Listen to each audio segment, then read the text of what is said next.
load share of modal mix, and second one is the distance the cargo is expected to travel, which is almost about 500 kilometers average it travels in India, because the industries are located not closer to the coastal regions, they are located deeper in the hinterland.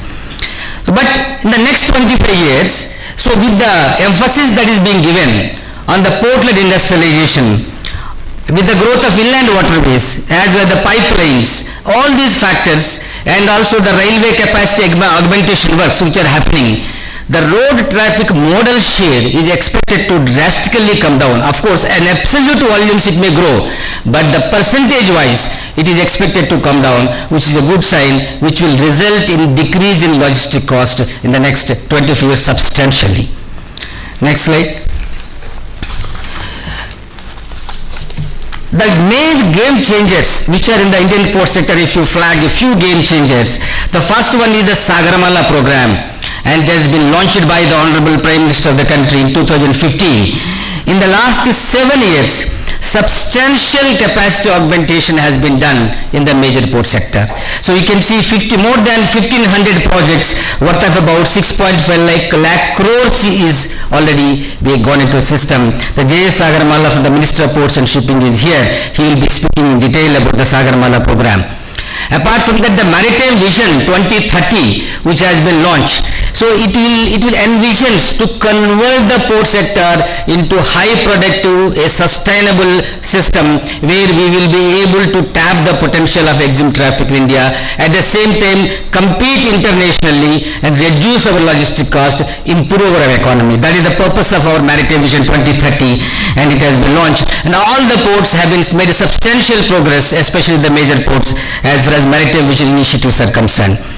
And the Major Port Authority Act has given us a lot of autonomy for the major ports and inducted the professionalism in the Indian port sector, which is very much required, and it has been notified in the November 2021. And we have a national monetization pipeline. This pipeline, and we are bringing about almost in the port sector, 32 projects are on, with worth of about more than 12,000 crores of rupees is already on as a part of national monetization pipeline. And of course, today's program is basically the PM Gati Shakti Master Plan.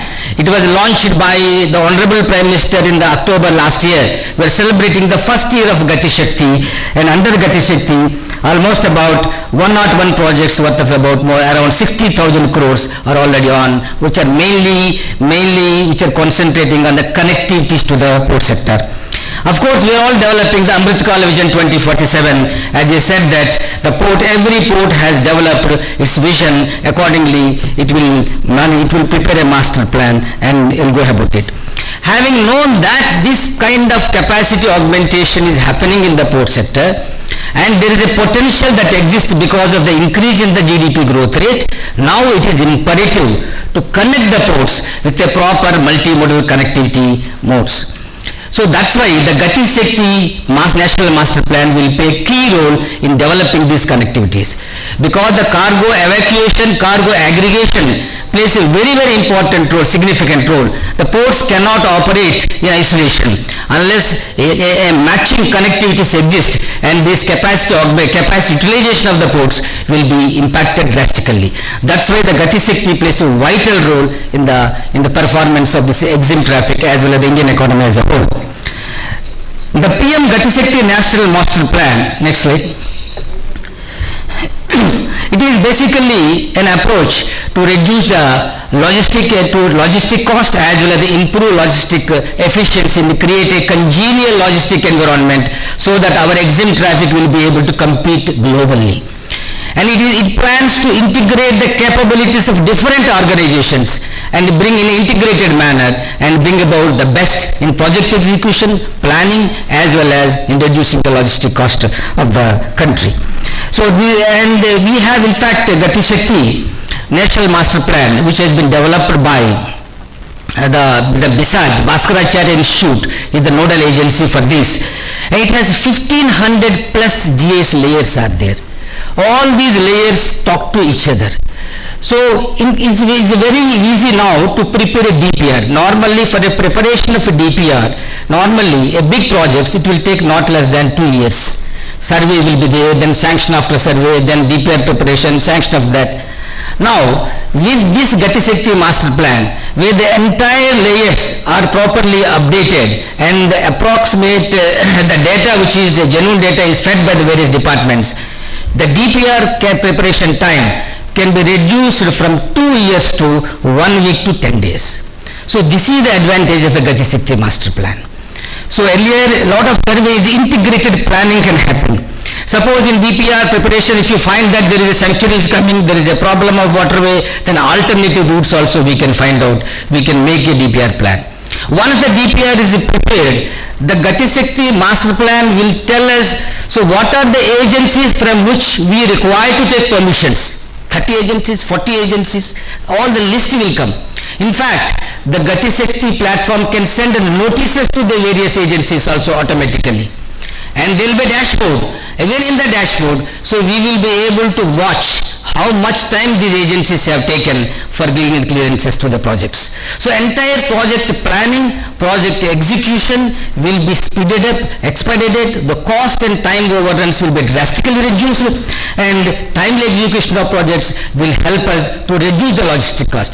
Today the port sector has, for example, Paradip has a capacity of handling 279 million tons. In fact, we are losing 10 to 50 million tons annually because of the improper connectivity. Because the connectivity augmentation works is also happening, but they are delayed, whether road, rail, whatever it may be. So had we had the matching connectivity today, the Paradip port would have been #1 port in the country.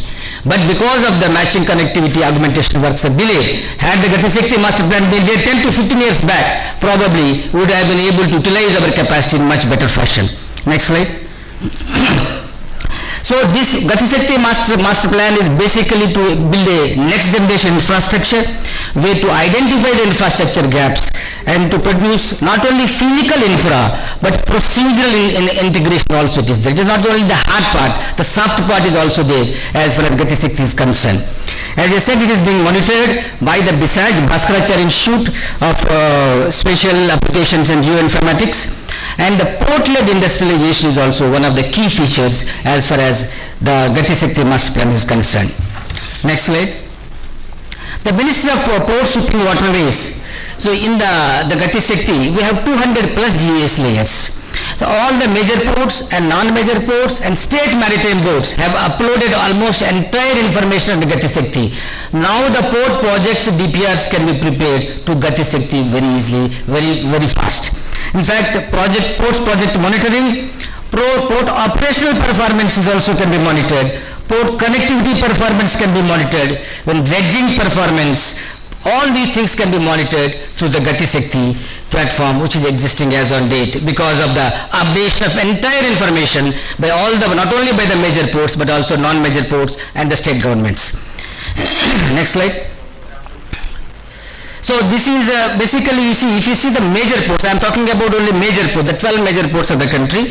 In this, we have 136 connectivity projects which are flagged as a Gati Shakti projects as on date. If we come to the eastern ports, we have about 35, around 43 rail projects and about 21 road projects are flagged in the eastern part, in which the Paradip and the Dhamra and Gopalpur ports are involved. This is just a cursory look about, a glance about total Gati Shakti projects which are there in the port sector.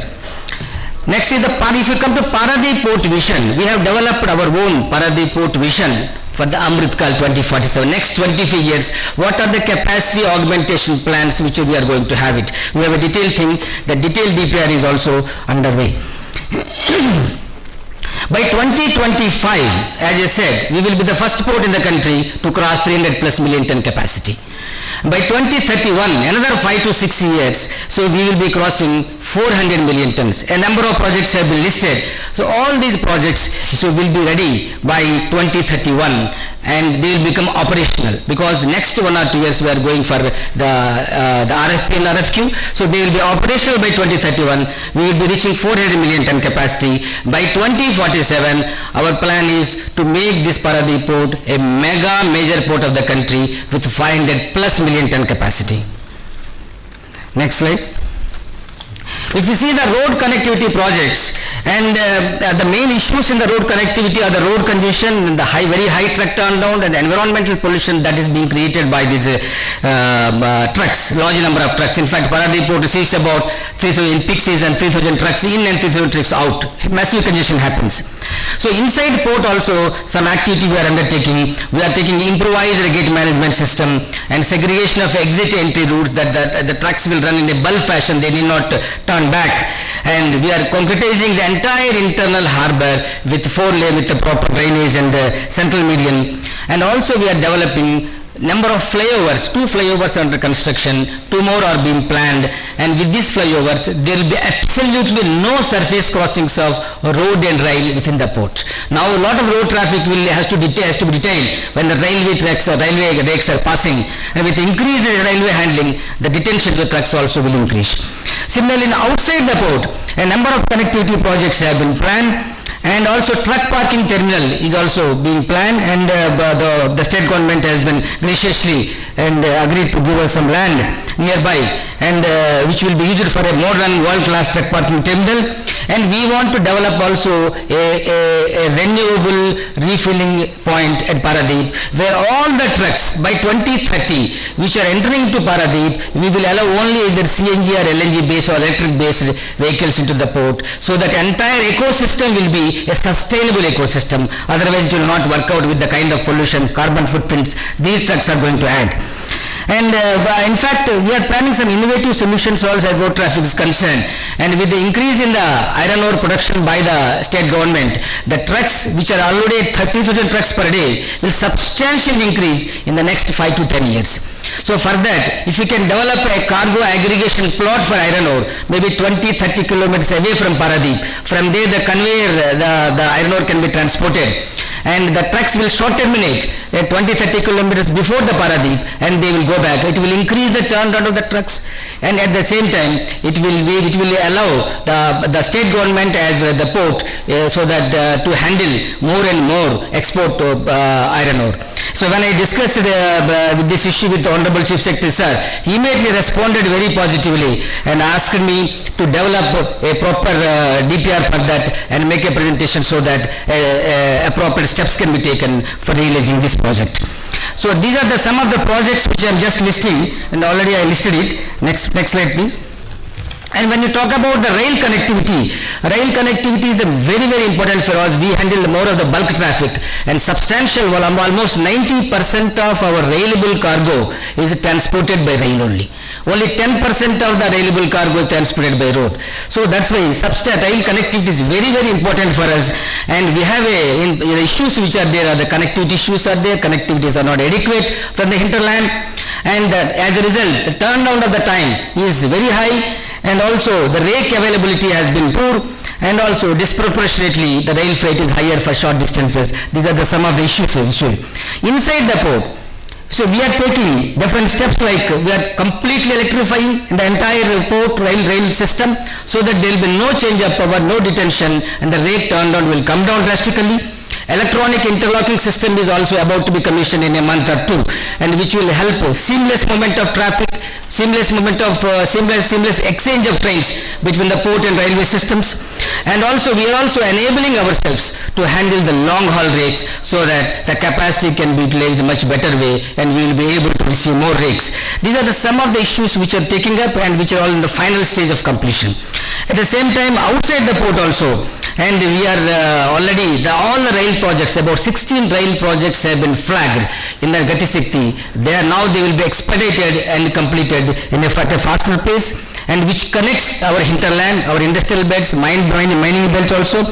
And dedicated freight corridor, the East Coast dedicated freight corridor is planned. For this we are planning a separate connection, and in fact we are trying to develop the new rail projects on a SPV mode also, so that more and more connectivity can be established to the ports. And of course the rationalization of rail freight has been requested to Minister of Railways. So these are some of the rail projects which we can see: the Sambalpur to Talcher to Salegaon, quadrupling, then and Talcher to Sukinda line, and then Jakhapura to Banspani line doubling. This has been for so many years, last 15 years it is getting delayed. And the Cuttack Paradip, auto signaling, all these projects are now have been expedited, and now the government of India is taking a lot of efforts to complete this project. Minister of Railways is taking up on a faster pace. They are going to be completed, I have given the dates also. Next 2-3 years, all these projects which have been languishing for years earlier will be completed, and that will be a great help for the entire port sector of the Orissa state. Apart from that, 4 new projects also we have been planning. So the Salegaon Paradip separate heavy haul corridor, and Haridaspur Paradip doubling, and also such projects and flyover at Paradip, rail flyover, all these will add to the overall improvement of rail connectivity. Next slide. So this is the DFDC network, and we have requested already the Dedicated Freight Corridor Corporation to expedite the East Coast DFC, because the DPR is under preparation, but to prepare it and then flag it under Gati Shakti, the DPR is almost ready. Now once it is flagged, and definitely it will be expected to be completed very short. The next slide. So this is the basically Paradip is a hub for coastal shipping. It is a leader in Indian port sector as far as coastal shipping is concerned. No other port in the country handles even 1/4 of the coastal shipping which Paradip handles. So you can see the coastal cargo, which was about 30 million tons in 2021, has gone up last year to 42 million tons. This year we are expected to handle about 56 million tons. That means substantial jump is happening in coastal shipping. Especially within the coastal shipping, the thermal coal makes the major share. Thermal coal were 20 million tons. Last year we increased to 28 million tons. This is mainly because of new operational protocol which was started. With the same infrastructure, same manpower, same systems, we have been able to handle about 8 million tons extra last year because of the new operational system we have introduced. This year we are going to handle 40 million tons of thermal coal. This is because another terminal, JSW terminal, and for handling of thermal coal has been commissioned, and this will enable us to handle 40 million tons. In fact, our capacity is about 60 million tons, but the requirement is about 40 million tons this year, so we will be able to handle substantially easily this kind of rakes. Apart from that, electrification of railway tracks, long haul rakes capacities which are building up will add to overall capacity of handling of coastal shipping. Next slide. So these are the various, the Paradip port has awarded its land as a smart port industrialization project, various projects, almost about 50 million ton capacity port-based industries land has been allotted. These port-based industries will bring an investment of about more than 8,000 crores to Paradip in the next 4 to 5 years. It is a substantial port-based industry is the best way of logistic initiative, because port-based industry will reduce, almost make the logistic cost zero. So, and I have next slide. So I have just made an analysis. We have about 12 million tons of iron ore pellet plant already. Another 38 million tons of pellet plants is going to be added next 3 to 4 years.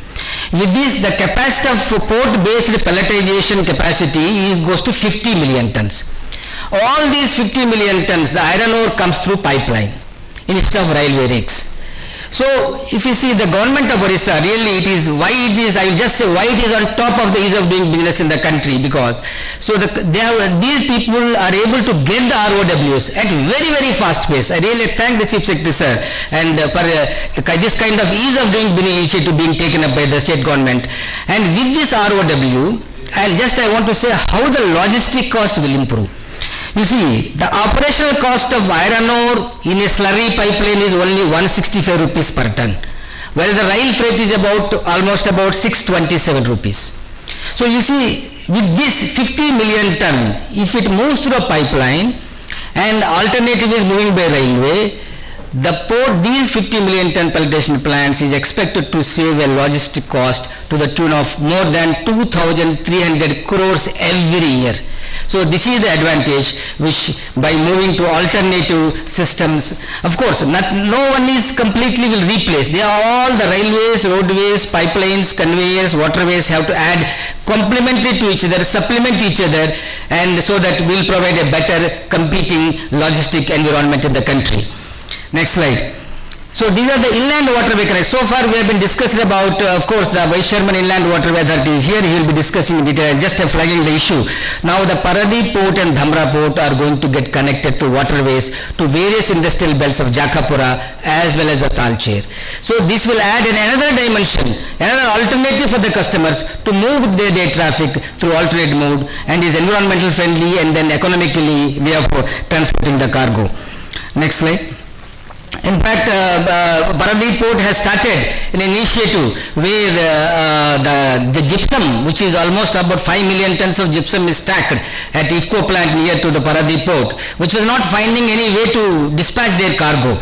So with this riverine system, now the Mahanadi River has been connected with the Paradip waters, Bay of Bengal, with this project, where the cargo of the gypsum is coastal shipped from this to the Paradip Port in small jetties. From there is getting transported. So almost 2 lakh tons of gypsum has been transported with this initiative of the Paradip Port.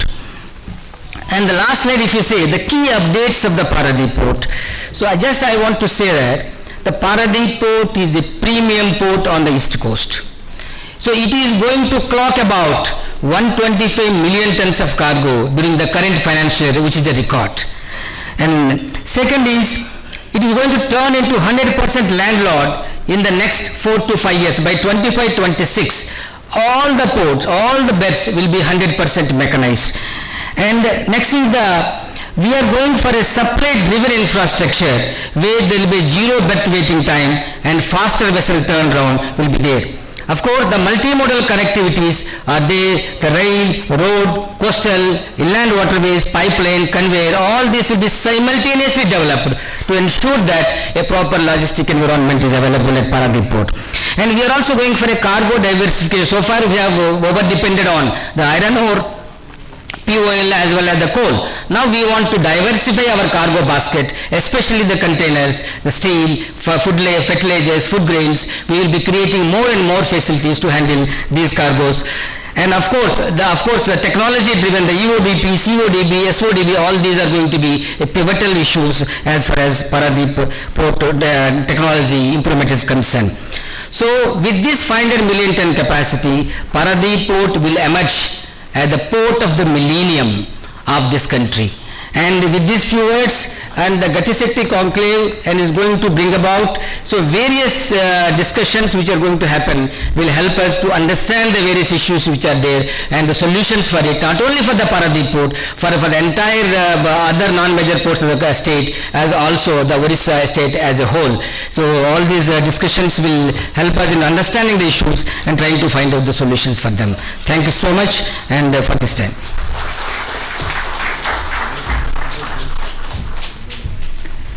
Thank you very much, sir, for setting the context and for those extremely informative words. Due to some prior unavoidable engagements, Honorable Chief Secretary, sir, will have to leave a little early, so may I request you, sir, to please deliver keynote address. Shri Suresh Chandra Mahapatra.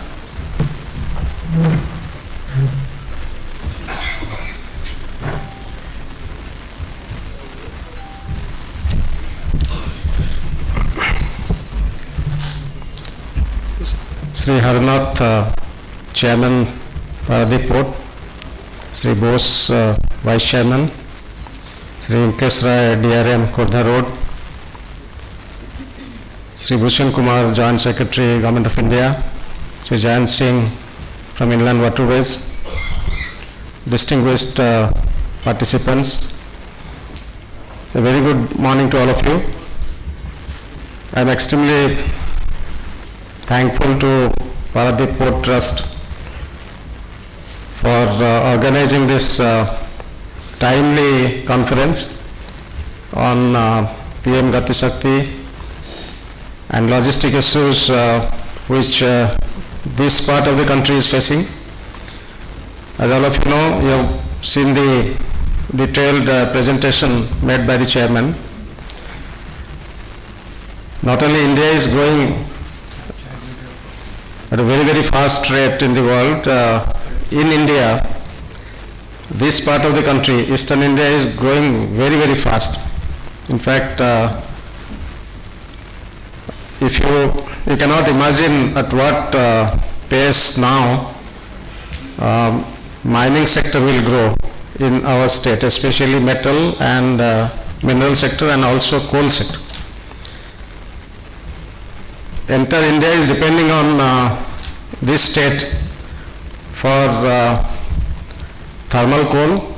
I think we are supplying to large number of states. Huge volume of thermal coal is being shipped every day, and mining of iron ore, manganese, etc., chromite is going to grow very, very fast. Unfortunately, we are a maritime state having 480 kilometers of coastline, and our location is very, very strategic. If you see the east coast of India, we are the maybe northernmost maritime state which is best located for shipping. In West Bengal, the average draft is very shallow, and big ports cannot come up. There is some issue of depth of water, whereas in Odisha we have all the factors which are positive for developing large number of deep sea ports, and we are very strategically located in comparison to different countries in South Asia and other countries. So this region of the state, country is going to grow very fast, especially in maritime sector. And if ports grow, then other sectors have to grow actually. Earlier, every sector of this logistics, railways, national highways, port, each one of them were planning on their own actually. There was no convergence, hardly any convergence was there. Fortunately, this very big initiative which has been taken by Government of India along with the states, this PM Gati Shakti platform and the master plan which is being developed, is going to address all these issues, all the gaps which are there in different sectors. In this, the state has a very big role, because individually each sector cannot solve its problem actually. Port cannot solve its problem of transportation through rail or national highway or any other mode. We have to work together. So that is what this platform brings about. Now all the sectors, all the stakeholders are working together. Then only we can solve the issue and we can reduce the logistic cost. Now in India it is very, very high. Logistic cost is very high. It is almost 14-15% of the total business or industries spend huge amount, which can easily reduce to maybe 8% or so, which is a standard throughout the globe. So Prime Minister has, the Honorable Prime Minister has realized this problem very well, and it is his idea to create this unique platform. You have already heard about this PM Gati Shakti platform, where there are large number of players. Earlier, all the stakeholders used to go to different departments for all kinds of clearances. For example, if you want to know whether wherever you are going to put up an industry, whether that land is in an irrigated area or it is a forest land or there is a sanctuary nearby, there is no way you will be able to know unless you go to the department, apply there. It will take several months to get a information from a particular department, and there are so many clearances you require. So it was unnecessarily creating a big bottleneck. So this platform is going to solve that. If anybody wants to set up an industry, he can easily know where is the source of electricity, where is the source of water, what is the classification of the land, whether it is government land, private land, if it is irrigated land. So all the departments of the government and other stakeholders, every stakeholder has to upload the entire information in this platform, so that planning will be much easier, decision making will be very, very fast. This is real ease of doing business. Of course, it is still in the process. Still, we have not reached the final stage, but in coming years, it will be having all information which will help us and every stakeholder to do business and to go for industry and all other activities in a seamless manner. It will be very, very easy to work actually. In Odisha, we have now 3 ports which are already functional: Gopalpur, Paradip, and Dhamra. Dhamra is one of the deepest, northernmost port in the eastern India, which is also growing very fast. Is a hinterland, is very, very big. It can cater to cargo from northeast to Nepal, Bihar, Jharkhand, West Bengal also. So this is also growing very fast. We have huge amount of land available close to the port. And Paradip is already one of the biggest ports in the country, and they are growing very fast. Last few years we have seen their growth, and it is catering to a huge volume of thermal coal, iron ore, and other even finished products from different steel plants and other plants. Now they have gone for container cargo also. So Eastern India is going to be one of the Paradip and these ports are going to be the biggest hubs for transportation of movement of different materials. So we have to plan the logistics gaps in different sectors, in highway, in waterways, in railways, parking areas, and all related activities together, so that in future the logistic cost will come down drastically, and investors will be interested to invest in this part of the country. With this, I thank all of you. I hope this 2 days conference, which is on PM Gati Shakti and the maritime logistics activities, will be a grand success. I was going through the presentations which are going to come up. These subjects are extremely relevant to us, and this is for the first time I think we are having a regional conference with all the stakeholders, and whatever recommendations will come, definitely all of us will try to implement together. From state government, we'll have whatever support is required, we'll be definitely providing. We are now very aggressively providing support in land acquisition, forest clearance, provision of electricity, water supply, etc., including giving right of way for large-scale slurry pipelines. For different corridors, we have already allotted to many industries, and in future, I think we'll ensure that the logistics cost in our state comes down drastically, and the movement of materials becomes seamless. With this, I thank all of you for inviting me as the guest in this function. Thank you very much.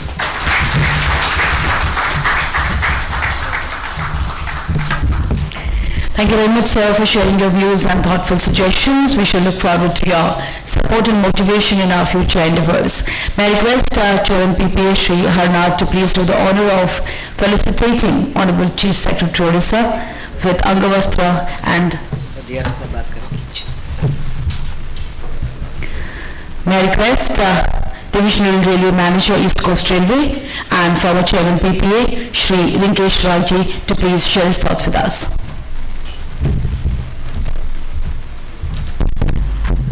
Respected Shri Suresh Mahapatra Ji, Honorable Chief Secretary, Government of Odisha, Shri P.L. Harnath, Chairman PPA, Shri Ashish Bose, Vice Chairman, PPA, Shri Bhushan Kumar, Joint Secretary, Ministry of Ports and Waterways, Shri Jain Singh, Vice Chairman, Inland Waterways, all my colleagues, ex-colleagues from PPA, and distinguished ladies and gentlemen. A very good morning to you all. I just wanted to tell you 3-4 statistics. East Coast Railway is the #1 freight loading railway on Indian Railways. PPA is the #2 major port in India. Khurda Road Division is the #2 freight loading division on Indian Railways. And a particular line between Talcher, Paradip and Kalinganagar area, which accounts for only 0.3% of Indian Railways network, accounts for close to 7% of Indian Railways traffic. So you can understand the importance, the volume and the high density that we are talking about. In railways, primarily the problem of connectivity boils down to 4 major issues.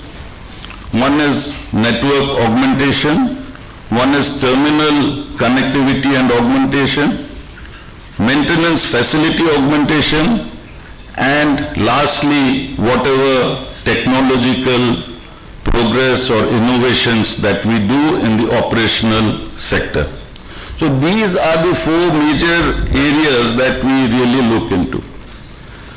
As I told you that this line and a geography of 100 kilometers roughly between Paradip and Dhamra, and if you take it upwards into the northern parts of Odisha, this would account to be possibly the most industrialized regions in the country.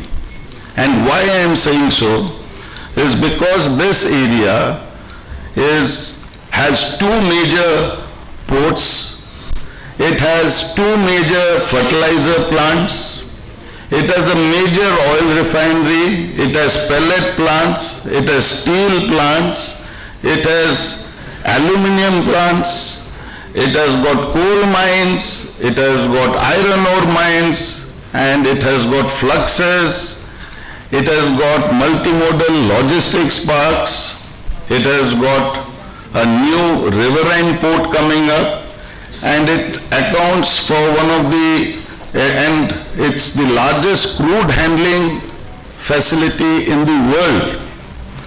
So if you look at this area, it's possibly one of the most developed industrially in the country. And it is here that we need to set our focus on. And in network augmentation, the Indian Railways and in particular the East Coast Railways and still further Khurda Road Division, we are looking at having quadruple lines between this network. So the 3rd, 4th line works are on. And this should be getting commissioned in 1 or 2 years' time. Similarly, a new route right from Talcher to Paradip via Angul, Sukinda and Haridaspur, Paradip. This route will be available for traffic latest by December 31st, 2022, not 23. So we are creating alternate routes. We are augmenting the network. On the second front, on the terminal facilities, a lot of powers have been earlier, people used to complain about the delays in getting approvals and from the railways in setting up their terminals. Under the new policy, the powers have been delegated to the divisions. And we are now seeing a very speedy process in these approvals and the setting up of these terminals. For your information, container terminals at Paradip, Jajpur, these are coming up very fast. Similarly, cement terminals in 2-3 areas, these would be commissioned in another 2 months' time. So a lot of activity on the terminal augmentation is taking place. Thirdly, on the freight maintenance facility, because once you create a huge network, the rolling stock and other facilities have to be maintained. So we are now setting up a smart freight yard at Paradip and a new freight maintenance complex at Badhwapal, that is near Sukinda. So there we are creating CC maintenance facilities, ROH maintenance facilities, and we are also looking at additional land to set up a new locomotive shed apart from augmenting the locomotive sheds at Angul. So these works are being taken up on a fast-track basis, and the Honorable Minister for Railways, he has got Odisha has a special affection in his heart, and he has been chasing up for all these works to be taken up on fast-track basis. Similarly, at Talcher, the entire complex is getting doubled, and now we are looking at setting up inner corridor and the outer corridor for connecting mines which have been given to different entities to get the rail connectivity right at the mine's end. On the technological innovations, just for your information, the entire Talcher Paradip thermal coal circuit is now run on a very unique system called distributed power wireless control system. So 2 locomotives are fitted at both ends of the rake. That's controlled by 1 locomotive, and this has given tremendous benefits in improvement of efficiencies. We have now recently commissioned, possibly taking a lead from many power gencos in setting up hot cleaning of overhead electricity equipments. That is, even when they are charged with 25 kV, we can clean them without taking power blocks. So these kind of innovations are being done so that we are not found wanting at any step in meeting the requirements of the country, the state, and all other stakeholders. With these words, I once again want to thank Shri Harnath for giving me the opportunity to deliver an address here. Thank you so much. Jai Hind.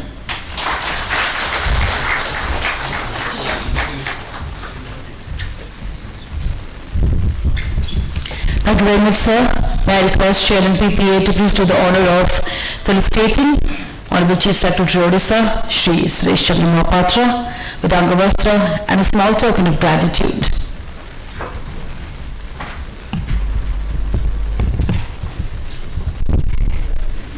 Thank you very much, sir, for your presence, your guidance, being at the Gati Shakti Multimodal Maritime Regional Summit and making this day truly special for all of us.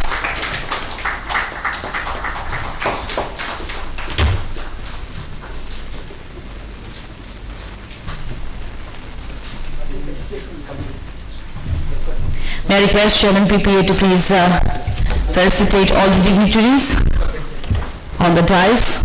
A red letter day for Odisha, having this regional summit and having so many special dignitaries sharing their thoughts and experiences with us.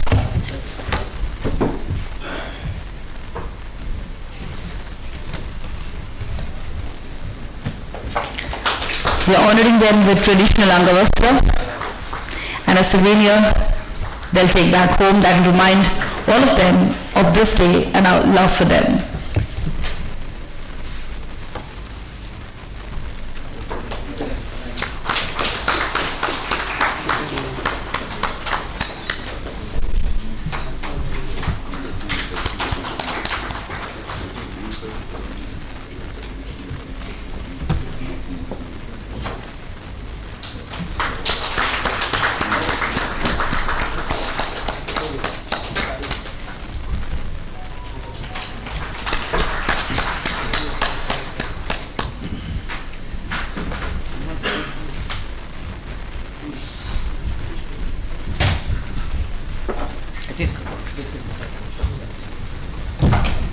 Can we have a round of applause for esteemed Chief Secretary, Government of Orissa, Shri Suresh Chandra Mahapatraji, for his graceful presence and wonderful words.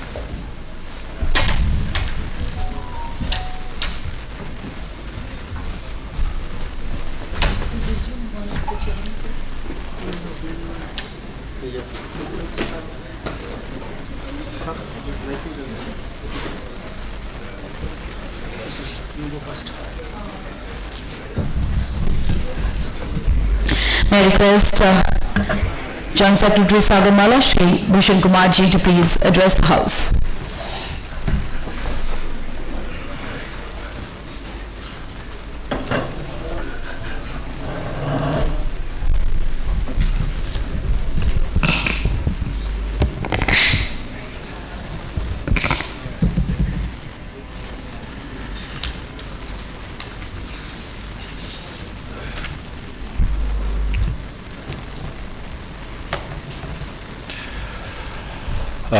Respected colleagues on the dais, officials and delegates present in this summit, very good morning to all of you. This summit is about maritime and multimodality. So through my presentation, I'll first cover the maritime.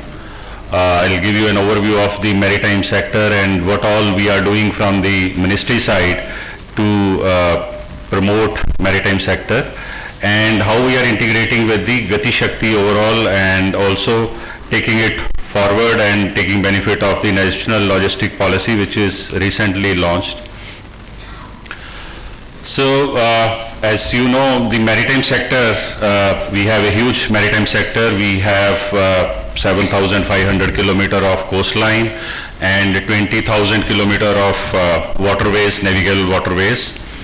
Along our coastline, we have 226 ports, and including 12 major ports.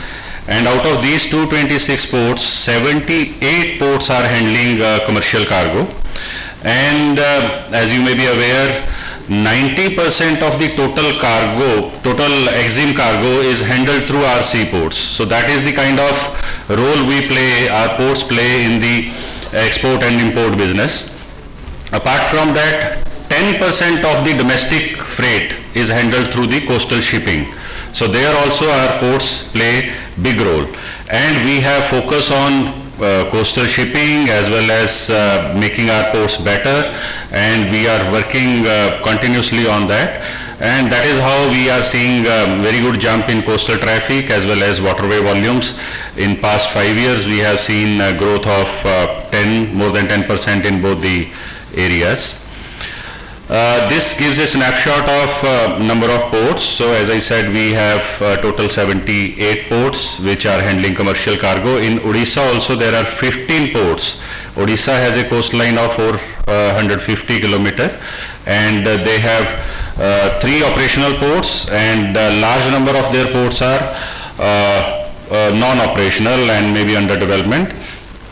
So right now our major ports capacity is 2,500 million ton, and now we are preparing blueprint for Amrit Kal for next 25 years, and we are expecting our economy to grow from 3 trillion right now to 32 trillion by 2047.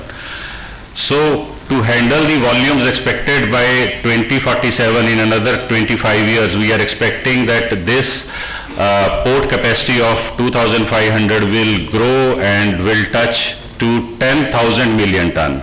So there is huge business which will come in all the ports.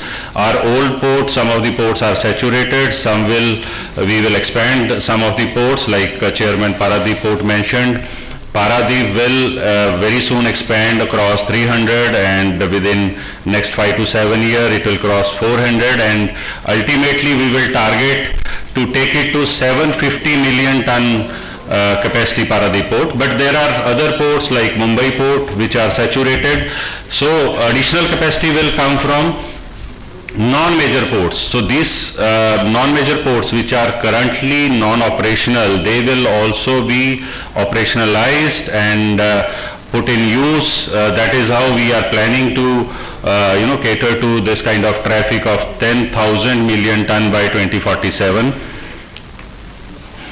Now to modernize our ports and to reduce logistic costs, setting up of industries near port. Already in 2015 Ministry started working on Sagarmala program, wherein we are not only modernizing port but also trying to improve the port connectivity. Although this is a domain of Ministry of Road and Highway and Railways, but still this was being monitored under Sagarmala program, and some of the projects were taken up by our major ports also, and we are promoting industrialization within the port area. So far we have industrialized more than 8,000 hectare, and we are trying to promote more and more setting up of these businesses in the ports.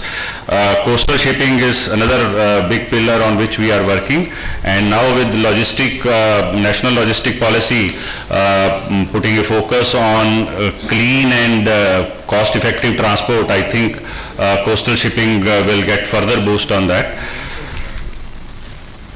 So under Sagarmala we had several projects, total 802 projects under various pillars. The connectivity pillar is most important as far as the Gati Shakti program is concerned, because Gati Shakti aim is to provide seamless connectivity. So we were working on port connectivity apart from our core coastal shipping port connectivity projects. This slide gives you a snapshot of those projects, and large number of projects are already completed. 217 projects we have already completed of port modernization, port connectivity and coastal shipping.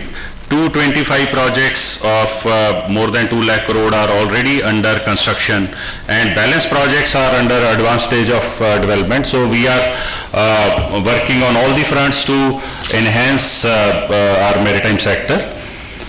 So now, since this is about Gati Shakti, and Gati Shakti full form is PM Gati Shakti Multimodal Connectivity to Economic Zones. So that is what PM Gati Shakti is, to provide seamless connectivity, seamless logistics to all the economic zones, all the industrial center. So this is the problem statement we have right now in front of us. So this slide shows you that major port, as far as major ports are concerned, we have all 12 major ports connected through railways and highways of 4-lane connectivity. But when it comes to non-major ports, there are 66 ports which are handling cargo, and out of 66, only 16 are connected with railways. So 50 ports are not connected with rail. So that is a big challenge before us. Of course, some ports are very small, they don't need connectivity, but there are ports which need immediate connectivity. And so similarly, the road, only 29 non-major ports out of 66 are having 4-lane or highway connectivity. Others are 1-lane or intermediate lane or 2-lane kind of connectivity is there. So unless there is a connectivity, you can't expect better performance, you can't expect, connectivity is our lifeline. So if there is a connectivity, we can evacuate our cargo faster, and that will be the key to the growth of that port. So we are working on this problem statement, and we are trying to prioritize the connectivity projects based on the request and the vision of the individual ports. So under Sagarmala, in last 7 years we coordinated with various ministries, various stakeholders, and tried to expedite all these projects. We identified 191 projects in last 7 years. Of course, like connectivity is our demand or our priority, but Ministry of Railways, Ministry of Road and Highway, they have their own priorities. So, we were working on individual priorities, and that is how these projects were getting implemented at a reasonable pace, I would say, not fast tracking, although we always demanded that these to be fast tracked, our port depend on this, and all logics we gave, but again, each ministry has their own priorities, so things were moving at normal pace. With Gati Shakti now, these things have changed. This is the experience which I want to share with you. Now Gati Shakti, PM Gati Shakti aims to provide seamless connectivity to all the economic zones, and they want to have national master plan for that, and in that they want to expedite all projects, and so this was our aim also. So we integrated with this Gati Shakti, and if these economic zones and industrial clusters are well connected, I personally feel that maritime sector will be the biggest beneficiary of this, because if everything is well connected, then our logistics cost will come down from currently, say, which are 13 to 14% to global average of 7 to 8%. Then our exporters will be able to compete in the global markets, and exports will pick up. If exports will pick up, naturally the traffic in our ports will increase, because 90% of EXIM volumes we are handling through our ports. And if those volumes will pick up, again there will be demand of lot of domestic cargo, again we will handle more and more coastal shipping, as well as there will be certain material which will be imported as an input to these exports. So we are going to gain like anything from this PM Gati Shakti. So that is how we are taking full advantage of this, and we integrated with this.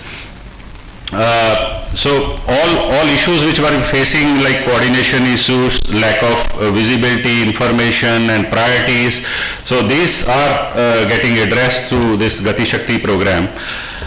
So they have put all the data on their portal, and they have available close to 2,000 data layers of various ministries. So for our projects, for all alignment, surveys, DPRs, now this data is available at one location, and we are trying to expedite all projects, be it preparation of DPRs, approvals, clearances.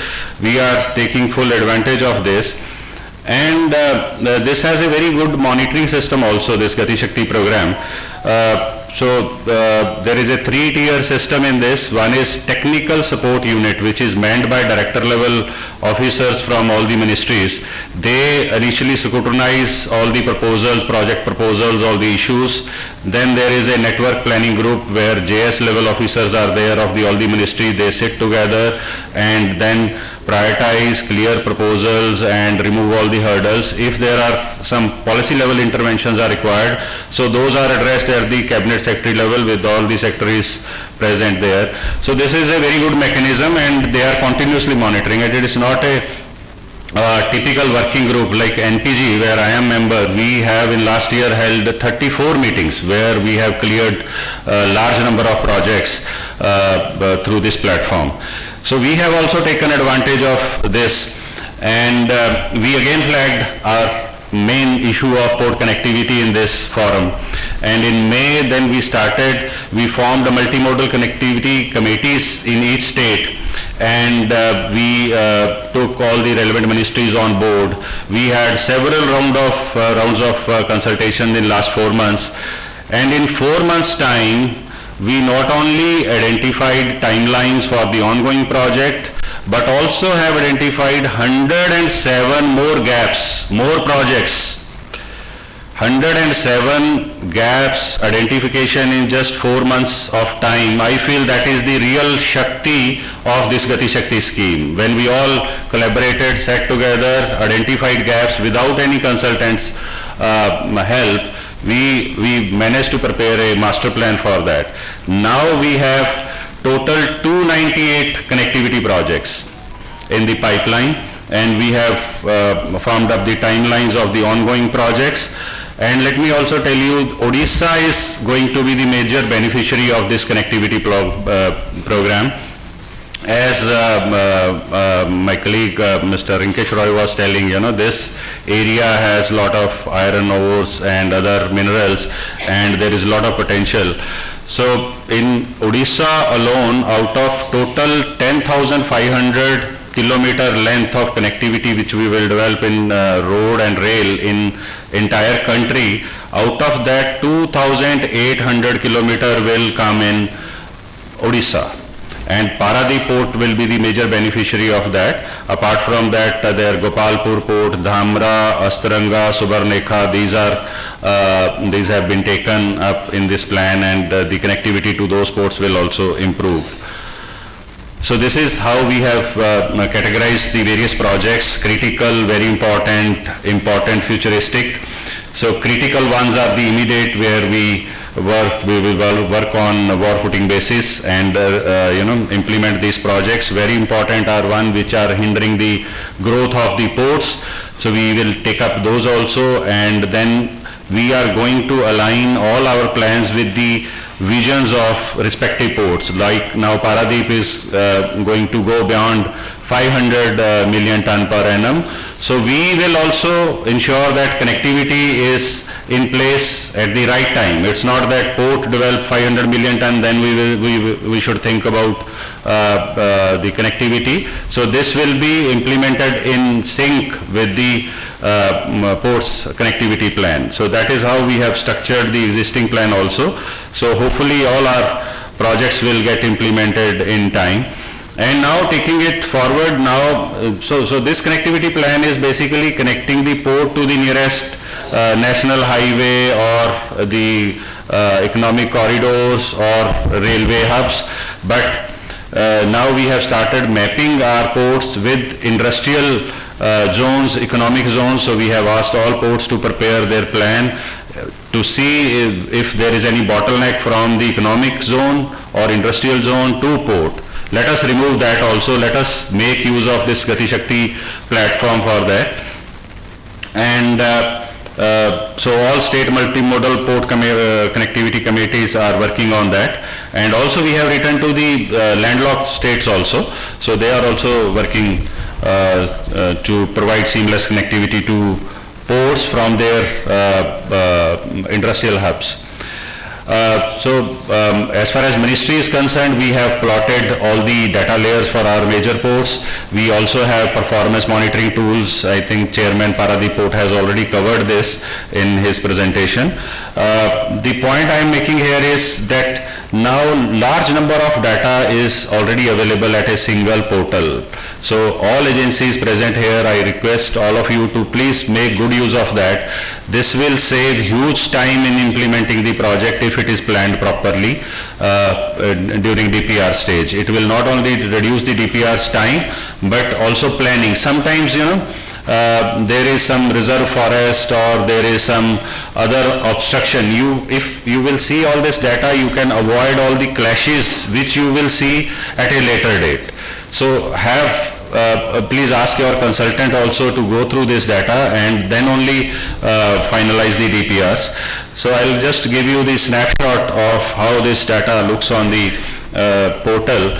Of course, I think in next session or the after that you have a detailed discussion on that. But this is how each and every inch of our national highways or state highways corridors you can see on this portal. This is a snapshot at country level, but if you zoom in, you can get each and every detail of each highway and each economic corridor. All details are available on this portal, and this is open to all government agencies, and very soon this will be accessible to even the private sector players.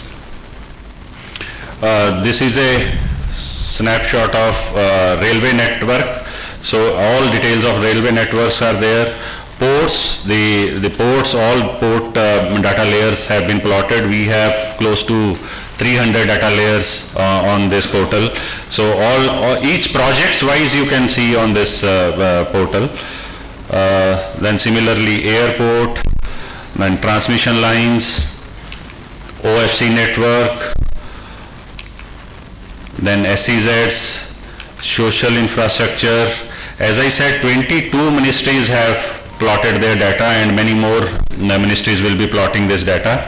This is a huge chunk of data available, and if you will use this data properly, I am sure a lot of clashes you will avoid, and the questions which are normally asked at NOC level or clearance level, those you can eliminate those questions in the beginning itself.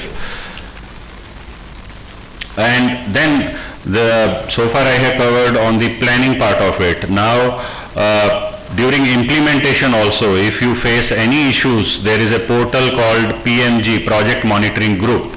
So that is also available, where you can flag any issue which is which requires interministerial consultation. So those kind of issues we are also resolving at center level. We are fast tracking the decision making in this. So nobody can sit on files, nobody can sit on issues now if you flag on PMG portal. And so far we have resolved more than 1500 issues through this portal. So please take full advantage of this PMG portal also. This will help you in time-bound implementation of your projects. This is just an example of the Kandla Port project, which was recently appraised in Network Planning Group. This is a 6,000 crore project where we are coming up with a container terminal and a dry bulk terminal. So this was appraised. Now even Cabinet has cleared this. So when we were doing appraisal of this, then the benefit of sitting together was that Ministry of Railway was also there, road was also there. Then the road ministry identified that the existing road, there will be bottlenecks in that, so they have identified a alternate route to this. And even Ministry of Railways, they have also identified that a location which is around 50 kilometers from port will get congested. It's called Samalakha, so that will get congested. So if ports will only plan, then we will not come to know that there will be congestion at 50 kilometer or 100 kilometer. Only the relevant ministry can. And if we will develop this project in isolation, and later on then cargo evacuation problem will be there, there will be jams on the roads or rail.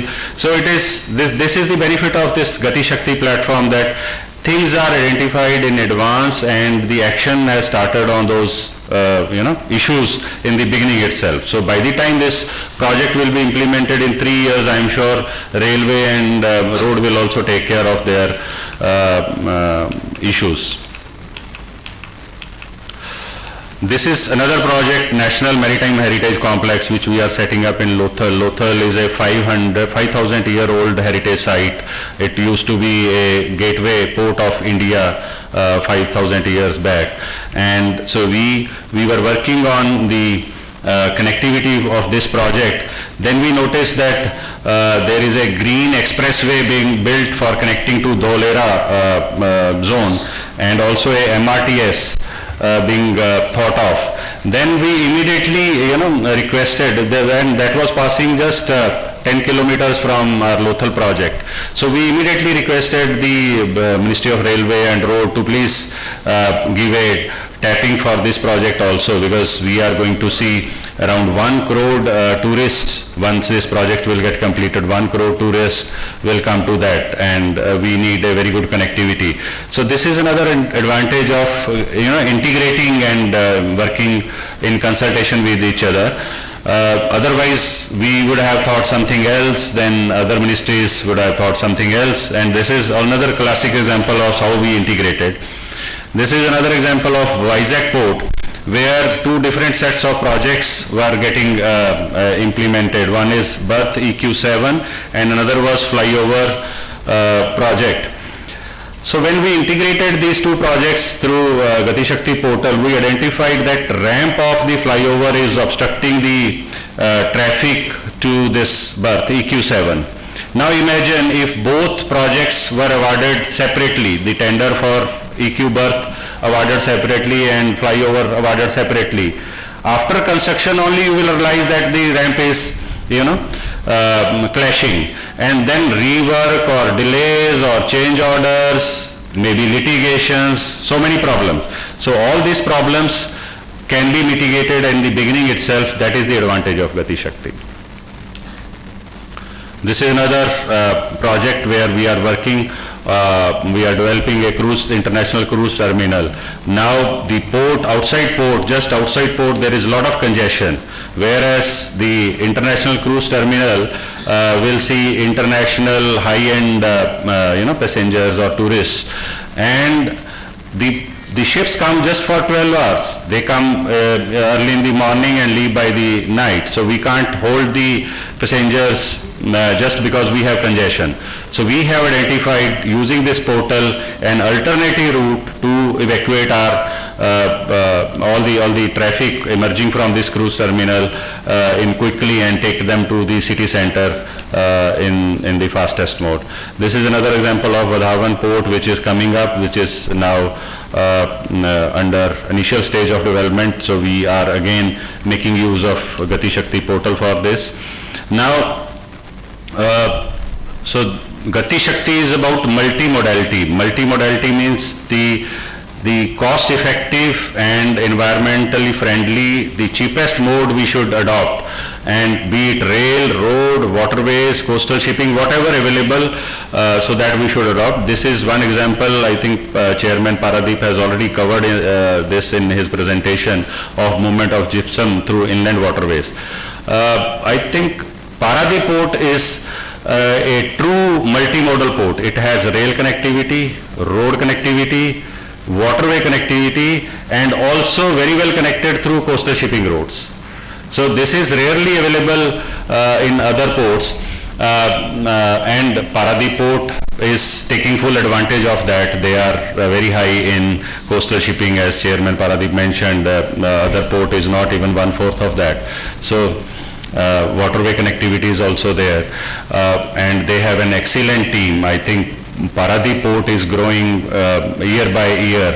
7 years back, if you look at the Paradeep port statics, it was just handling 60 million ton, and now they have last year touched 120 million ton. So the excellent team they have, the excellent leadership they have jumped 100%. So 100% jump in 7 years, and a vision, great vision of taking it beyond 500 million ton. I think that is a great thing they are doing. And so now there is more focus on cost effective and environment friendly mode of transportations through national logistic policy also. So we are going to take full benefit of national logistic policy also, where all ministries will be developing their logistic plans to optimize their logistic cost, and they will be earmarking certain commodities which will go through coastal shipping and waterway on mandatory basis.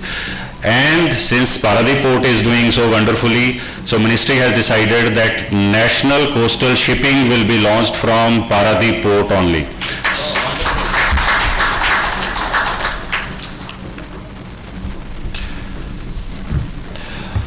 So gypsum we already covered. Then this is another example of how we are promoting multimodal connectivity. This is a Ro-Ro-Ropex ferry service between Goga and Hazira, where people used to spend around 9 hours through road.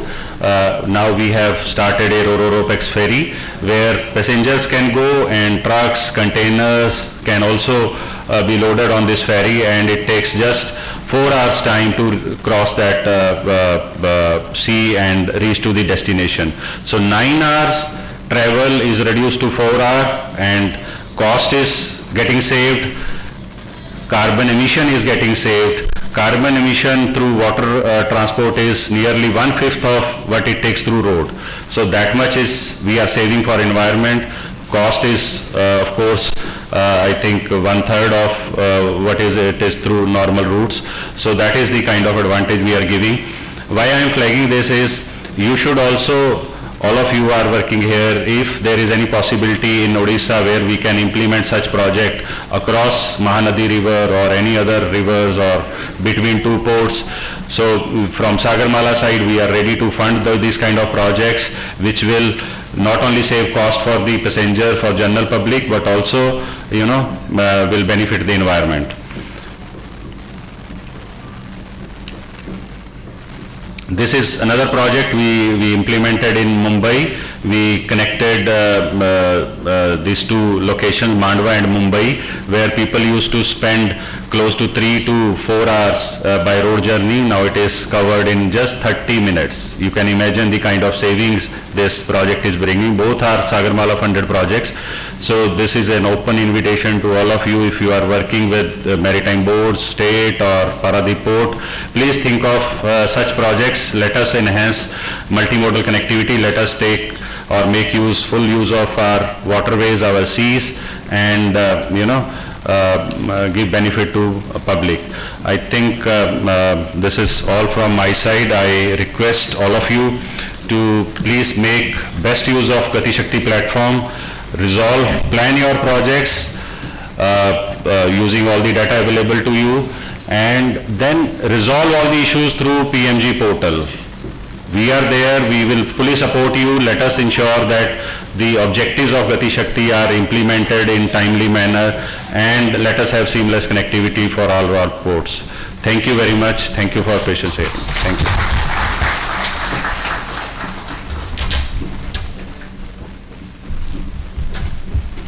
Thank you very much, Sri Bhushan Kumar, for sharing your thoughtful insights with us, and especially for all those good words about PPA family. May I request Vice Chairman, IWAI, Sri Jain Singh, to please address the House.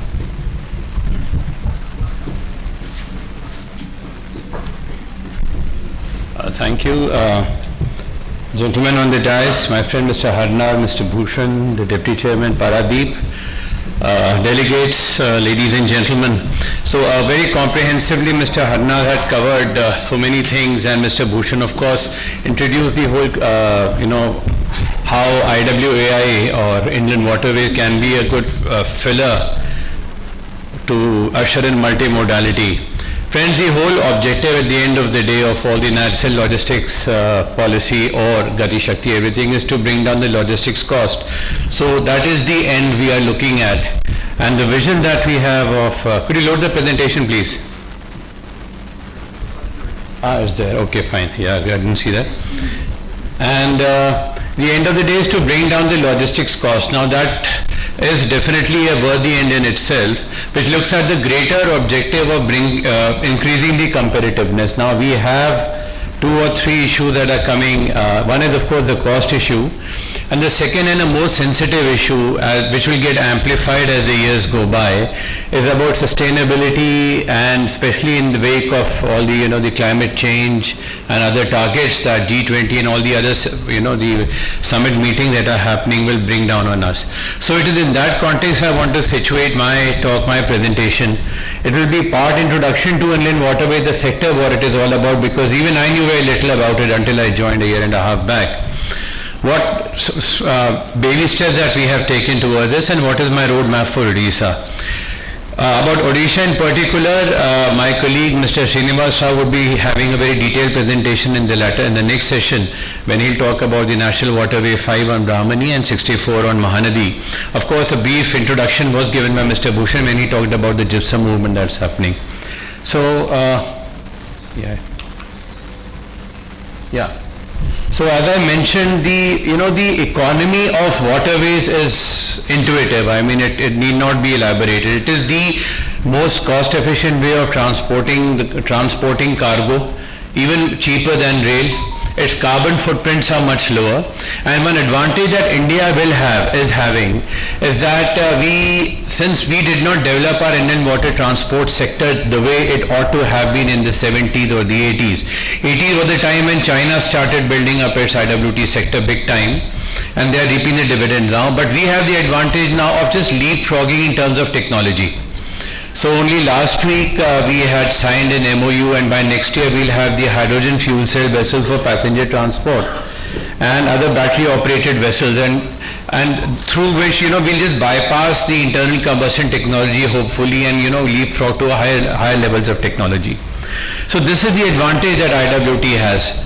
Now the problem is always of the last mile connectivity, because sometimes in logistics the cost is not so much of transporting the unit ton, per ton kilometer, but the transshipment cost and the delays that come about.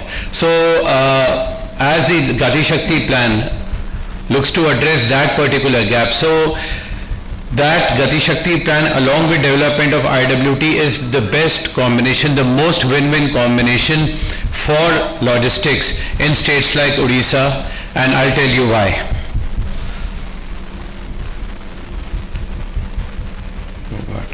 What's happening? Yeah. So this is one thing I wanted to impress upon. Just a slide. This I had to pick up from one of the journals in Vietnam. You see, this is the global share of some economies, some developed economies, some developing economies. Netherlands, of course, 49% of the total logistics, total transportation is moving through waterways, which is understandable because geography plays a very important role. The entire country is actually below sea level. It is being held together by the IWT sector.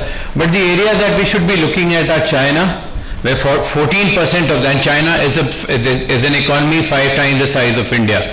So if 14% of their total transportation, freight transportation is moving via waterways, with a similar kind of geography, we also should be a little more aspirational than the present levels of 2% that we are in. Though the Maritime India Vision has a target of, the Maritime India Vision has given us a target of 5% by 2030, 5% of the overall cargo, or 200 million tons. And so with these kind of backdrop in mind, this government in particularly in the years from 2016-17, a lot of thinking and planning has gone into it, and we have come up with, although the Inland Waterway Authority of India has been in existence since 86, it's only around 20 years, around 30 years later in 2016-17 that the government started thinking seriously in terms of developing waterways, and this is the kind of broad picture of where we are today. So we have I will talk only about those 27 national waterways that are feasible for cargo movement, and we are, I don't like giving these numbers. I hate talking in statistics because statistics can be gleaned from Google, but it is the fastest growing mode of transport in the country. We are growing, and I'll show you the figures. This is the growth, friends, year-on-year growth. So 13 was the financial year 2013, we were at 24 million ton, and we have already reached 109 million tons in less than 9 years. In 8.5 years, this is the kind of growth that we have achieved, and it is growing. And this year also we are 60% more than what we were last year in the first 6 months. So this is definitely happening. So this is a good thing about waterways. And funnily enough, in a controlled totalitarian economy and society and government like China, it took them 4 decades to reach the levels that they are today. And we haven't really even hit the tip of the iceberg. Let me be very frank. We are a very small, piddly, fledgling organization. To set up my office in Bhubaneswar, I had to close down my office in Vijayawada. We are so deficient in terms of resources. It's not only about the government capacity in the center, but also the capacity in the states and also the private sector capacity. So it will require a really concerted effort, and I'll talk about that later. So what we do is basically we do work on 3 areas. We do work on fairway development, which is doing dredging and river conservancy work to make the rivers navigable. So we have identified about 14,500 kilometers of rivers and canals to make them navigable. So this is one challenge. The second challenge is of navigational aids, because unless we are able to give round-the-clock navigation, we won't really realize the potential. We won't really achieve the kind of targets that we are setting for ourselves. Because night, if 8 hours we don't work, it just brings down the turnaround time, it increases the time of transit. And as it is, the biggest handicap with waterways in terms of logistics efficiency is the time. So we'll be a lot slower than railways and a lot slower than road. So this is what we have to work. And third is of course terminals and other riverine structure. This is the lowest hanging fruit where even private sector is willing to pitch in. So I'll come down to Odisha in particular. Of course, Mr. Srinivas Rao will be covering this in detail, but just a broad snapshot of what we plan to do. So advantage that we have on Odisha is twofold. In fact, had we honestly gone in with pure economic consideration, the one waterway which is the most viable waterway in this country is the National Waterway 5. from Dhamra right up to Talcher. The beauty that we have an ideal mix of cargo. You know, it is always a logistics service provider's nightmare that he might be getting cargo only in one direction. The return direction would be empty. So he has to factor in the empty return ratio. However, this is one waterway where we see tremendous amount of potential both upstream and downstream. So it's not a very long waterway compared to about 1400 kilometers on Ganga that I'll be talking about in my next slide. This is about in phase 1, about 400 kilometers only. In fact, not even 400, 332 kilometers to be precise. And developing this, and it's not a very costly project. You know, our initial estimate back of the envelope calculations indicate an expenditure of about 7,000 to 8,000 crores, which to a person who is not very mathematically inclined seems a very big amount. But when I look at the kind of money being pumped into railway for station development of 2 or 3 stations, 10,000 crores has been outlined, so this is not a big amount. And the good news is that there are multilateral agencies, they are bending backwards to finance it. Both ADB and World Bank are very keen to fund this. Reason being not only the economic viability, the economic return that are expected to accrue out of this project, but also the fact that in the long run this has to be it because of 2 very major advantages. The ecological advantage because the carbon footprint would be the least, and very, very importantly, friends, for those of us in Odisha, which is a very predominantly an agrarian state in the deltaic region, land acquisition is minimized. This is something we all need to remember, and I'll be re-emphasizing that point when I talk about the Eastern Waterway Grid.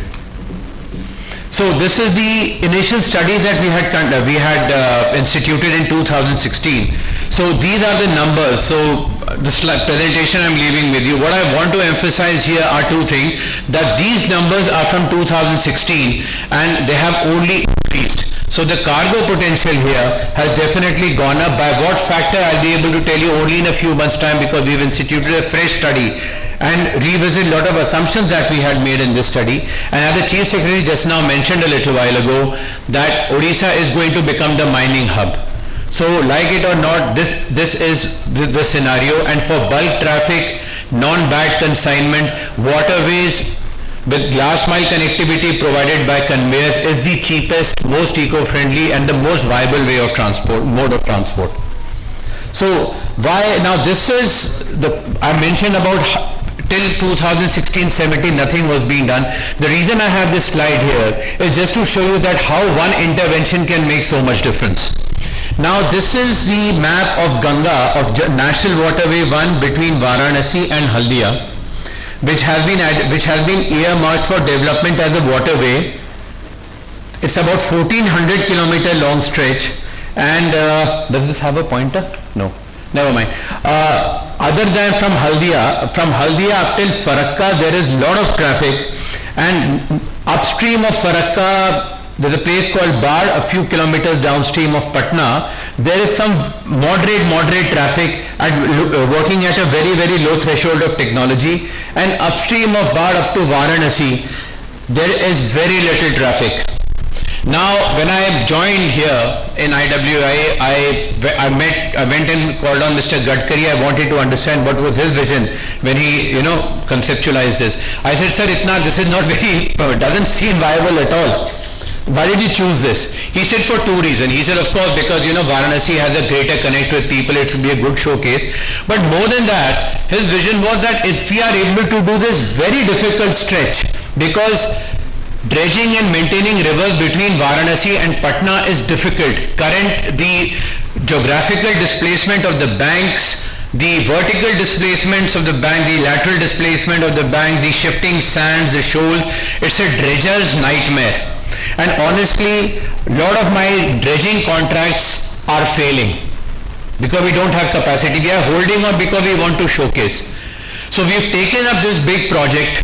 A lot of my works, my projects are not giving those kind of result on this particular waterway, and we are struggling. That is the bad news. But why am I showing you all this? That despite these handicaps, this is the kind of growth that we have achieved on National Waterway 1, friends. It is growing steadily. So 2017-18 is the time when the project started, and in 5 years only we have more than doubled. We have more than double the traffic here, despite the handicaps that we are talking about, despite the lack of ecosystem on Ganga. Ganga only up till Triveni, a few kilometers north of Kolkata, up to Haldia, you see a lot of regular movement. Upstream of that, the movement is limited, it's confined. And IWAI has not even ventured into procuring vessels yet big time. So with very little intervention, this is what we have been able to achieve. So imagine the possibilities in a place like Odisha, where you have water, where you have minerals, where you have traffic upstream and downstream. The question is, how do we go about it? This is going to be the intractable, I wouldn't say intractable, but a difficult challenge, but I think we should be up to it given our lessons. And the second and last advantage that I'll talk about in terms of where Odisha stands, which I think Mr. Harnad also mentioned, and Mr. Rinkesh and Mr. Bhushan of course mentioned very exhaustively, very eloquently, is that the possibility of connecting the coastline of Odisha through coastal shipping with this grid. Now friend, Bangladesh's economy is growing faster than India. It is one of the fastest growing economies in the world. It is hungry. It needs a lot of raw material, it needs things like stone aggregate, it needs coal, it needs fly ash, it needs a whole lot of things. It is exporting a lot of things, and even that is a country beset with severe logistics handicaps. There are logistic handicap, transit of road and rail is virtually, it's a nightmare. And the second problem with them is, again, it's a deltaic country, they don't have enough land, so there in Bangladesh, 30% of their logistics share is with the waterways. So they have a very vibrant ecosystem, and the Indo-Bangladesh trade via waterways, friend, is growing at a very fast rate. In the last 2 years, it has grown at over 50%. And earlier, this trade comprised only fly ash. It is now the commodity profile, that basket is expanding. So if we look at this regional waterway grid, it was formerly called EVAC-TG, the Eastern Waterway Connectivity Transport Grid. Now if this grid comes into being, and this is coming into being because all the stakeholders, namely India, Bangladesh, Nepal and Bhutan are on the same page, it is driven by World Bank. And this is not only about waterway connectivity, it is about ensuring a multimodal connectivity. Multimodal connectivity via waterways, because this is the most natural, most intuitive, way of transport, mode of transport. So in Bangladesh, there is a policy that all SEZs have to be on inland water, have to be on the inland waterway grid. So all we need to do now is to leverage that, ensuring connectivity between Haldia, between Chattogram, and of course if we are a little more ambitious and we show a little more drive and zeal, connecting it to Sitwe. So the virtuous cycle of this waterway grid can actually, lead to a lot of accrual of capital for Odisha, both in terms of, inward traffic and outward traffic. So this is the thing that we have to keep in mind. Now this is the data, this is actually quite irrelevant. I'll just talk in just 2 minutes about what are the challenges in developing waterways in Odisha, and what is going to be the mitigation strategy. The technicalities, of course, my colleague would be covering it, but I'll touch upon them very briefly. Now, this is going to be the biggest challenge, the number of agencies involved and the interagency cooperation. It's not, center and state are just two very broad heads. There'll be the irrigation department, the PWD, the forest, and railways, and of course waterways again. So interagency coordination is going to be the biggest challenge. How do we propose to mitigate it? Very simple. We have an MOU in place with the government of Odisha. Now I want to give it a little more concrete, a little more actionable face. There has to be a joint venture or an SPV between the Inland Waterways Authority, government of Odisha, and an entity which will be duly empowered. Then design and construction challenges. Now when I talk about the design, it is not about the physical design, the civil engineering design. No, what form what is going to be the mode, because these projects, everybody is talking about public-private partnerships. So we are looking at a PPP option. We already have floated an expression of interest under the design, build, operate, finance and transfer model.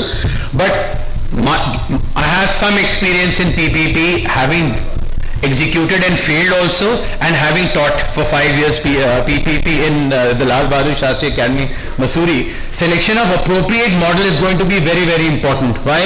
Because given the kind of risks risks, the market risk, the climate risk, the geographical risk, and the risk that this is an unprecedented, a very, very nascent sector with no, role model, etc. in this part of the world. What would be the risk appetite of the private sector?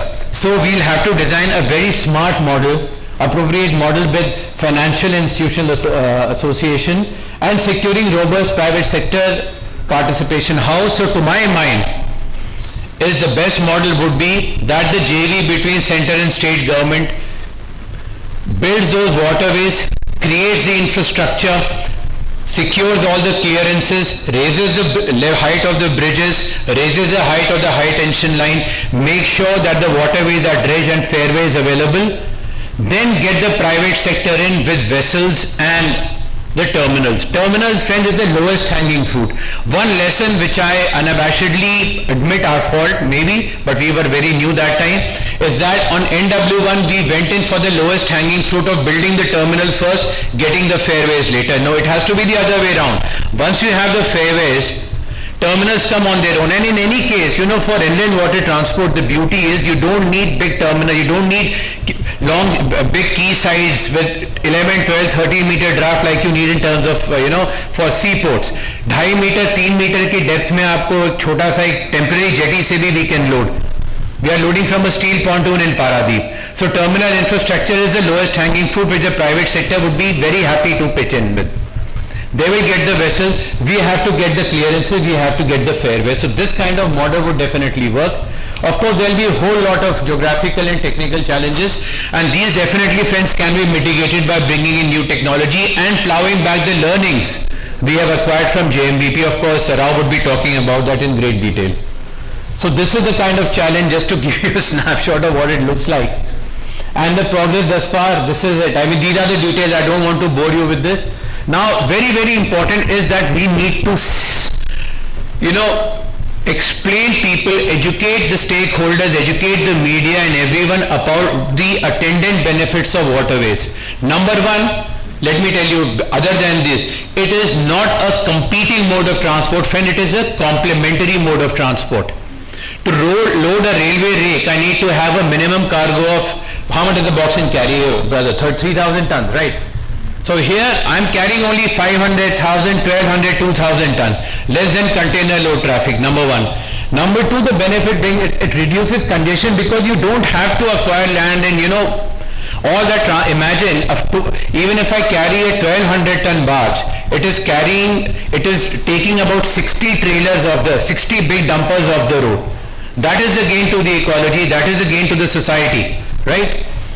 It creates possibilities in ancillary development. I mean, this is very intuitive because once you come up with the IWT sector, you have to create the whole ecosystem, the slipways, the maintenance, the bunkering facilities, navigation, service sector. I mean, it just spurs a whole, series of developments.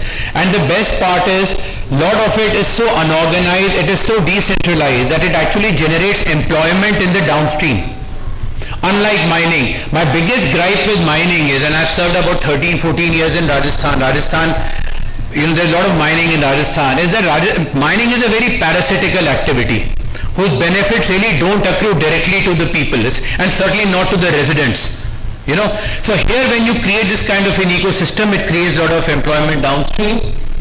And of course, and it is not something for the movement of your minerals and your finished goods alone.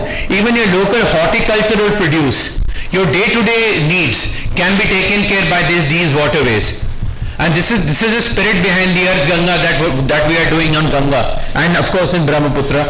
It's beneficial in flood control because we'll be making all these interventions, the rubber, what are called the rubber dams, the weirs and barrages, increases the bank protection will automatically happen, the ground table goes up. Overall it is a win-win situation. You see, best thing about waterway transport, it is not a parasitical activity.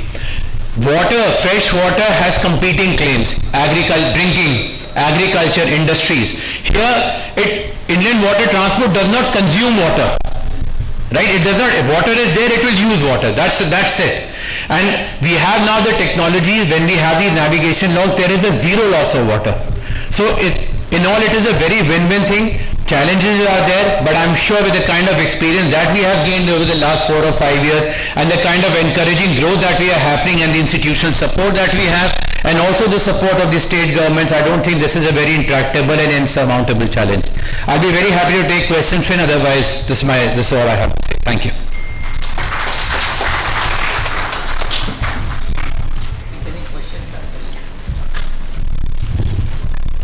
If anyone wants to ask any question to Shri Singh, please feel free.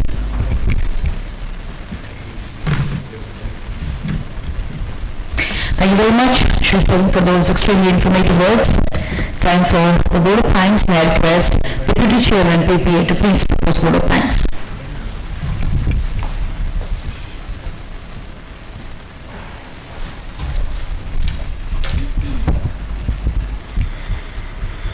Respected Sri P.L. Harnath, Chairman, Paradip Port Authority, Sri Jayan Singh, Vice Chairman, IWAI, Sri Bhushan Kumar, Joint Secretary, Sagarmala, dignitaries of the dais.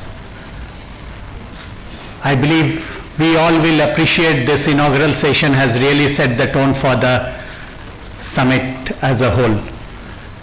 Right from the words of Honorable Chief Secretary, I would just like to share with all of you that Honorable Chief Secretary has really given his insight and he has assured all the support for further taking all this connectivity for the state as a whole. And as we all know that we are also getting a lot of support from state government to keep our port's flag high. So I thank from the core of my heart to Sri S.C. Mahapatra for attending this seminar. I also thank Sri Rinkesh Roy, who is a DRM Khurda, who is one gentleman who really knows Odisha as a whole. And he has given the insight of railway, what railway is going to do for providing further connectivity. I once again thank Sri Jayan Singh for giving an insight of waterways, which is, we all know, it's not a very easy mode of transportation, although we all talk about this is the cheapest mode of transportation, this is most environment friendly mode of transportation, but implementing it, it's not that easy. So with his joining, IWI has given a lot of impetus for last 2 years and IWI is moving in really good. So I thank him for making it all the way from Delhi to attend this. Thank you. I thank Sri Bhushan Kumar, Joint Secretary Sagarmala, who is one person who is right from the day one of this Gati Shakti. He is involved in that and he has the overall insight of Gati Shakti, whether it is connectivity through road, through rail, through waterways or overall logistic thing. I once again thank Sri Bhushan Kumar for making it from all the way Delhi and sparing his valuable time for us. Thank you, sir. And first, last but not the least, I thank our chairman who has really led it from the front and make this as a real success. He has given all the directions, all the support for this seminar. I thank him for guiding us to make this summit a success. But last but not the least, I thank all of you for making this a real success. Thank you.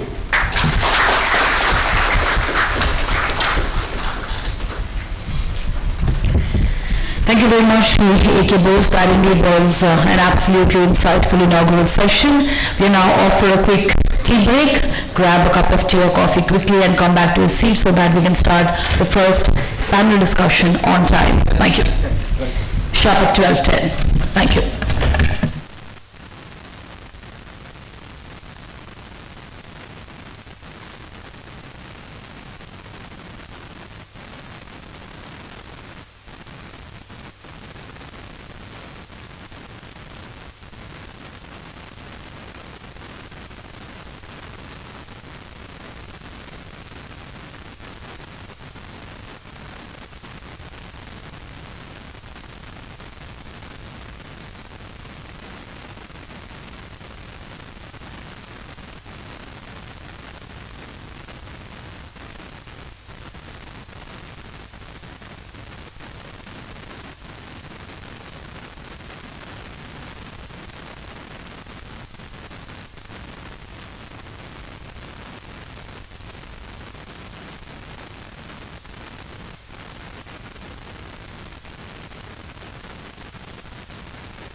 May I please request everyone to please get back to their seats.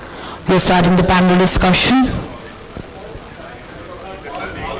The delegates who are outside are kindly requested to please come back to their seats.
Welcome back everyone after the tea break. I think all of you will agree with me that making Gati Shakti successful is a big mission that needs collective efforts.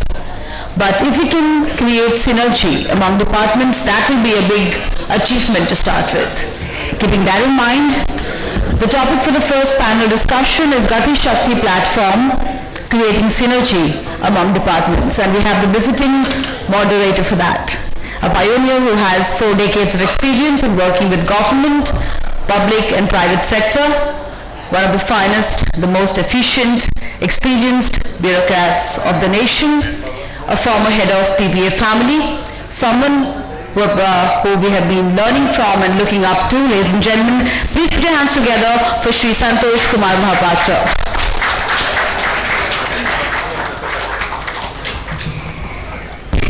And as the panelists, we have with us Shri Sanjay Kumar Mishra, Special Secretary to Government of Orissa, Commerce and Transport Department, Shri S.K. Purohit, Joint Secretary, Department of Chemicals and Petrochemicals, Shri P. Srinivas Rao, Director IWAI, and Shri Madhav Chandra Mishra, Commissioner Customs. May we request the panelists to also join us on stage.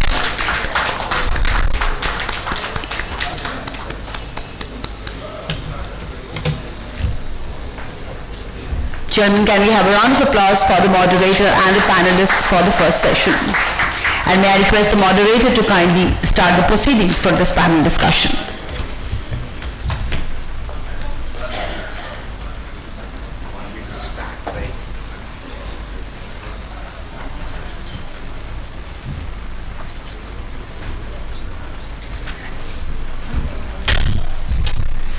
Thank you very much.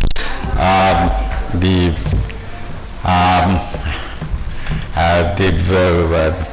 Chairman, Paradip Port Authority, the Joint Secretary from the Ministry, and my esteemed co-panelists and participants. It's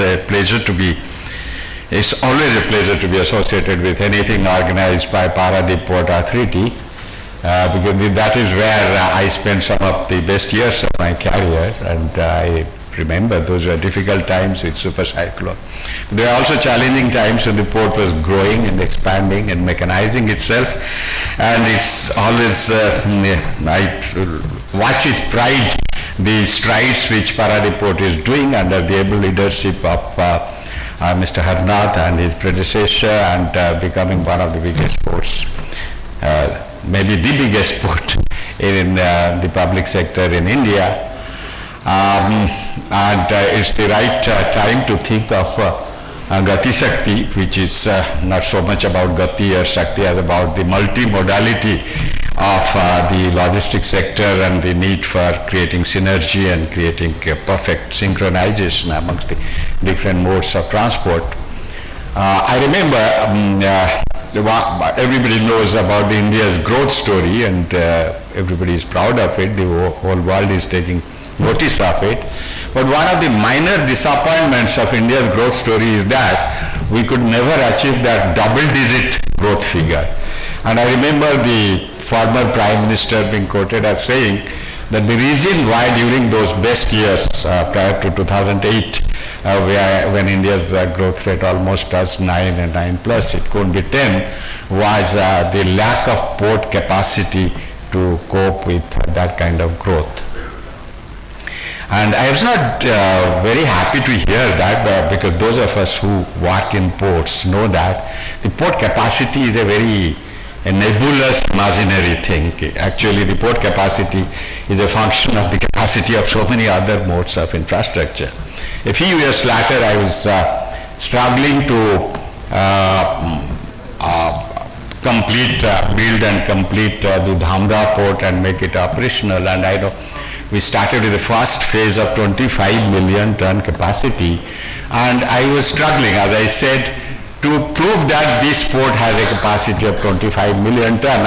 It took us 4 years to reach that capacity, not because the equipments were lacking or the port didn't have the actual capacity, not because there are no cargo. In fact, large Capesize vessels were waiting outside for 20 days, 25 days at a stretch to get a berth, to be berthed in Dhamra port. But we couldn't achieve it because my stackyard was full, and the other modes of transport couldn't evacuate the stackyard to create space for another ship to unload its cargo. And it was only when the number of rakes given to Dhamra increased from 1 to 2 to 3 and went beyond 10 that we could achieve the port capacity of 25 million. So that is how important the multimodality of any infrastructure, and especially of port, is. I'm very happy to read somewhere the chairman announcing that Paradip by such and such year will become a 500 million ton port. And I also read a statement by Karan Adani, the CEO of somewhere, that Dhamra is also going to be a 500 million ton ports.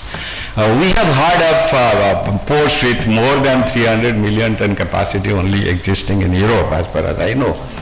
And one of the reasons why such large ports sustain there is that a whole lot of evacuation is done by inland waterways. And imagine 500 million ton means even if 70% of your cargo is non-oil and non-other type which have to move by road or rail, and even if only 60% of that goes by rail, you would have 150 trains coming each way and going the other way, unless you have something like inland waterway, some other mode of evacuating it. So all these look very nice in to announce nice on paper, but the real work is building other capacity. Every logistics by nature is multimodal. The iron ore which comes from the mines in Keonjhar comes by road to the point where it can be loaded onto a train, comes by train to the port, and then goes by ship in the sea to its destination in Hazira or Karnataka, wherever, or outside India. But have you ever thought, that what is the capacity of that road in Kyonjhar where it is coming. Ultimately, it is that capacity which is the capacity of the system, not the capacity of the port, not the capacity of the rail. Nowhere does, Goldratt's theory of goal theory or what theory of constraints applies more than in logistics, that the chain is as strong as the weakest link in it. And therefore, the rule number 1 about multimodal capacity is that it is the capacity of that component of the system which has the lowest capacity. The other aspect of capacity in infrastructure, and especially in ports, or for that matter any infrastructure, I can say from my experience, I was Secretary of Industry in Gujarat when industrialists used to come and complain about the lack of infrastructure. And then I became the CEO of the first PPP body called Gujarat Infrastructure Development Board, and one of the first organizations in India to promote PPP. And I found the same industrialists coming and looking for opportunity to invest in infrastructure. That was the one good thing. They stopped complaining about lack of infrastructure. But the result was that they looked upon infrastructure as an investment like industry. And the problem with that is in industry, you are congratulated if your capacity is fully utilized. So they also looked at infrastructure as if it is something where the capacity has to be fully utilized. And that is what the bane of infrastructure is. A good infrastructure is an infrastructure whose capacity is underutilized. In fact, underutilized to the extent of 1/3 at least, so that there is no waiting for getting service from that infrastructure. So rule number 2 is 2 of multimodal system is that if you have 2 modes, one feeding and one receiving, the receiving infrastructure must have surplus capacity, in other words, have at least a quarter more capacity than the feeding infrastructure is giving to it. Let me put it like between port and railway. If you are, let's say, importing, let's say, coking coal, and you are importing 10 million tons of coking coal, the rail system must have a capacity to carry 13 million tons of coking coal out of the port. And if you are exporting, and if you are bringing, let's say, iron ore, and you are exporting 10 millions of iron ore, then the port must have capacity to export 13 to 14 million tons of iron ore. I mean, that is the interrelation of multimodal capacity building, if you have it. In fact, I should not talk more because we have very excellent co-panelists, very good in their individual fields, and we should miss this opportunity to listen to them. I will now go back and request, let me go there because they are, they're very long, illustrious CVs are there, not here, so let me go there. Thank you very much. Thank you very much.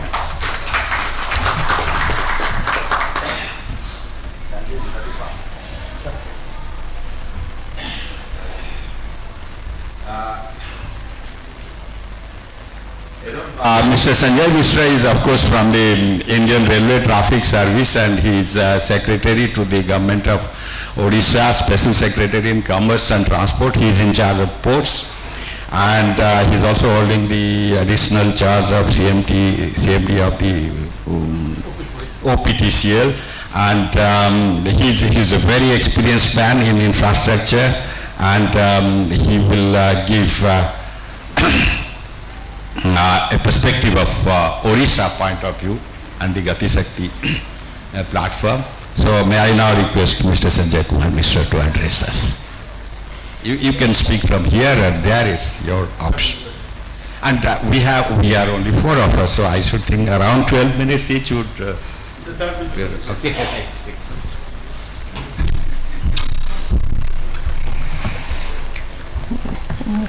A very good, nice afternoon, I will say, because the winter is just setting in, and since Monday, as the meteorological department had said that Bhubaneswar will be having little more cold, We all are waiting for that, and our blazers and suits are also waiting in the cupboard and in different wardrobes, so that will be used. And this is, I will be respected Sri Mahapatra. We know each other since long, and his experience has become immense in infrastructure development of the state, past Paradip port and followed by the Dhamra port, which is by far the best port in east coast area. However, it is starving for cargo. And Sri Purohit, my old colleague, we are friends. Sri Madhav, we also know each other because we are family friends. And Sri Rao, we have seen you in different video conferences and everything.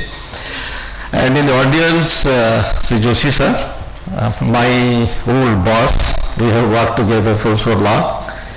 And Sri Bhushan Kumar, JS, we have nice and very coordinated approach connected to Sagarmala.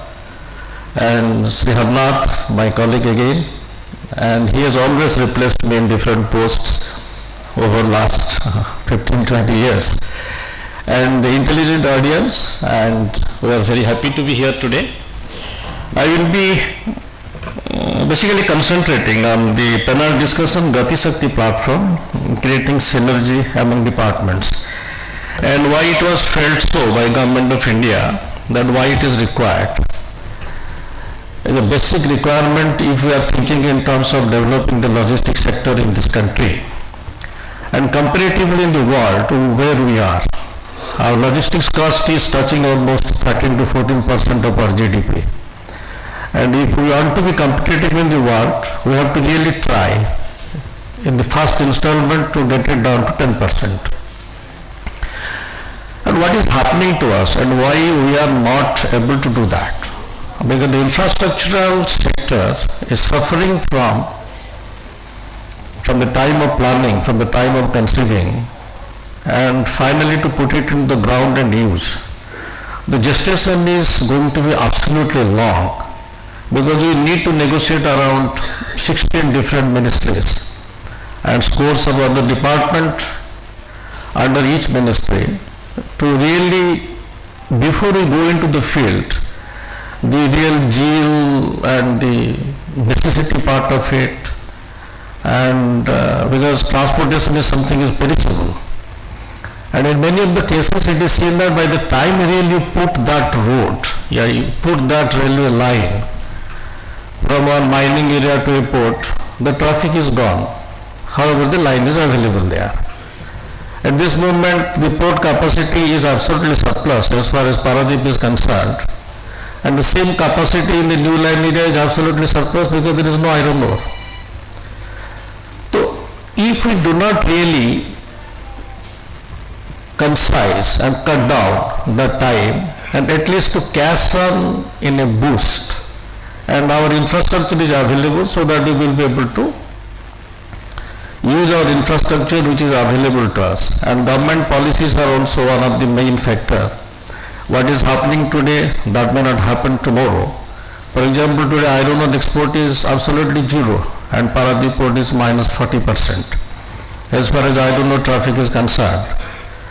And the total unloading arrangement, the terminal capacity that they have created for iron ore is not in use, and now they are trying to use it for coal. The same thing is in case of Dhamra port. So I have a personal experience of seeing how a 1.5 kilometer stretch of road took 7 years to get completed and finally became motorable and for the use of the people. If you are aware of the geography of Bhubaneswar, I was staying in Rail Bihar area, and from Rail Bihar to Nalco Square is 1.5 kilometer. Past people started working in doubling that road and giving you a cycling track, giving a payment for the workers, and it took 2 years to get completed. And once the road is completely spick and span, all of a sudden one fine morning, the Reliance people came and started digging it again to put optic fibers into that. They damaged the total payment and finally put the optic fiber and somewhere field of that area, they didn't really redo the pavement part of the thing, but they just cemented it and went away. 3 months after, some sewage system was to be established in that, and sewage system, you know that you have pipeline, you have junction arrangement and everything, and you need to really dig the road, the center of the road 20 feet deep, where the stones are there, and so stone cutting machines were employed. Finally, the pipeline was established, got connected to the sewage system. In Bhubaneswar, those who are staying, they might be saying that each and every road has been dug in that way. And it came from Maitri Vihar area up to this Suryan's Hotel. Suryan's Hotel had issues, they didn't allow them to work stopped for 3 months. After that the rainy season came. After that the work didn't start. So we inquired about it, why the work is not starting, and the contractor who was doing it is gone. The contractor has failed, a new contractor will take up the work. The new contractor came and started doing the work. You could see that the alignment and the grade is not matching with the pipeline. So he started reworking with the grade again, and it took 3 years to get completed. The sewage system got completed. Now somebody has to really go for the block topping of that road. Before he started doing it, somebody else came, like he wanted to put ornamental lighting in the median of that road. Now ornamental lighting in the median of that road happened. In between, government decided that we have to have a ring arrangement where from Jampier Square through Saliasai, through Railway to Nalco Square. The whole Saliasai Basti was displaced, they were put into proper sheds and housing schemes, and that road which is getting connected to Utkal Hospital, that road started getting constructed. And this road is to go and meet that road. Now this is at a higher level and that is at a lower level. Finally this whole road was dug to an extent of 6 feet to get it merged with the other road. So finally you have the ring arrangement. When I was leaving Rail Bihar in 2021 December, I could see that work was not yet complete, and that got completed only in June 2022. So this whole exercise from 2016 till 2022 June took 6 years to get completed. And there is no coordination between the department. When I inquired it further, they said that in spite of the coordination, each project has a different funding arrangement. That the sewage system is done by JICA, widening of the road is done by World Bank, and this ring arrangement is done by H&UD Department, Housing and Urban Development, and this optic fiber is being done by Reliance, and this ornamental lighting is done by BMC. So even if you have synergy, there has to be synergy in the funding arrangement itself. What PM Gati Shakti is going to give us? It is going to give us all this data of 26 layers, where you know before you are going for the project, you will be able to know the background part of the information, where there is a forest, where there is a wildlife sanctuary, where there is a river, where there is a pipeline crossing, where there is a railway track, where there is a transmission line, where there is a telephone line. All this data will be available so that you will be really able to draw your contour in such a way that you have minimum risk and finally you reach, and from origin to destination you are able to place it. And what are the simultaneous work which has been planned in that corridor is also required to be available in that platform. If I really put my scheme of things and my project into that platform, it should start telling me immediately either it's a virgin project of mine, yeah, there are already projects sanctioned into that, and what is the financial model and financial closure of those projects and how soon they are going to take up. If that part of the information is not available, then certainly in spite of having the total knowledge pack with us, we are not able to really have a project done during the period, whatever we keep it, 2 years, 36 months, something like that. And forest is that means it's a wall to itself. From the time of applying till you get stage 1 clearance, you need to cover 20 steps. You cover 20 steps, get to that stage 1 clearance for the main project area. After that, people will say that you have to go for compensatory afforestation in lieu of the forest involvement that you are doing in your project area. And when you are going for compensatory afforestation, again you have to travel those 20 steps again. And your total plan, before you upload into Parivesh portal, you have to travel 40 steps, and each stage 1 clearance paper making takes 6 months, followed by compensatory afforestation takes 6 months. After that, forest department will raise questions. In Odisha, what is happening? Our forest coverage is increasing every year. At this moment, it is 43%. And there is hardly any land available for compensatory afforestation. If your main project is involved for 12 hectare, you need to go for compensatory afforestation for 24 hectare. However, 24 hectare is not available in one chunk. They will be given you distributed all over the state, 10 hectare here, 20 hectare here, 13 hectare here. In each and every place you have to go for DGPA survey, you have to go for Hal Sabik revenue record understanding, you have to go for pillar posting, you have to go for all sorts of things. So you are badly stuck on this. Our projects in transmission sector, I will tell, since 2016, the transmission projects are still hanging in fire for forest clearance, and this is 2022. That was being done by OPTCL initially. After that, we have given it to forest consultants, so they are able to move freely and try to do work. Now at this moment, we have reached that from today onwards, after 6 months, we will be getting the forest clearance. 80% of the project is complete. Whether you talk about the substation, you talk about the transmission line, but you are not able to capitalize that project for which it was constructed. The synergy is that thing, that all the informations will be available to us, so we really do not do a conflicting kind of a thing in the same stretch of the area, because we will have the background knowledge. However, I will be suggesting that when I upload one of the project into Gati Shakti portal, it should develop an unique identity number, and that unique identity number should be having all the informations about the physical structure of the project, about the financial closure of the project, and finally what is the gestation part of it, and whether anything else is going to be in conflicting nature in that. If any project is coming into that kind of a territory, then it is to be told that better you go consult and you do a simultaneous work where you do not cross each other's path.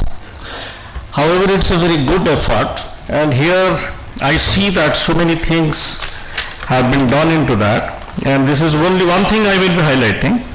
The infrastructure efficiency when improved shall bring down the cost of logistics, which I have said already.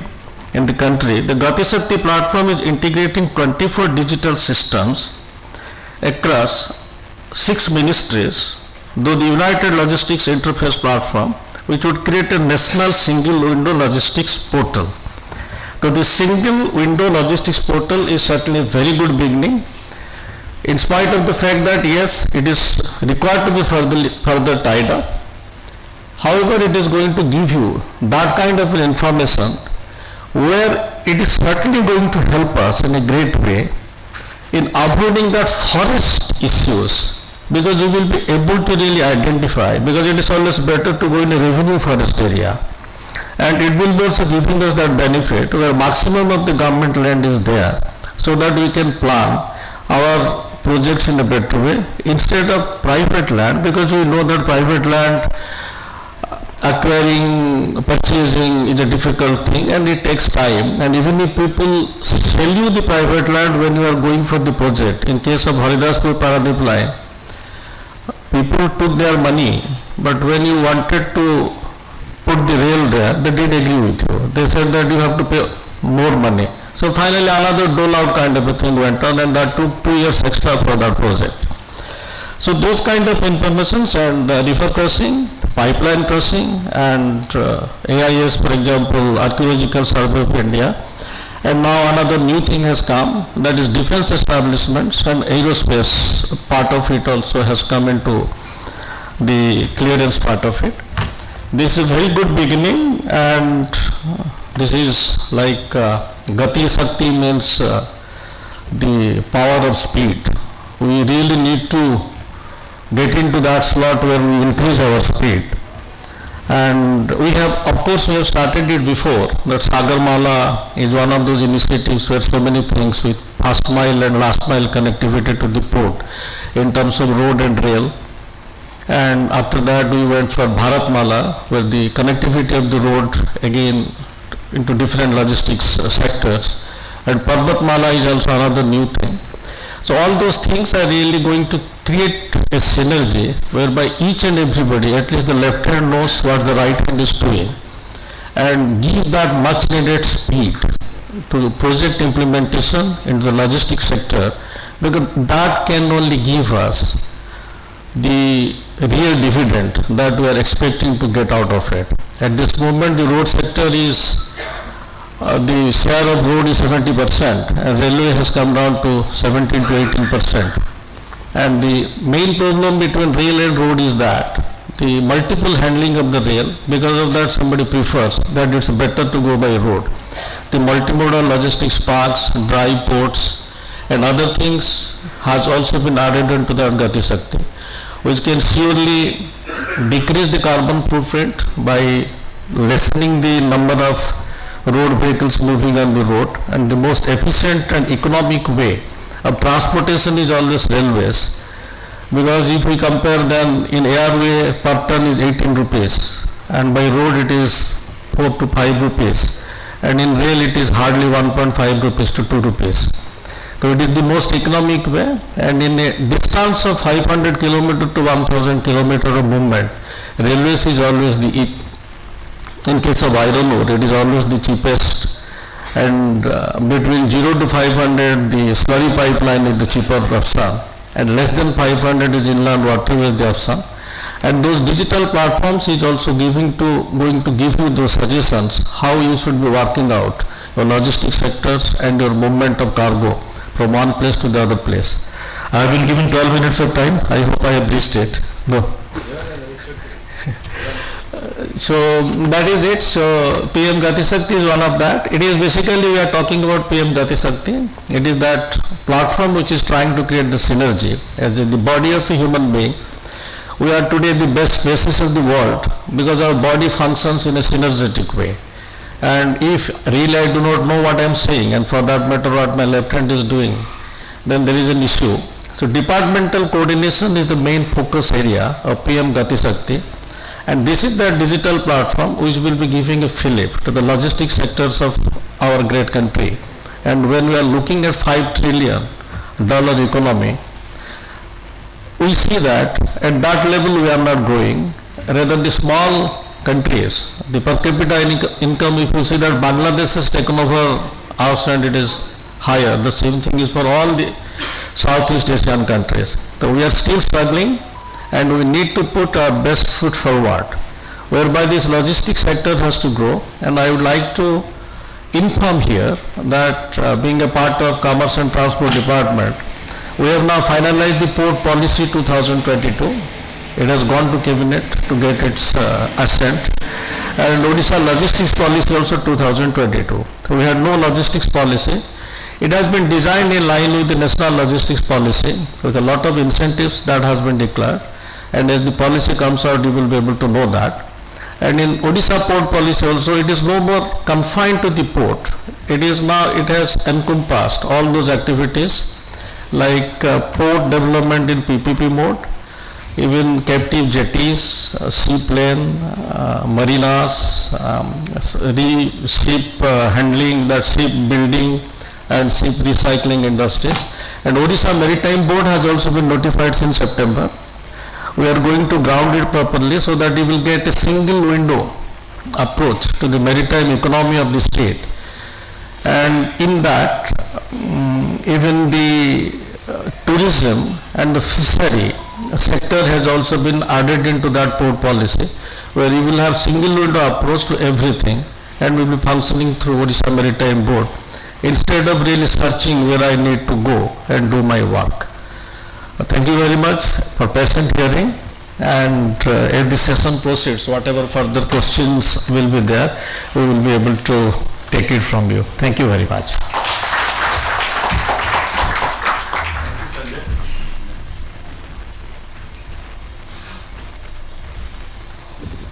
Thank you, Sanjay, for touching upon a very important aspect of Gati Shakti, that is to provide a common digital platform to all stakeholders and all departments to give their inputs, clearances, or whatever is required for the fast completion, timely completion of an infrastructure project.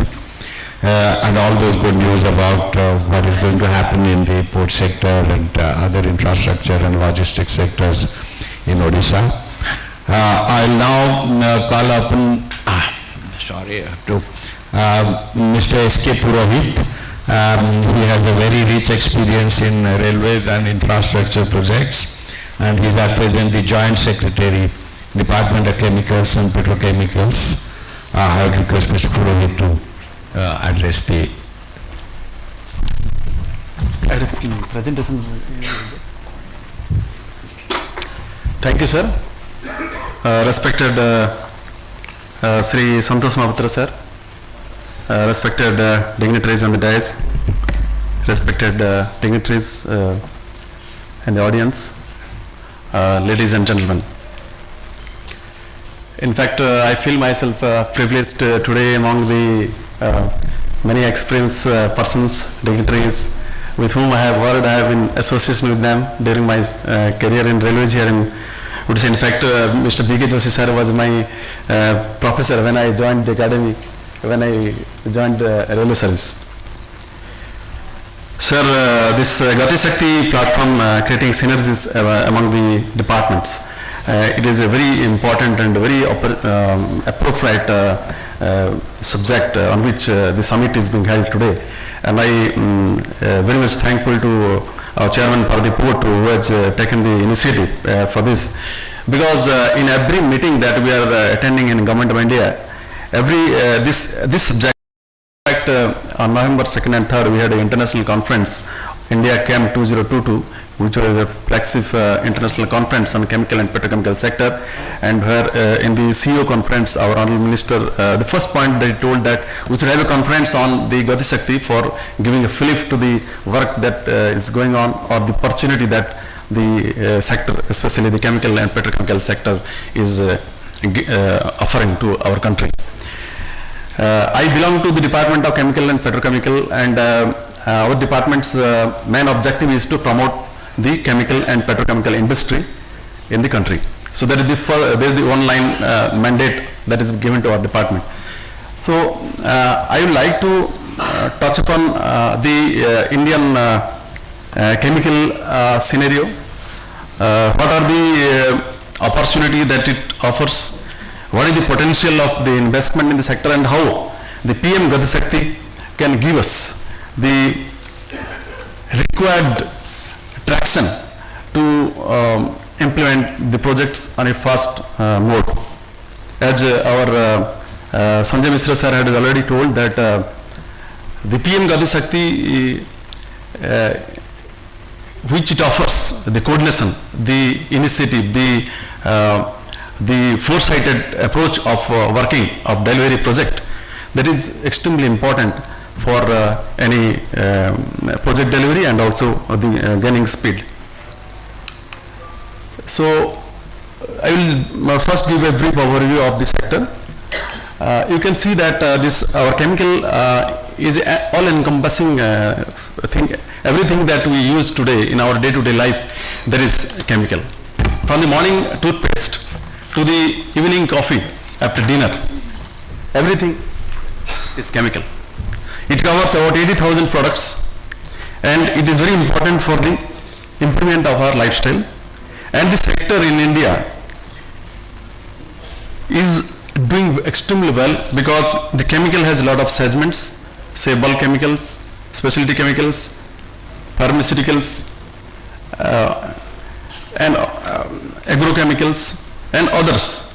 So all these, in that, the agrochemical, that is pesticide and insecticides, herbicides, etc. That is, we are the fourth largest producer in India. And the dyes, we are the second largest producer and exporter. And we are fifth in the world and fourth in Asia in chemical sales. And the employment that it offers is too high, and this figure that I am giving here, 2 million, is very conservative, because this sector is a delicensed and deregulated sector. And you can say that the employment potential is too huge. Of course, the statistics say 2 million, but it is too huge. It does not capture the entire population. So this is the market size of our Indian chemical industry, $187 billion, and it is growing at a phenomenal growth rate of 9.3%, and it will touch $300 billion by 2025. And the right side of this slide gives the segments: bulk chemicals, specialty chemicals, petrochemicals, and agrochemicals and others. And the specialty chemicals is a sector which is growing very fast, because it covers our day-to-day lives. It is this health, nutrition, flavors, fragrance, and all the things that our people now usually are buying for improvement of their lifestyle. So this slide I will come slightly later. These are the various growth drivers that is driving this sector, the chemical and petrochemical. Demographic dividend and disposable income of people, rising disposable income, median age of population, urbanization, and as I told, the specialty chemicals is fastest growing, and because of the geopolitical shift and the production and consumption shift to India, our country has become a very promising destination for the foreign chemical giants to set up their plants, and a shift in consumer preferences leading to new product development, and growing policy support both by central government and state government, that is driving this sector. And two more important factors is that we have very competitive labor, skilled manpower available at a very competitive rate. And second thing is that the global, the per capita consumption of chemical is one of the lowest. We are 1/6 of the global average. So that gives a big headroom for this industry. So India is emerging as an attractive investment destination resilient to global economic swings, mainly due to consumption potential and industry-friendly policy. So there is a demand, infrastructure, logistics, foreign direct investment, startup culture, corporate tax, innovation, and ease of doing business. All these are driving this sector. And India's manufacturing competitiveness has also been fueled by progressive government policy and facilitating government initiative. There is a high quality infrastructure, robust investment policy, and as I told, that quality labor at competitive cost. And India is now slated to grow as a growth engine of the global economy in the current decade. As you can see from this slide that India's GDP is very high in comparison to the GDP growth in other developed economies, and India has become now the 5th largest economy in the world. India's GDP and per capita is forecast to grow at 8.9% from 21 to 22. And our urban population is also rising, 670 million by 2035. So these I am giving the strength of our country, and these are some policies initiated by Government of India which has become game changers for the Indian chemical industry: availability of feedstock, regulatory quality standards, governance and clearances, skilled manpower, industrial infrastructure, local manufacturing, exports and innovation. Then I will come to this slide where it indicates there is huge potential of growth of the chemical sector, and this import of chemicals and petrochemicals in the year 21-22, it was 5.44 lakh crore, and our export is 3.69 lakh crore, and there is a net import of about 1.75 lakh crore. So there is huge potential for the import substitution also. This has resulted into a lot of foreign direct investment, and the DPIIT has estimated that about this chemical and petrochemical sector will be the highest attractor of the foreign direct investment, and they have calculated that about 66.1 billion foreign direct investment is expected on this sector in our country. And the FDI that we have got in 21-22 is about 7,202 crores already. And in the year 2022-23, in the first quarter itself, we have crossed that limit. We have already 7,434 crores of foreign direct investment which has already come to our country. And the prospective plan study which has been done by EIL and Indian Oil Corporation, they say that by 2040, there will be a potential, till 2040, there will be investment requirement of about 18 lakh crore in this sector. So it offers a lot of potential and for growth, and we are in a time where we have to seize this opportunity, and because of that, this PM Gati Shakti is very, very important. And this we need to do a lot of such kind of summit so as to disseminate this information, the government policy, and so that we work in right earnest for on this direction, so that we can meet the challenge, meet the opportunity, and we have to work first also. This Gati Shakti National Master Plan, as we all know, that it has been launched on 13th October 2021 for providing multimodal connectivity. And as Sanjay Mishra have told, the logistic cost currently in India is as high as 14%, and the logistic cost of the developed economies is about 9%.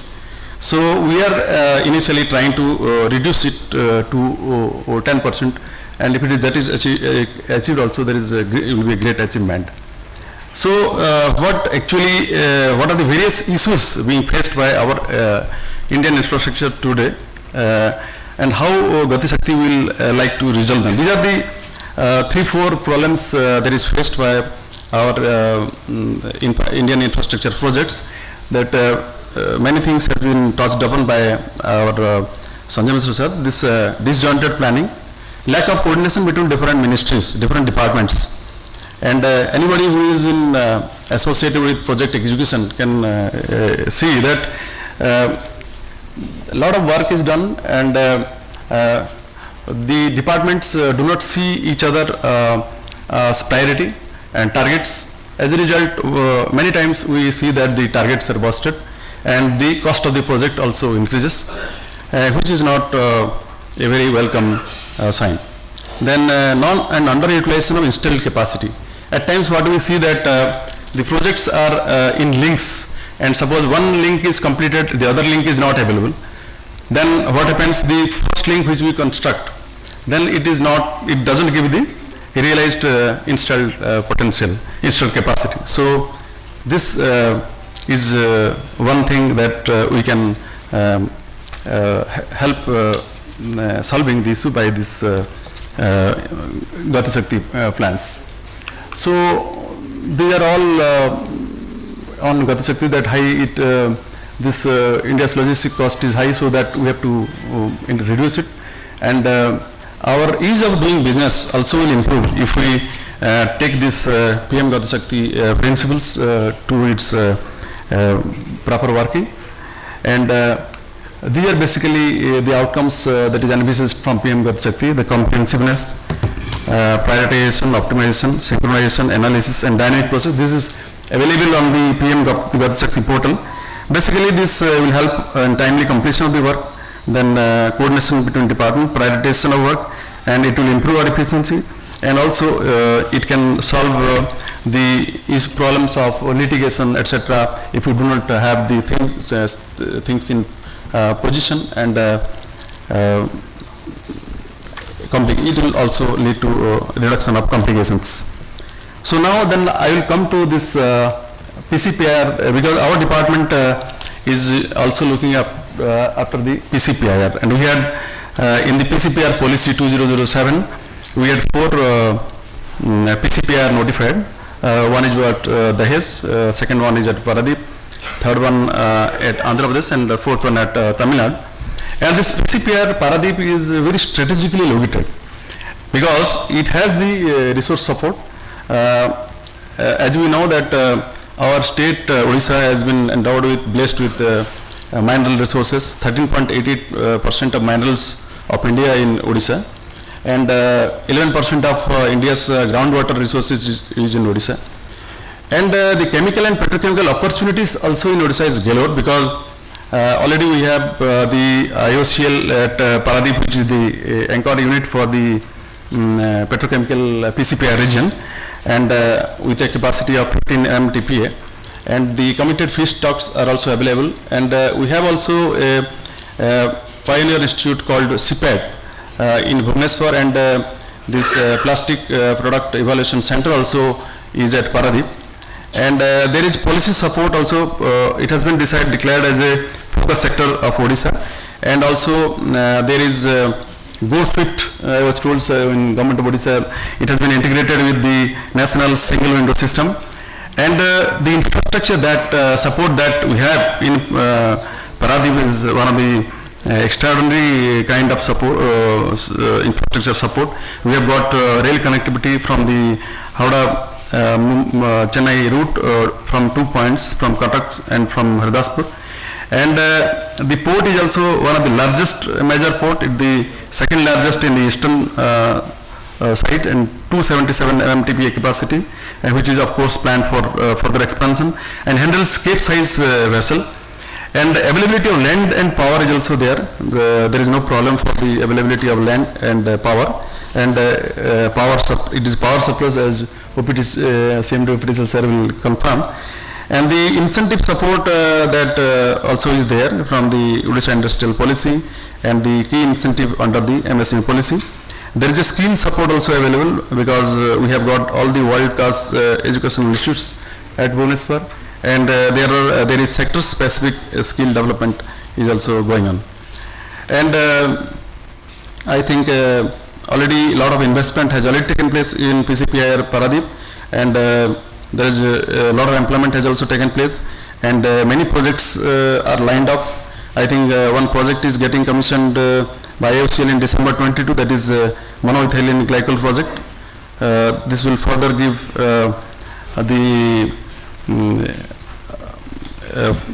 further help the sector, and will give the feedstock to the downstream industries. And also some other projects like integrated PXPTA, that is also coming. And there are huge other projects are in pipeline yet to be approved. And this conclave in multimodal PM Gati Shakti multimodal summit, this will certainly help the chemical and petrochemical sector, and that too, and also our state, Odisha, and the PCPIR region, and it will also definitely meet the requirement of the chemical and petrochemical sector. And certainly this PM Gati Shakti scheme will do a great help to our infrastructure projects for timely completion, and to expedite our country's progress, and also to reduce the logistic costs. I think with this, thank you, sir. Thank you. Thank you. Thank you, Mr. Purohit, for enlightening us on all the opportunities that are in the chemical and petrochemical sector. I think if anything is going to be a game changer to the logistics in Odisha, it will be the Inland Waterway 5. It has huge potential, and it is connected to two of Odisha's best ports, Paradip and Dhamra. And we have been talking about it, dreaming about it since I was in Paradip in 1997 to 2002. And there was a time in one of the 5-year plans, there was a provision of 2,000 crore for the fairway, and then it disappeared. And then 5-year plans also disappeared. And today we are yet to see anything really happening. Mr. Jayan Singh has already given an all-India perspective of Inland Waterway. I would request Mr. Rao, Mr. Srinivas Rao, who is our hope and for the Inland Waterway 5, to give us a perspective of Inland Waterway 5 and Inland Waterway in Odisha in great detail.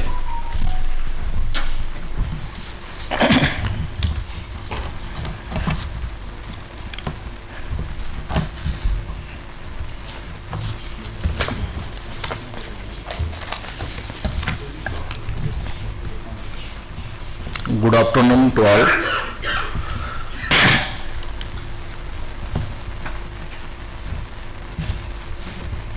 I am extremely very thankful to Sri P.L. Harnath Saab, Chairman Paradip Port Authority, to give me this opportunity to present the challenge and opportunities for national waterways in Odisha. As you all know that Odisha has immense potential of natural resources, that is rivers, coal mines, iron ore mines, bauxite mines, etc. Not only these, the natural resources, there are cement factories, steel plants, aluminum plants exist in Odisha.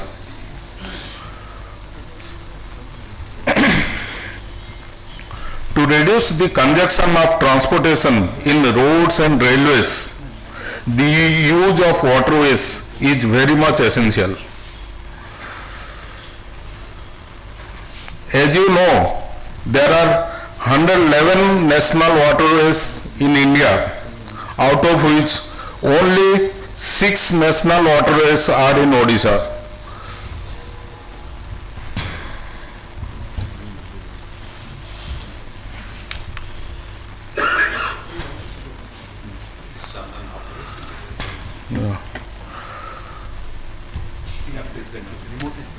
Yeah, it is.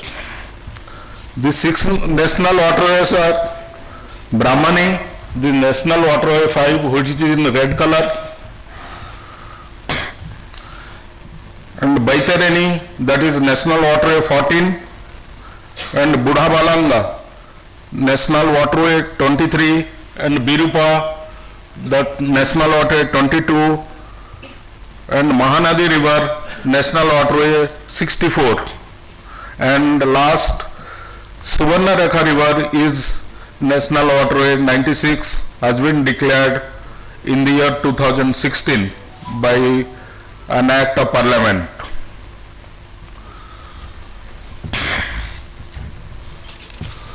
So initially IW wants to develop national waterway 5 along with national waterway 64 as a first phase. Next. So as our Vice Chairman has emphasized that we are going to develop between Pankapal to Dhamra as well as Paradip. It is our challenge. So for this there are so many obstructions we are getting. Next, sorry.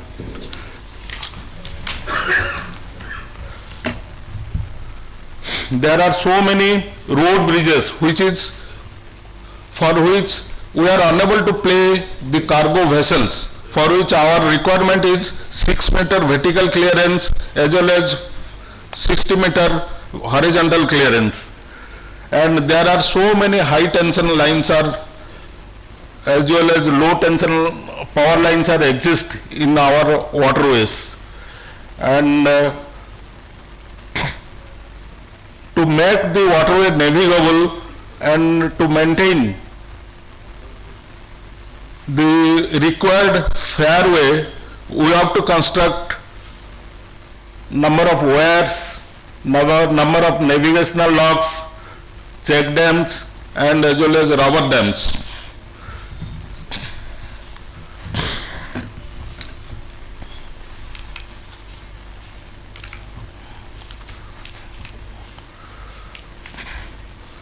So for this, an MOU has been signed with CWC to get the designs of the structures, and which is under vetting. And for the road bridges, that also we have given the designs to Government of Odisha for finalization. so that accordingly the road bridges will be modified as per the requirement of class 3 specification of the waterways. So we have already DPR stage also already done and waiting is under process.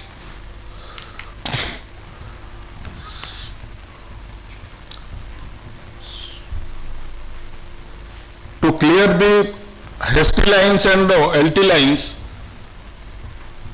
already 45 crores of rupees has been given to Government of Odisha and 85% of work already completed.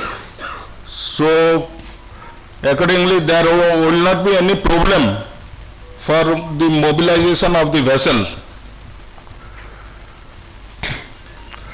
And formation of SPV for execution of the project is under process, and recently we have awarded the cargo study to some agency, that is PwC.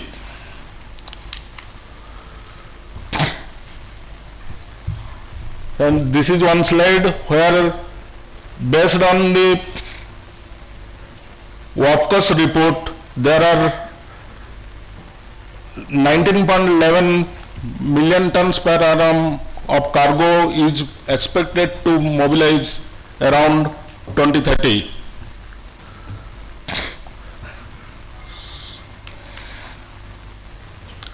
And so far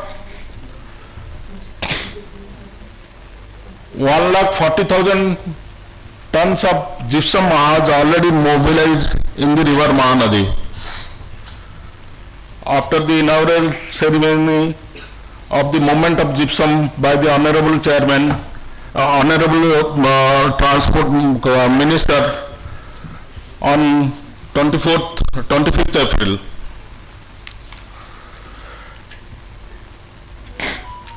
So we require the of agencies, means of Government of Odisha, various agencies support to make this waterway viable as well as commercially operation,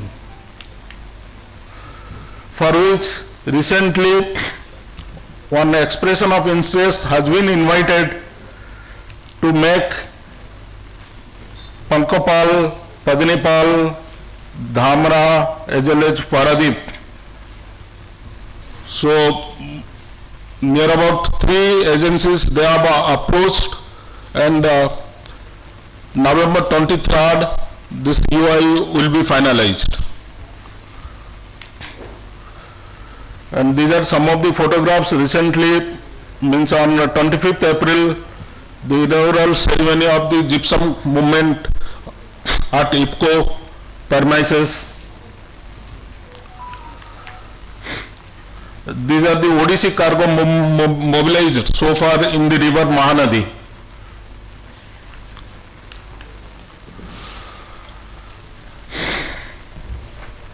So this is the navigation route from IFCO to Paradip port.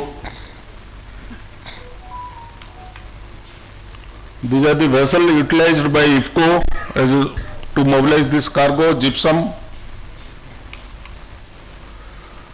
So our challenges are to increase the depth in the channel.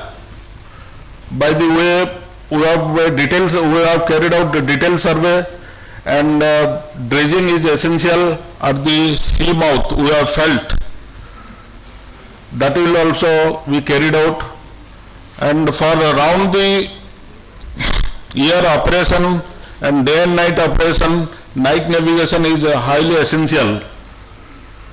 And there are so many problems by fishermen. They are putting their nets, and we have approached state government to take up these challenges, problems with the fishermen.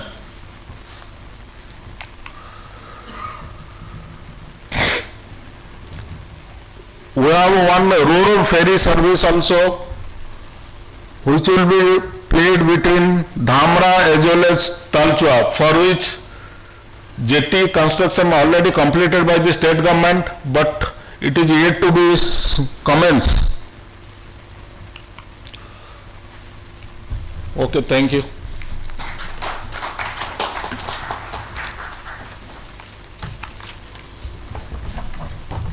Thank you, Mr. Rao. I think the project will also have as timely a completion as your speech. May I now request Mr. Madhav Mishra. I think Sanjay has already explained the digital platform that is required for completing a project. Now we also need a common digital platform for carrying out business, and there the role of customs comes very important. And I now request Sri Madhav Chandra Mishra, who is the Commissioner Customs in Bhubaneswar, to enlighten us about what is being done.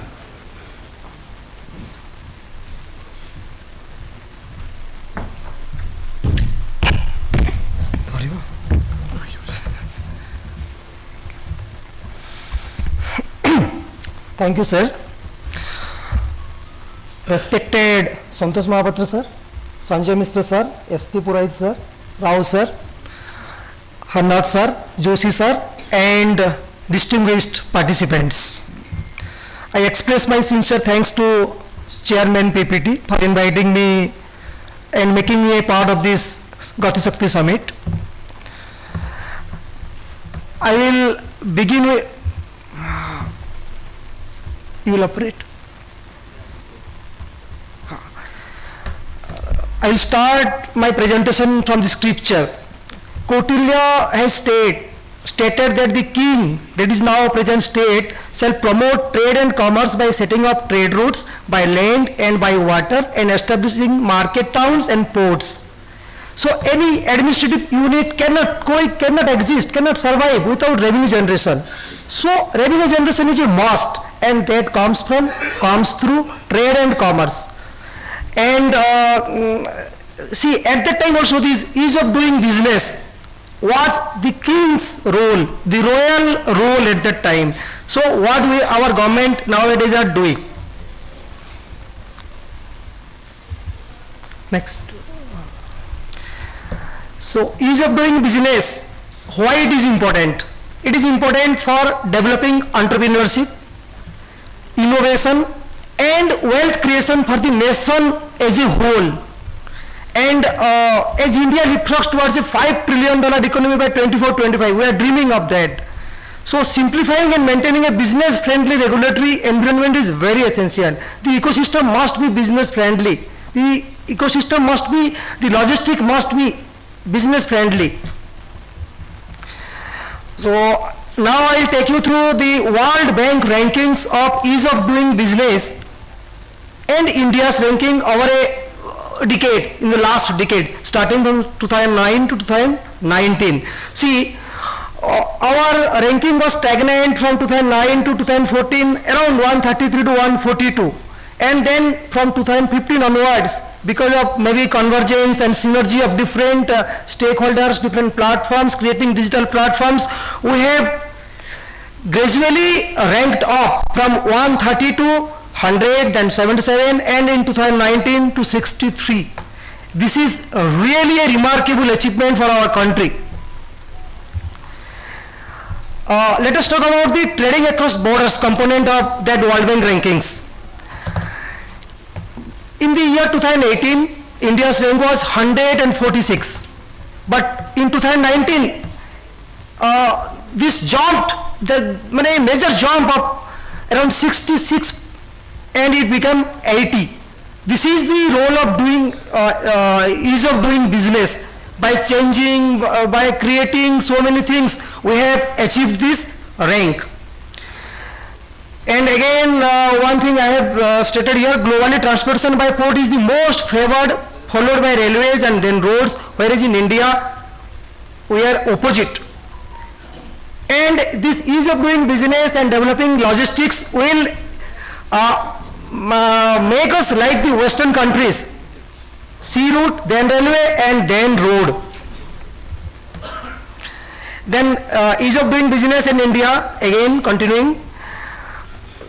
This quantum jumps of 66 ranks was possible by for two main reasons. First is Jawaharlal Nehru Custom House at JNPT, and that Navaseva Port in same Navaseva Port and Jawaharlal Nehru Custom House.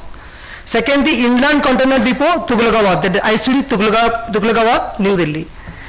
Because these were the two locations in India chosen by the World Bank to estimate the time and cost of release of the export-import cargo for its doing of business rankings. From there, these two stations and the staffs, officers, the stakeholders, all the stakeholders, the ports, the customs brokers, the steamer agents, the stewarder, everybody played their role properly, and we have jumped by these 66 ranks. Then coming to ease of doing business and ports, the Indian ports. We all know port is the gateway to a country's economic prosperity by promoting trade and commerce. And apart from the port authorities, multiple agencies like Indian Customs, terminal operators, transporters, railways, Concor, custom brokers, stewarders are closely involved in a complicated process of cargo clearance. The cargo clearance is a very complicated process. It sounds very easy, but it is really a complicated process. And now we are in a 24/7 mode. Clearing cargo clearance in a 24/7 mode is a very difficult job. And this ease of doing whatever we are planning and doing through this ease of doing business has made it successful and possible. Continuing, in last few years a number of initiatives have been undertaken to reduce the cost and dwell time of cargo clearance. Why? Why this ease of doing business? Because to enhance the efficiency, to seamlessly integrate multiple agencies, to provide a digital platform for all the stakeholders, and most of all to promote transparency. Let us talk about some specific initiatives. First, elimination of manual forms. As you all know, these manual forms 13 and 11 have been done away with at JNPT and maybe in most of the other ports, major ports, and e-forms have been introduced, for which this customs authorization and endorsement is obtained online and accepting the containers. So this has eased. Second initiative like direct port delivery, I hope you all are familiar with these words, direct port delivery, direct port entry. This direct port delivery has been introduced, obviating the need for transferring imported containers to CFS for obtaining customs out of charge. This has resulted in substantial savings for importers as well as it has also cut down the time taken in the whole process. Then again, direct port entry. Direct port entry for export containers, this is for export. Direct port entry for export containers has resulted in reduction of time taken in obtaining customs approval, bringing down dwell time and savings in cost. Nearly 74% of all containers exported through JNPT are now using this route. Container scanners. In all the major ports, these container scanners are now being commissioned, installed, and one in Paradip, it is being installed now. So it will again reduce the time of examination of the cargo, imported cargo. And this is one very important initiative, port community system.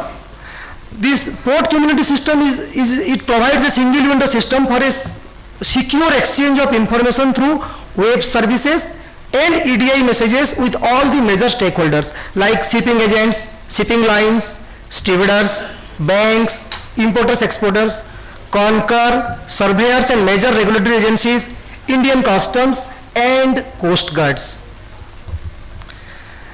Then another one is e-delivery orders. All major ports are equipped to receive e-delivery orders from incoming ships, thereby eliminating the need for physical handling of the delivery orders. The manual system is gone. Now we are online. Then we are having allied agencies who plays very important role for the importing and for the importing cargo mostly. That is the FSI, drug controller, animal and plant quarantine, and wildlife crime control bureau. all these agencies have been provided a single platform and to reduce the dwell time of cargo clearance. After port, let us talk about this ease of doing business in Indian customs. How Indian customs, the CBIC, has ushered in this ease of doing business by changing their rules, acts, by introducing new practices, new schemes. These Indian ports in Indian customs, I can say they are the both sides of the same coin. They coexist since time immemorial. The such initiatives by CBIC, first is facility of deferred payment, you all know that. Second is the AEO program, Authorized Economic Operator Program. This is a very important scheme where extensive benefits including greater facilitation and self-certification have been provided to those entities who have demonstrated strong internal control system and compliance with CBIC. Relaxation in insurance cover, bond and bank guarantee. That is further the important exporters, for all these things, the time has been cut down from 30 days to 10 days. Then setting up on CCFC, Customs Clearance Facilitation Committee. This is a very high level administrative committee comprising of senior most functionary of all the departments, agencies and stakeholders at a particular seaport or airport.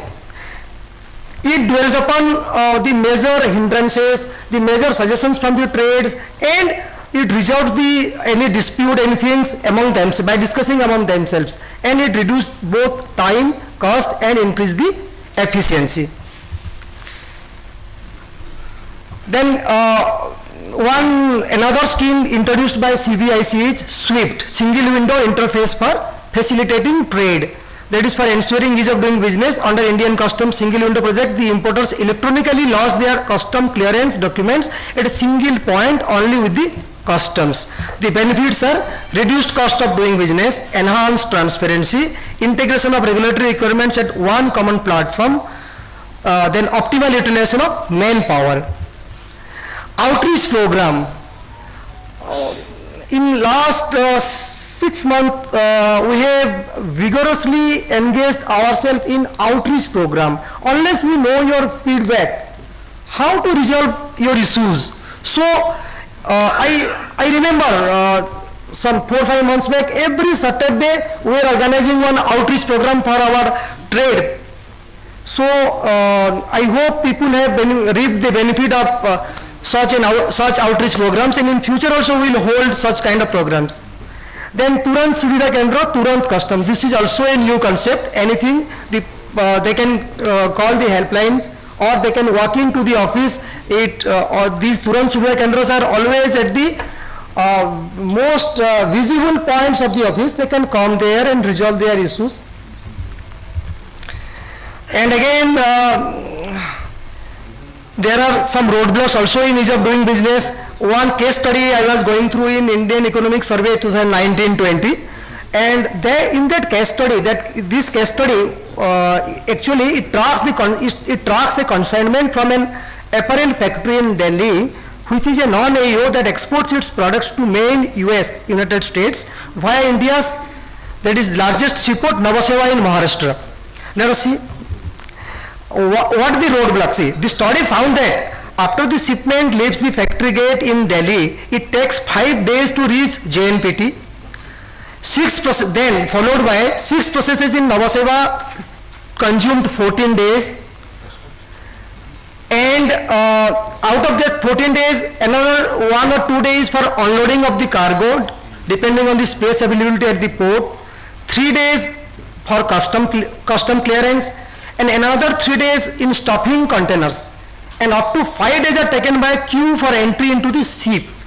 This is partly due to the insufficient port infrastructure to handle the inflow of containers, narrow roads, poor strength bearing capacity of the roads at the port. These are the roadblocks. We must address these roadblocks while addressing or while planning schemes for easing these EODB. See, this is a snapshot of that case study. You see, 5 days, then up to 14 days, then 19 days that she journey, she travel, and in America, in United States, only 3 days. It took only 3 days. Out of that 41 days, it took only 3 days in the States and 38 days in, 19 days in the sea and rest in Indian soil. Let's hope, let's be optimistic. Whatever this PM Gati Shakti has new promises for all these things to address such kinds of roadblocks in EODB, and I hope in near future we will attain this World Bank rankings top 50 by adopting new technological innovations like artificial intelligence, blockchain, and machine learning. These three things are very important for this improvement of logistics as well as improvement of ease of doing business. Let's hope India will be within top 50 in next few years and in top 10 for the next few years, because we are dreaming of trillion dollar economy in near future. Thank you so much for a patient hearing. Thank you, sir.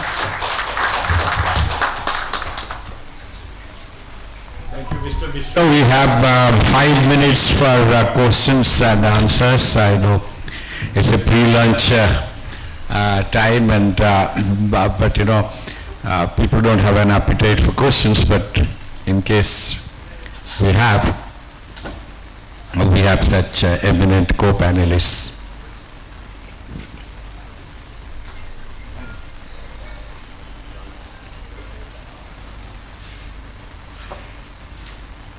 I had never seen a commissioner customs let off so easily from a meeting.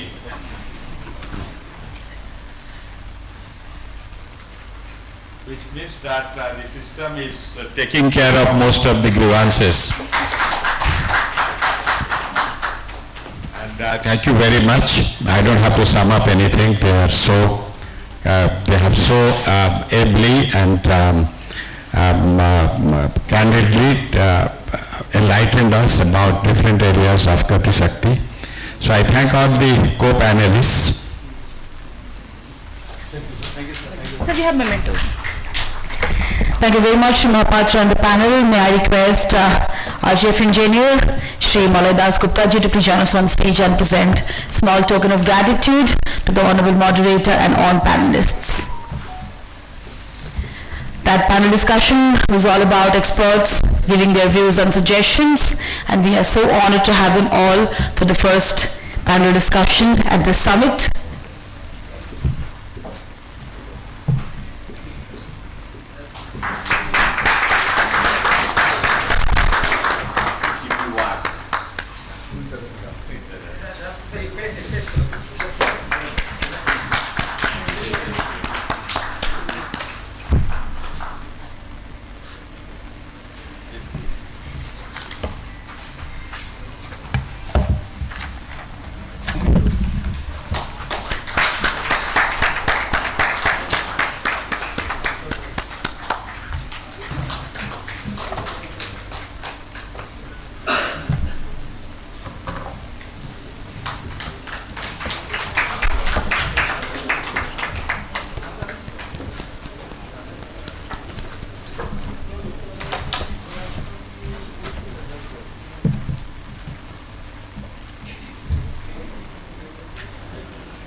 Thank you very much, gentlemen, for adding so much insight and information to the day. And thank you, sir, for doing the honors.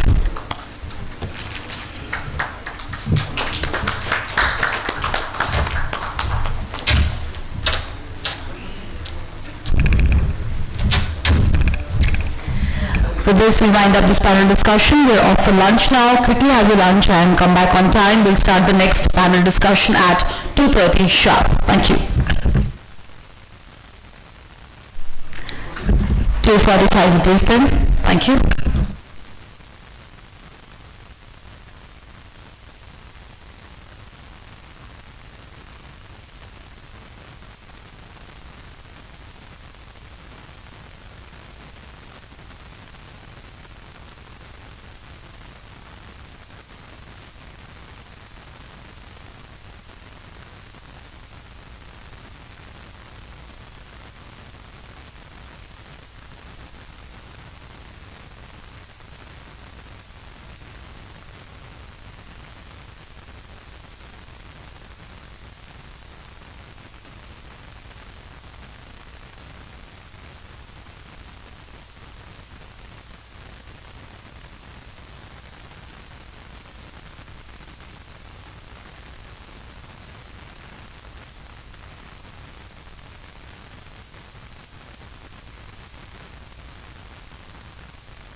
ମାଇକ୍ର game ବଢ଼େଇକି ରଖୁଛ କି ବହୁତ ମାଇକ୍ର ଗେମ୍ଟା ଅଧିକ କରି ରଖିଛ କି ତଳେ ବସି ଛିଙ୍କି କାଚିକି ପଳେଇ ଆସିଲା ଷ୍ଟ୍ରିମିଂରେ ହଁ ସେ ବକ୍ସରେ ଶୁଣାଯାଉନି ସିନା ଷ୍ଟ୍ରିମିଂରେ ଶୁଣାଯାଉଛି ହଁ ହଁ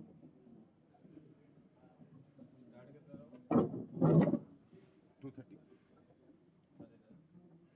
2:30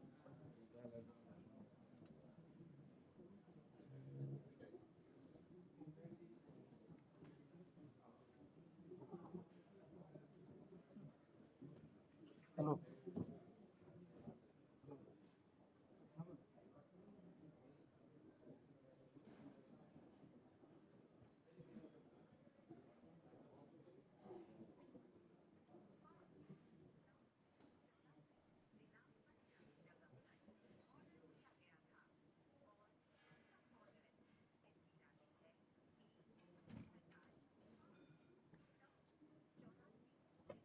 ଗାଁକୁ ଆସିବୁ କାଲି ବା ଗାଁକୁ ଆସିବୁ ନାଇଁ ଯାଇ ହେବ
Adult.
ये किधर है?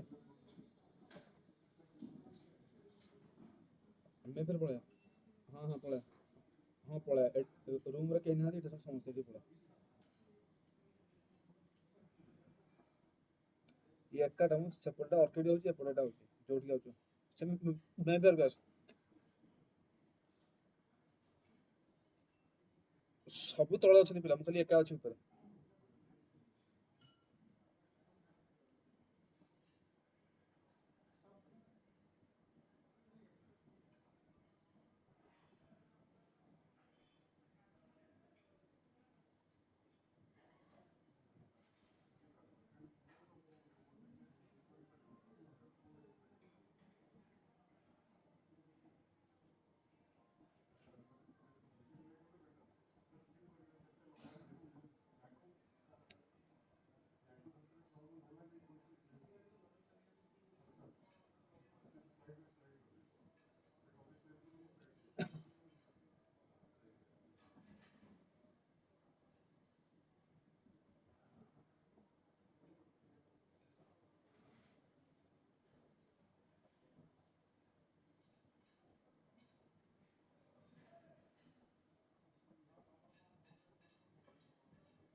Good afternoon, everyone. Hope you enjoyed the lunch. And with this, we begin the second panel discussion for the day on potential opportunities in logistic ecosystem for sustainable industrial development. As the moderator, we have with us Shri B.K. Joshi, IRTS retired. He has a postgraduate degree in English, diploma in social work and industrial international business. Started his career with Steel Authority of India Limited as management trainee, post which joined Indian Railway Traffic Service. Worked in operations, commercial and traffic planning functions over various railway zones. Post-retirement, he joined as the CEO Brahmani Railways Limited, CEO Mahanadi Coal Railway Limited, Rail Infrastructure Advisor for Vedanta Aluminium and Power Limited, CEO Kalinga International Coal Terminal Paradip Private Limited, and currently consultant on railway matters and director of Natasha Joshi Administrative and Technical, trustee at Kolkata Port Trust, Vizag Port Trust, member of South Eastern Coalfield Limited Board, have been trained in Japan, Germany, Italy on railway functions. Quite an illustrious career. Can we have a round of applause for the moderator of this session? Couldn't be a more enlightening session when you have such expert as the moderator and as the panelists. We have with us Shri Manas Bose, Executive Director SAIL, Shri Shantanu Verma, Chief Shipping Services, Tata Steel, Shri Guru Ray, CM MCL, Shri KG Patel, Director IFCO, and Captain Manish Verma, VP, Samsara Shipping. May I request all the panelists to please join us on the dais, and can we have a round of applause for the moderator and the esteemed panelists, please. Welcome on board, gentlemen, and may I request the moderator to please begin the proceedings for the session.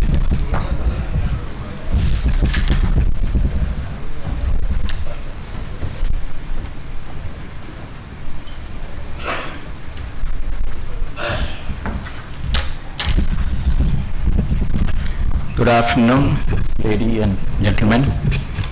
Thank you for the introduction. So we all had a very satisfying lunch. Some of you must have taken roti or rice. Now, where did roti come from? Some believe it came from Egyptian Indus Valley civilization about 8,000 years ago. Some believe it came from East Africa, not ours. Is it vegan? You know, these days a lot of fad on food. Earlier you used to take whatever is available and in whatever name. Now vegan, yes, unless you go by our own standard of putting butter or ghee on it. Luncheon, it started in 19th century and it was reserved for the ladies and they were supposed to attend without their husbands. Does it remind you of anything? Kitty parties. That is how it started in 19th. That was called luncheon. Now lunch itself, till 17th century, you know, when there was no light or use of light by the human beings, electricity particularly, they used to have a late afternoon food which will carry them through the night. When the lights came and we came to use it, then this meal was pushed and called as supper to the late evening or early dinner, early evening. Therefore, between breakfast and supper, some food has to be taken and it became lunch.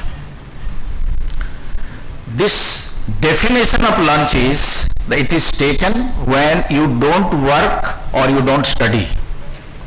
Our definition is slightly different. We call sometimes working lunch. So it is a misnomer if you go by the dictionary meaning of lunch.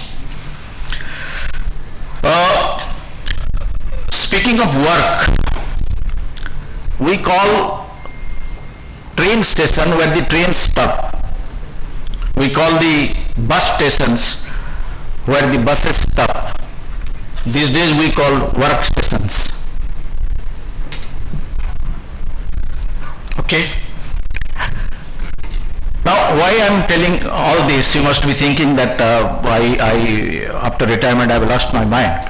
Actually, after this lunch, my brain is sending signals to relax. So I am sending back some signals to my brain that no, I have to continue. And this is a small brain I have, so it has allowed me to continue. So we will continue and come to the serious businesses of today.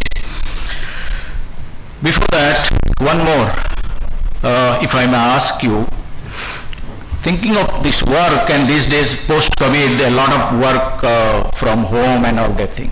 So when the wife goes to paternal house and starts quarreling with the husband, is it work from home? No, we have to think because new things have to be defined. Okay, so coming back to the topic, we heard in the first inaugural session and thereafter the first panel session mostly from the policymakers, from the implementers about the Gati Shakti and logistics. Now in this session we will hear from the other side the domain experts who are our panelists, very well-known names in the field of logistics, shipping services and customer services. Before I go to the topic, let me give you some cold facts without any hidden message. There is no hidden message, cold facts. Today we are rejoicing in the fact that we have become fifth largest economy in the world. Do you know that in 1950 we were sixth economy in the world? Today we are aiming at a large percentage of world economy, that is about 17-18% when we become fourth or so. 1957 we were already having 18% of the world economy in this country. Somewhere along the way we lost track and we missed the bus. Meanwhile, the Asian countries, China, they all moved ahead. So percentage wise, number wise, when we talk of competition with others, we have to think of others also. They have moved somehow and we are now trying to catch up. In that process of catching up, there are two buzzwords today, particularly in the government circles, which are both present in our topic. One is Gati Shakti, introduced in October 2021, and another is logistics, for which a specific policy was introduced very recently. We have heard a lot of Gati Shakti. I will only give you the skeletal, the outlook. This is National Master Plan for Multimodal Infrastructure and Connectivity, as we know. Literally it means speed and strength. I believe it will be speed of implementation and monitoring and strength of robust volume, probably. 6 pillars on which Gati Shakti have been put: comprehensiveness, optimization, prioritization, synchronization, analytical and dynamic. And it aims to integrate 16 ministries brought together under one umbrella for monitoring. Now with this, the government expects to raise over 6 trillion rupees by 2025 to finance Gati Shakti projects and double the national income to $5 trillion by another 3 years or so. Similarly, the logistics policy, the national policy of logistics is 5-pronged strategy. 1, railway share will be increased to 40% from about 21-22% today. Multimodal logistics parks will be set up at various places. Waterways and coastal shipping will be given emphasis. 4th, special attention will be given to 15 industries which are engaged in bulk production and transportation, coal, iron ore, fertilizer, etc. And digital integration of all the industries for tracking and monitoring. With this, it is hoped that logistics index, which was in 2018, we were 44th in the world on logistics index. We expect to go up to at least 25 by 2030 by all these methods. Now, I will now get my panel speakers to speak. They nothing to introduce because they are all well-known domain experts in their own fields. Mr. Bose is Executive Director, Logistics and Infrastructure, SAIL. Mr. Shantanu Verma, he is the Chief of Shipping Services, Tata Steel, and he has also been the Head of Customer Services of Tube Supplies and Supply Chain Planning. Mr. Patel, we heard a lot about the IFCO, how they have started the riverine transport, so he is the pioneers, Senior Executive Director, and he heads the Paradip unit of IFCO. Captain Manish Verma is the VP Samsara Shipping, who has the experience of both seas, on sea as well as on shore for a number of years. And of course, we have Mr. Guru Ray, who is very well known, and we depend a lot on him because that is the source of coal, and he is the Chief Manager at Mahanadi Coal Limited. So without wasting much time, I'll call Mr. Bose to please start his presentation.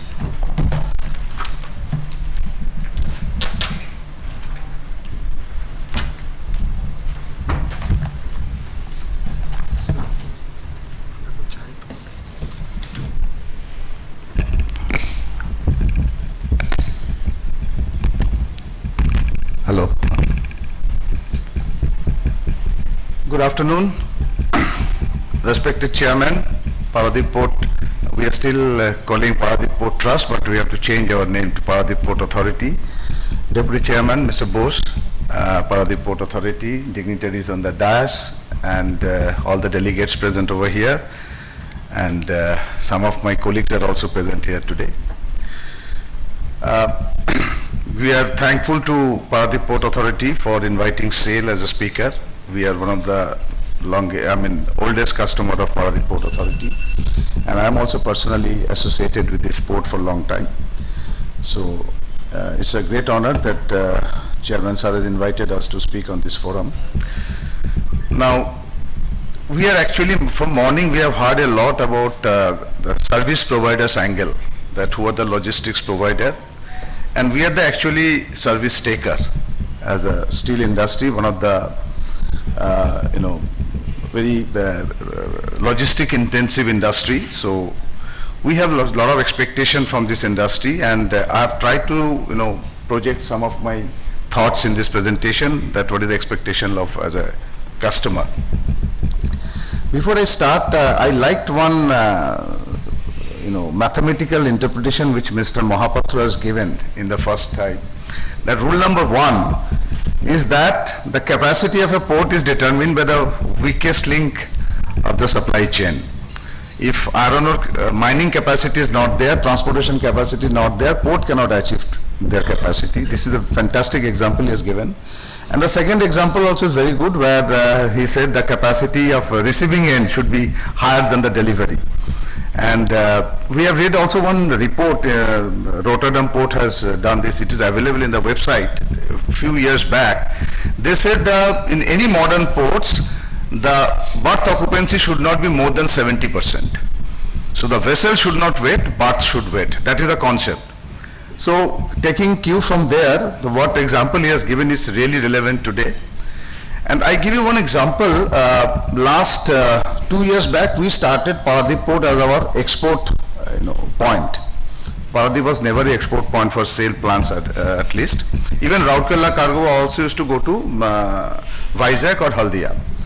Now we started Paradip. It's a fantastic terminal has come up. State-of-the-art terminal PICT has come up with all the facilities.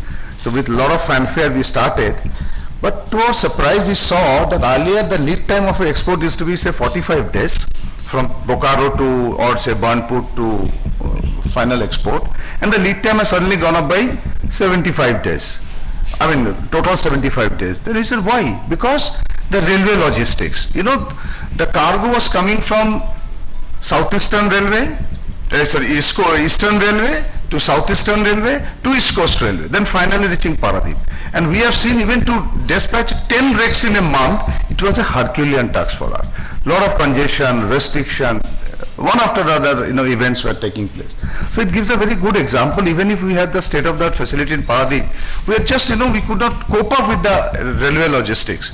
So that was the weakest link for us. Of course, a lot of developmental projects are going up, so I will not come to that. But at the customer side, I can tell you this is a direct impact on that. So coming back to the presentation of today, we can see this. Just to set the tone, what steel industry is all about in India today. World steel production is, in the last year it was 1.9 billion tons, out of which, India's contribution was only 118, but we are the second in the world. The number one is China. The first boy is ahead of the second boy. This year, 22 also, our 9 months production figure says India 93 million ton. But we are the exception. Out of the first 10 countries in the world, India is only having a growth of 6%. And Middle East, Iran is also having a growth. Rest all countries are having a decline in their production. Now, impact of war varying across regions depending on the trade to Russia and Ukraine. We have been slightly hit because of this war. Although our import of petroleum and coal also started from Russia, so that impact is slightly getting neutralized. But in the steel market, we have got some impact. We'll just discuss separately. Forecast for global steel demand will grow in 2023. For India, we have a national steel policy which has been set up by government to reach 300 million ton by 2030. Maybe that timeline will shift, but the growth story is very positive because of this government reforms and spending in infrastructure. We will certainly reach this mark. And just to add flavor to this, that today India is at 76 kg per capita steel consumption, and our target is to reach 160 kg by 2030, whereas the global average is about 250. So we are much behind any of this global average in terms of steel consumption. Today's topic, which was given to me initially, is that Gati Shakti as a catalyst towards effective supply chain management, a PSU perspective.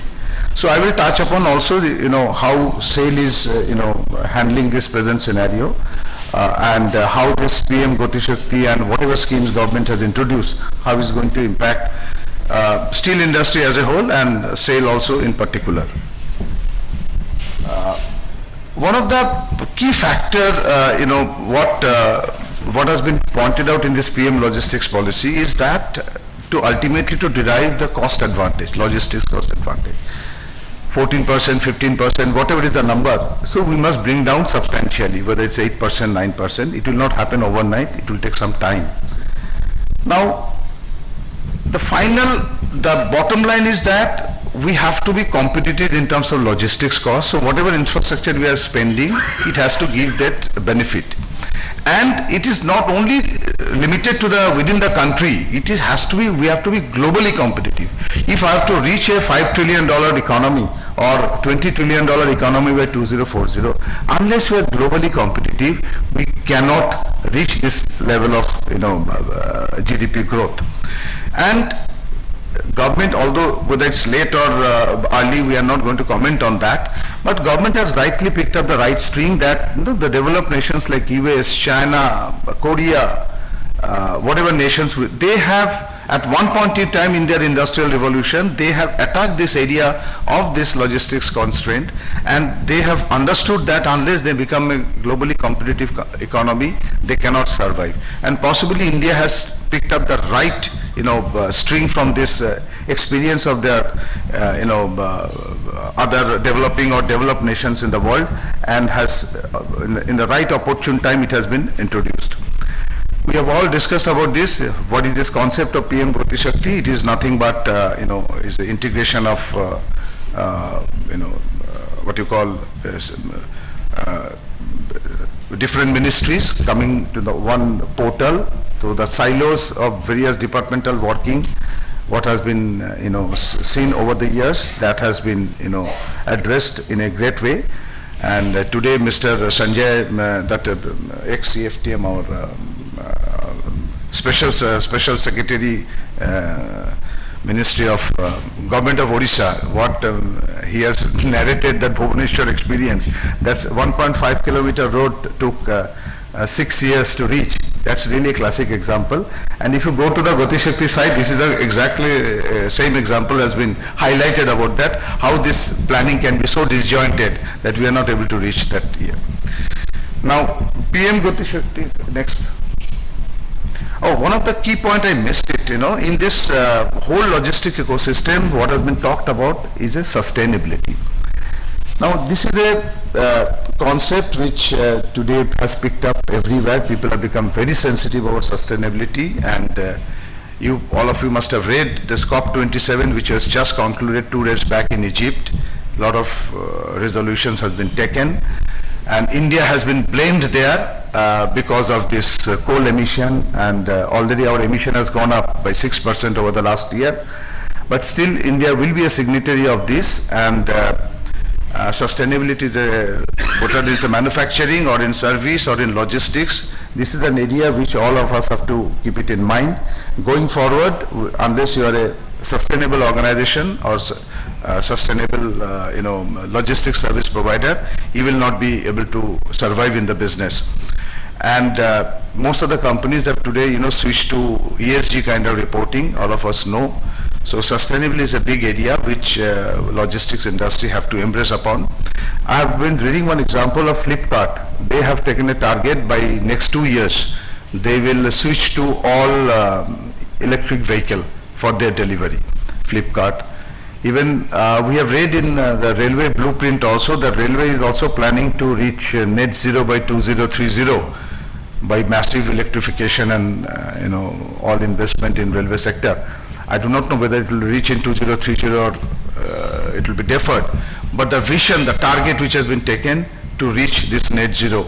So many companies in piecemeal they are making attempt. Maybe in India as a whole we have taken a target of 2070.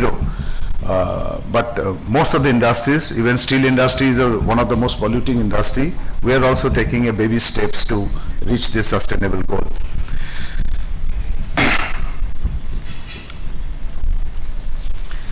Now, one of the key points in the next slide is that even if you bring logistic cost because of various industrial investment, so government has identified that there has to be some economic zones where mass manufacturing will happen because of this Atmanirbhar scheme or whatever it is. Will be a make in India but make for the world. With that concept, so a lot of economic zones are coming up where logistics service can be provided in a very concentrated manner. One of the examples is like Delhi, Mumbai Industrial Corridor, Calcutta, Amritsar, Bangalore, Mysore Industrial Corridor. So once these corridors are making up and industries are set up there, so the logistics can be made available in a concentrated manner. Sagarmala also these initiatives have been taken, that coastal economic zone concept. Now today we have heard Chairman Sir has shared that a lot of industries are coming up very near to Paradip Port. And one of the main industry which you have mentioned, sir, is the pelletization. Pelletization is also the future of steel making. So we are not going to use maybe a mixture of sinter and pellets. Even SAIL and most of the major producers have shifted a sizable quantity in pellet. We are sending iron ore fines to make pellets or making pellets ourselves and then using in a blast furnace. So once this pellet manufacture happen, even if they export, because ultimately this is meant for export, so there will be some value addition from mines. The raw fines will come, will get value added and exported. So it's a very wonderful initiative, and they will actually get the real cost advantage of logistics because it's a coast-based industry. Next. Now, this PM Gati Shakti scheme, fine, it has been introduced, a lot of thinking has gone behind it. So what was the next step? So government has immediately come out with a logical step by which this entire ecosystem can be controlled is a national logistics policy, which has been opened just a month back. And that day, Honorable Prime Minister has shown the symbol of cheetah. Everybody has seen in the TV. So we are looking for a speed of cheetah in every logistics activity. Now, in that national policy, one of the key points is that, this reduced cost of logistics in India to be comparable global benchmark by 2030. Logistics performance LPI should be 25 by 2030, that our moderator sir has just now shared with him, and create a data-driven decision support mechanism for an efficient logistics system. One of the key point in this national policy is that a very key feature, they have introduced a concept called leads, which is a, competing kind of a strategy among states. So leads, basically this survey is, going to identify what is the enablers and impediments for the industry. So this is, leads is called logistics ease amongst different states. This is a concept of leads is one of the very key concepts. Just like we have a university ranking, we'll have a state ranking. And in that ranking, we'll identify what are the plus and minus of those planes.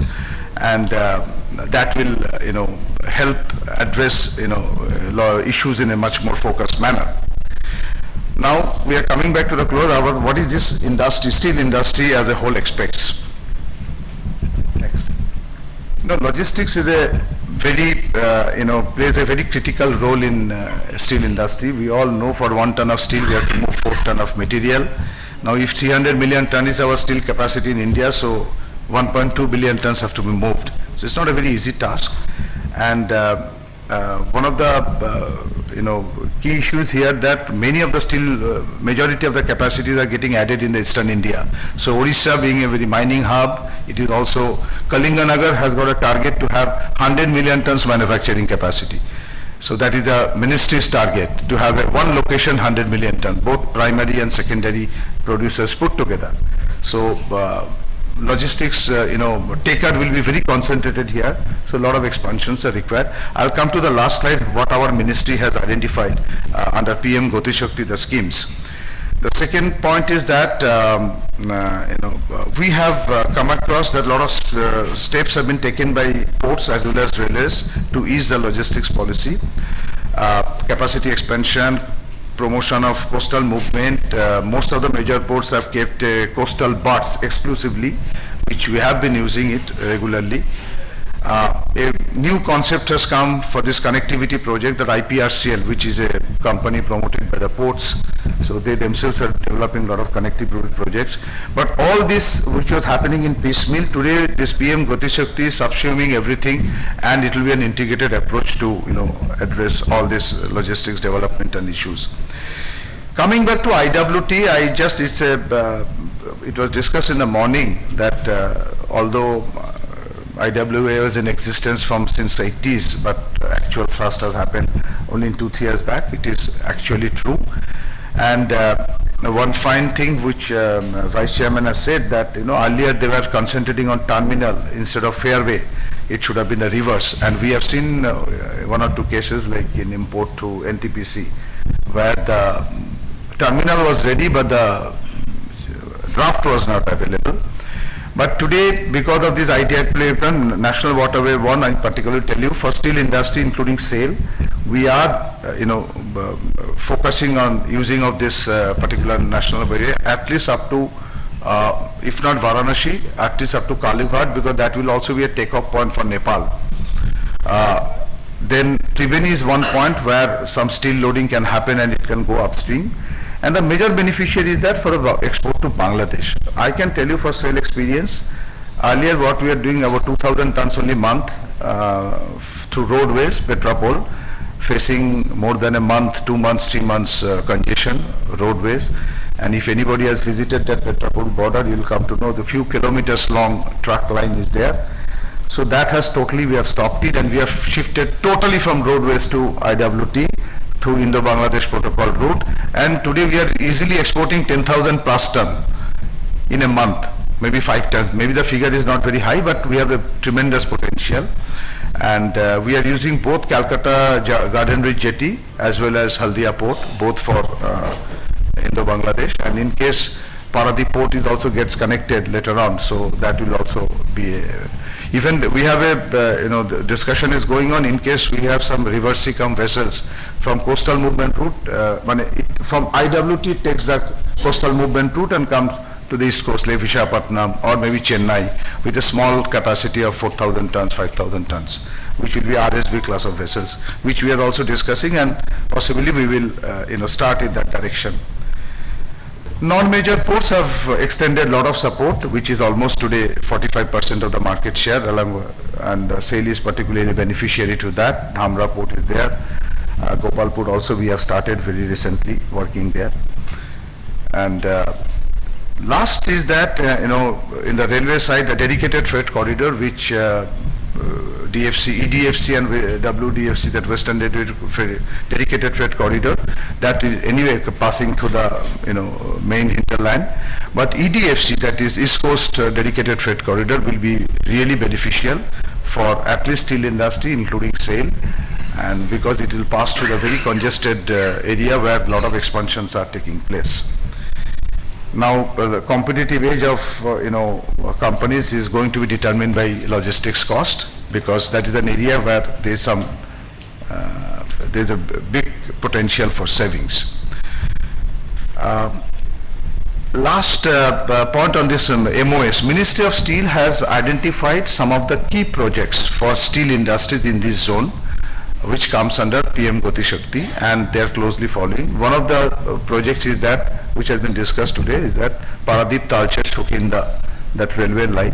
Paradip Haridaspur is also Western Dock project of Paradip, Dhamra port expansion, and there are one or two few are there which from the Secretary Steel level, including Indian Steel Alliance, and all these major producers of steel we are discussing. So, and it has been flagged so that these projects, and we are very happy to note what DRF has announced, that this Sukinda line may come up by December 2022. That would be a great achievement. Even we are of the impression that will take maybe another 1 or 2 years. I will certainly share this information with my ministry that these projects are very much in the radar of railways. Regarding this coastal movement, IWT, we have said we are already beneficiary, and there is nothing. So this PM Gati Shakti, all projects will really act as a catalyst towards effective supply chain. Now, just typically I'm coming to SAIL, what SAIL is all about for the just consumption of the audience. We have today, we have over 23 million tons capacity. Go to the last slide. 23 million capacity. We have a plan to reach 50 million. Initial plan was 2030, but maybe it will get staggered. Maybe initial first phase will be 35 million, then later on to 50 million. There's a government vision, so that as a PSU we have a share of at least 30%. That was the target. Always government's target was to have 25 to 30% in the PSU fold, whichever strategic sector they have talked about. We have a 100% captive iron ore, limestone and dolomite, and one of the captive mines which is coming up, that is Raughat mines for Vilai steel plant. That will be the next lifeline for Vilai. Otherwise Vilai will not be able to survive without the Raughat plant. But Raughat, the main problem was because it's a Naxal area, so we are spending a huge amount towards security. More than 200-250 crores we pay to central industrial, paramilitary forces for security. Rail line has been corrected, but some portion is still gone. So we have started recently a multimodal movement. By road we bring it to the rail head. From there we are raising. It's not very far, it's about 100 kilometers from Vilai, but it's a very rich iron ore. Earlier it was Dali Rajhara, which is going to get exhausted, so the next mine which is coming up is the Raughat. Then SAIL, one of the biggest thing is that SAIL has got a 90% rail coefficient, so our import is 100%, raw material is 100% rail borne. Steel also more than 90%. Some of the plants 100%, some of the plants, particularly Rourkela, because it is situated in one area where some railway availability is an issue. So we are resorting to some kind of road movement, but our ultimate target is to reach 100% rail coefficient. And with this, so many PFTs coming across the country, maybe this will be a game changer for us. And since government has liberalized this rake acquisition policy, both in terms of GPWS, as well as LSFTO. What is SFTO? Today is called LSFTO. So we have also gone into that. So, we can increase the share of rail from road, whatever to the extent road movement we undertake today. A major issue, what SAIL is today confronting from the port is that I request to Paradip Port also, because our evacuation is not matching, so our throughput through Paradip Port is going down because of this bottleneck of evacuation. I hope this will be sorted out as early as possible. Multimodal, we are very much present in terms of waterways, coastal, and everything. Just one example, this can be a food for thought.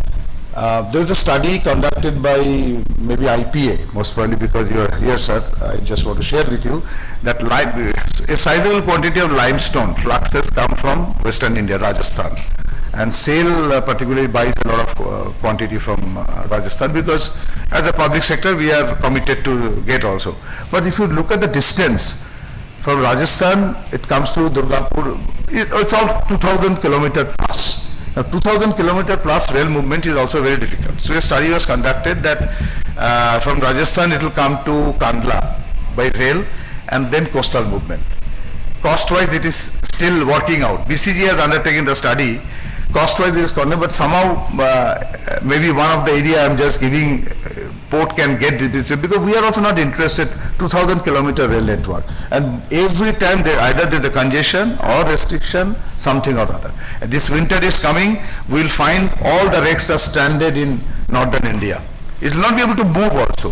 15 days, 20 days it takes. So this is one of the classic case. A sizable quantity moves to eastern India, we can always look at this option.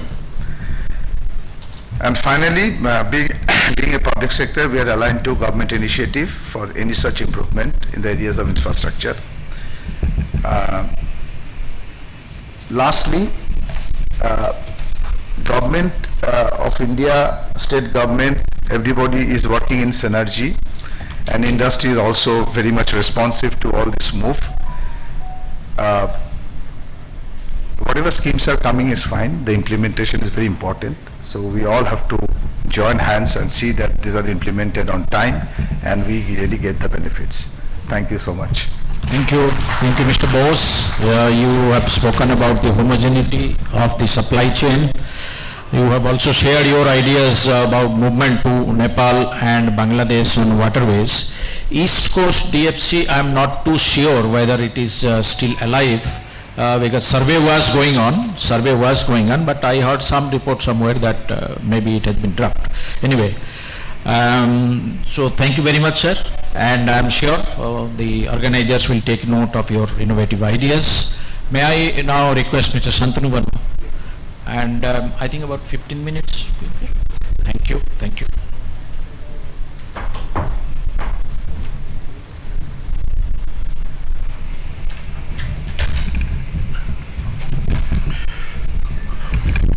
Good afternoon, respected Paradip Port Chairman, respected Deputy Chairman, my fellow panel speakers on the dais and fellow delegates.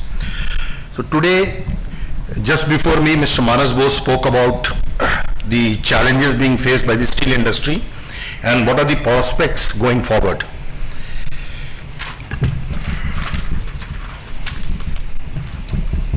On the presentation.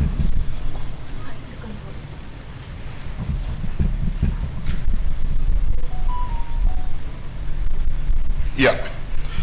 So let's talk about what is the projected consumption stroke capacity. So currently we are at 134 million tons, and in FY 30-31 this number is likely to move to 230 million tons. So you can see the quantum of growth which is expected to happen here. The logistics cost in India today is 13 to 14%, whereas in the developed world it is much lower at about 6 to 8%. The national logistics policy, which has just been rolled out, also aims to bring down the logistics cost in India to a single digit. So The aim is to bring it down to about 9%. Now, if you look at the salient features of the FY31 target, the logistics requirement pertaining to only the steel industry is likely to go up to 900 million tons per annum. Like we all know, 3 tons of raw material is required for 1 million ton of steel. And most of the steel plants in India, unlike China, Japan, Korea, are landlocked. They are not port-based. And the National Steel Policy again of 2017 emphasizes that by 2031 India will be exporting 24 million tons of steel with nil imports. So these are the numbers going forward. And what are the challenges in terms of logistics? The modal mix is a challenge. Today the dependence on rail is very high. It's about 80%. Share of road and specifically waterways should go up. India has got a vast coastline, but hardly any movement, coastal movement happens. Warehousing and distribution of finished goods through multimodal logistics park. This will be a challenge and a requirement. The policy PM Gati Shakti can be a game changer in facilitating the logistics requirements for such huge plans. Coming specifically to Tata Steel's expansion plans, so by 2030 we plan to go 2x. So from 21 million ton current capacity, we plan to go to 40 million tons. And while some growth will happen all over India, most of our growth recently also is happening in Odisha. Jamshedpur is exhausted because the plant is in the heart of the city and no further expansion can happen there. So if you look at upstream, we will go up from 7 million to 13 million pellet capacity, iron ore from 30 million to 65 million. In flat products, we will move up from 16 million to 25 million, and in longs from 5 million to 15 million. So these are the expansion plans as far as Tata Steel is concerned. Downstream, 1 million to 2 million tons of tubes, which is at Jamshedpur, 0.45 million to 1 million tons of wires in Mumbai, 0.4 million to 1 million tons of tin plate, which is again Jamshedpur, and 0.2 million to 1 million tons of ductile pipes. So in order to meet these expansion plans, we have 3-4 big projects going on. So one such project is the slurry pipeline. So we are planning to have a 7 MTPA slurry pipeline from Kalang to Tata Steel Kalinganagar, approximately 221 kilometers. Another pipeline running from Joda to TSM, 285 kilometers. And we are also building a deep draft Subarnarekha port to meet our port requirements. So this port will have a capacity of 25 million tons in phase 1. And this is likely to be operational by 2027. So you all may be aware that we had built another port, which is Dhamra port. We were 50-50% owners along with L&T. We sold that port in 2014, but we went into a long-term agreement with the port, 25-year concession, 25-year long-term agreement we signed, where we have guaranteed 8 million tons of cargo to the port.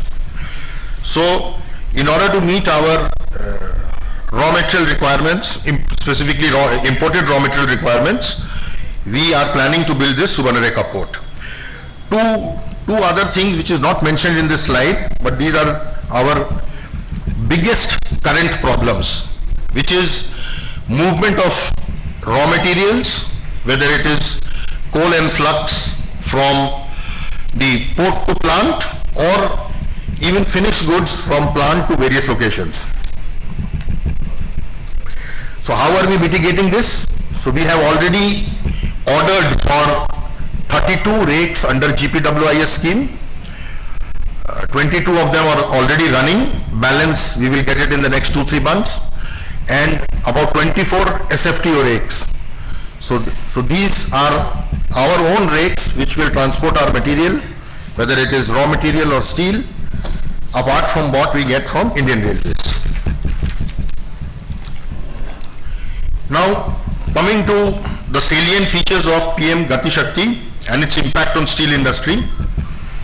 So these are 8 such policy features are listed here. Integrated digital logistics system, unified logistics interface platform, which is the ULIP, standardization of physical assets and benchmarking service quality standards. This will happen under Gati Shakti. Human resource development and capability building. Engagement of states. So various states in the country will get engaged under this Gati Shakti program with budget allocations. EXIM logistics, ease of goods movement across the border. Service improvement framework. Sectoral plan for efficient logistics and facilitation of development of logistics park. Mr. Bose mentioned about Ministry of Steel highlighting certain projects which will be taken up on a fast-track basis under the Gati Shakti program. So I don't have a slide here, but I'll just name a few projects. So Ministry of Steel had asked us, and we have given 13 recommendations or 13 projects which should come under Gati Shakti. One is development of Subarnarekha Port, slurry pipeline which I mentioned, then NW5 connecting Talcher with Kalinganagar and Angul, extension of dedicated freight corridor, the East Coast Freight Corridor and the East-West Freight Corridor, expansion of Dhamra Port, Indo-Bangla Protocol riverine route, Paradip Port, development of an exclusive container terminal at Paradip Port, and some new railway lines, Nayagar to Baspani and Baspani to Barbil. So these are the 13 projects which Tata Steel has highlighted through Ministry of Steel, which needs to be taken up under PM Gati Shakti program. I will just dwell upon 2 more things. One is the NW5 to establish linkage with port. So we have been hearing about this, but nothing much has happened here. We would like the NW5 to be developed right up to Pankapal, and so that we can take material from Dhamra and Paradip to Pankapal. Pankapal is about 9 kilometers from our Kalinganagar plant. If it develops, we are even willing to look at putting up a conveyor system at Pankapal to take the material 9 to 10 kilometers into our plant and to bring steel again by the conveyor system to Pankapal for exports. So we would like NW5 to get developed as early as possible. And the second big project which we are looking for forward is the Indo-Bangladesh protocol route.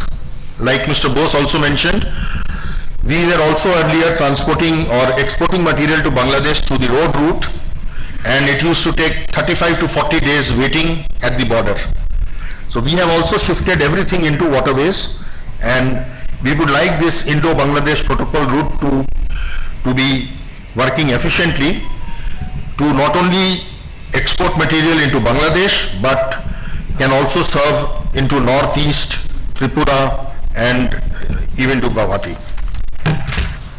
So 2 specific projects where I have highlighted NW5, Indo-Bangladesh protocol route, and the 13 projects which we have put in through Ministry of Steel. So this is what we expect from the Gati Shakti program. Thank you. Your ideas to bring down the logistics cost. Of course, Tata Steel is always known for innovative ways to reduce logistics cost. and also to make the Gati Shakti more effective. Thank you very much. I'll now turn to the man who has come from the source of the major energy in the country, that is MCL. Mr. Guru Rai, please.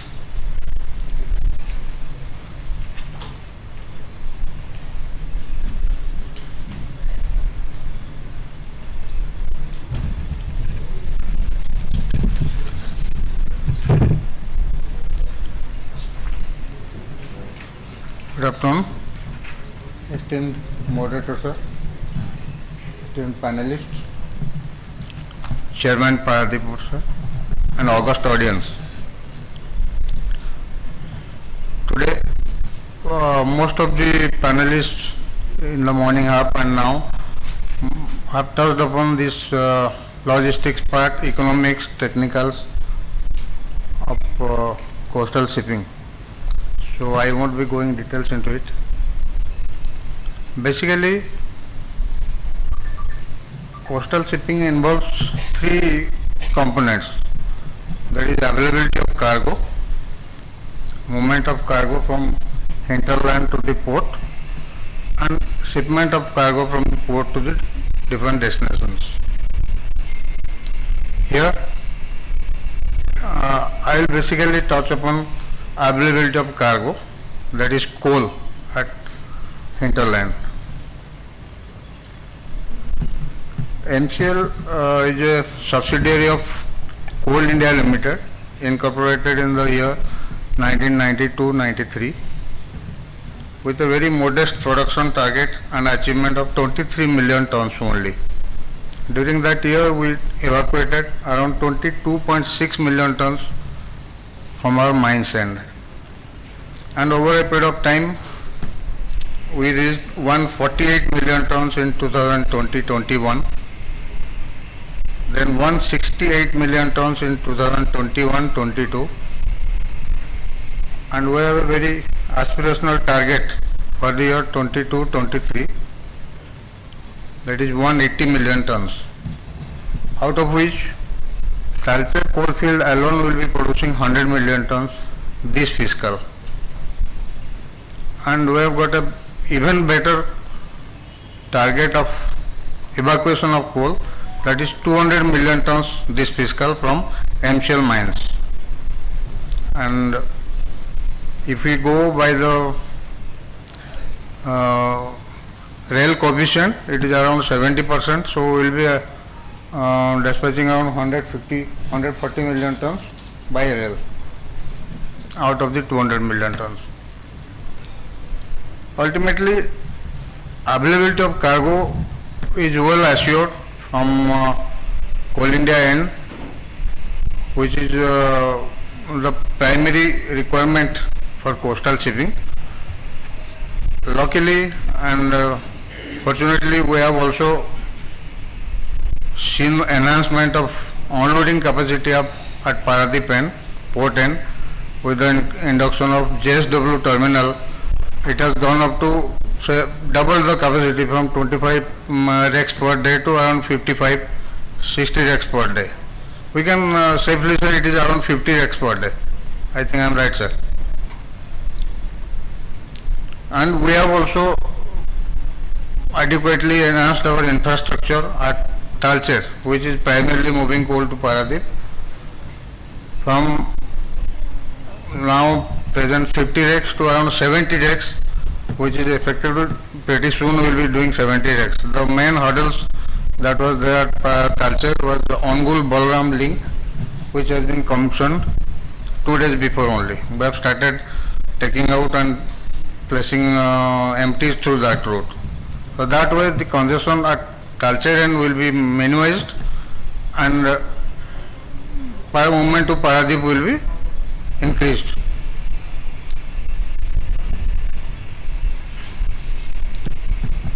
Now we are in a position to load around 40 rakes to Paradip per day from Talcher,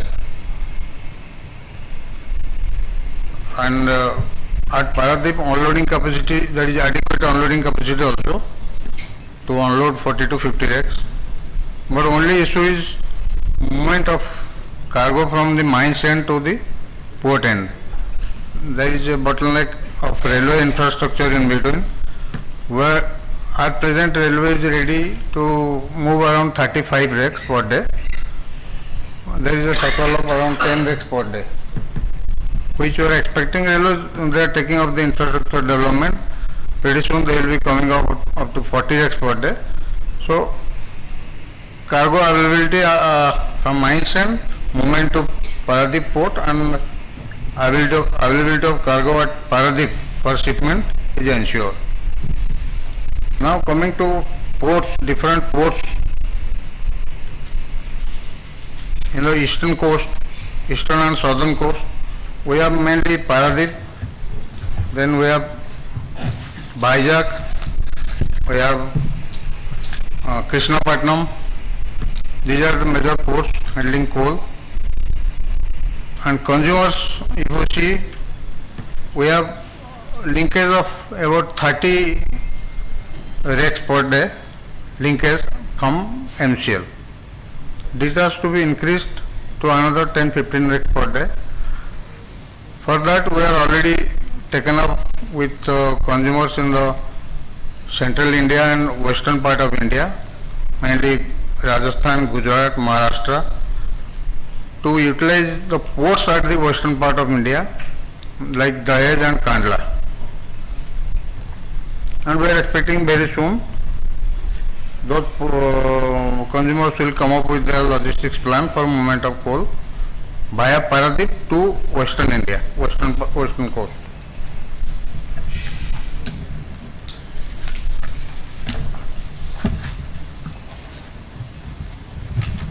Little bit of statistics here. Last year we moved around 24.8 million tons to Paradip, 1.3 million tons to Dhamra and 2.5 million tons to Vizag.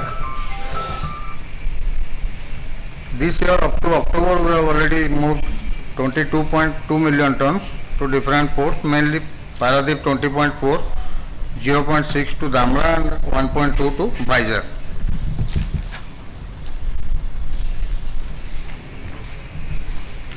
If we see the consumer breakup to Paradip, it is mainly AP Genco, Andhra Pradesh Generation Company.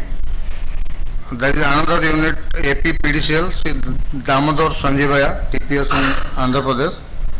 One joint venture, NTCL Vallur, then Naval Lignite, Tamil Nadu, Karnataka Power, Tangent Co of Tamil Nadu, Semco Energy, that is also from Andhra Pradesh, Tamil Nadu, NTPC Kurgi we just started, NTPC Kurgi. Then there is a small coastal energy and then one OPG in Tamil Nadu. So in addition to these consumers, we will be prospecting consumers from the west coast, Rajasthan, Gujarat and Maharashtra.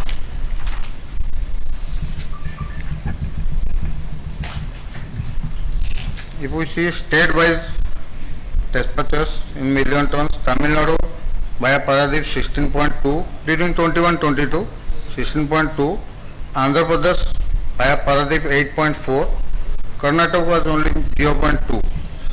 And in this fiscal, till October we have done 6.9 for Tamil Nadu through Paradip, 5.1 for Andhra Pradesh through Paradip and 8.4 via Paradip to Karnataka.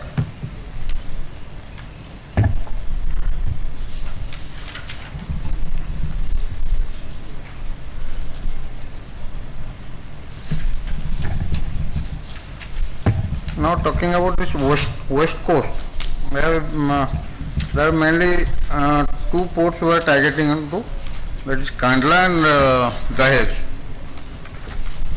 I have some statistics. Linkage details of some power plants with Coal India. We have got Gandhinagar TPS, Wanakburi TPS, Ukai TPS, that is from Gujarat, and we have Chhabra, Kota, Suratgarh and Kali Singh of Rajasthan. They have linkages with us. Total linkages is around 3.9 million tons with Coal India.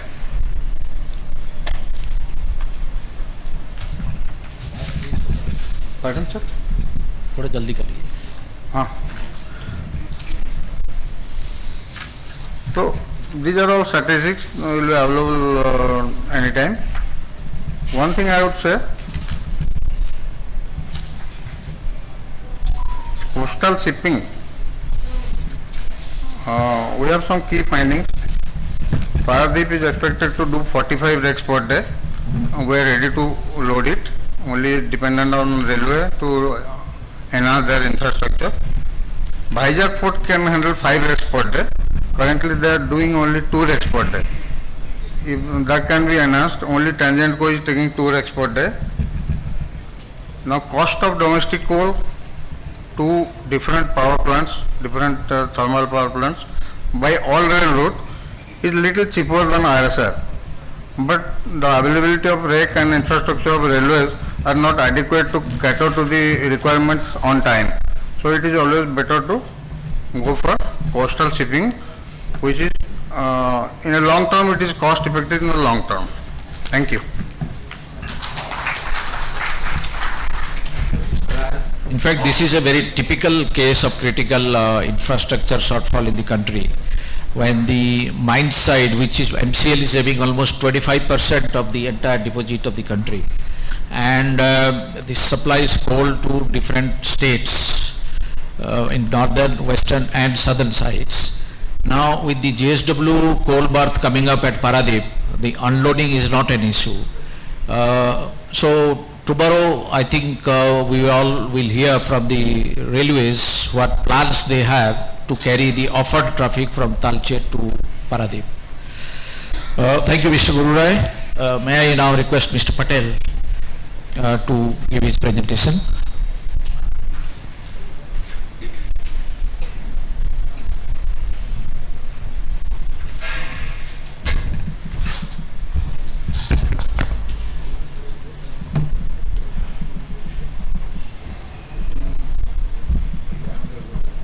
If you can start the presentation, please. You can load it. It's already loaded.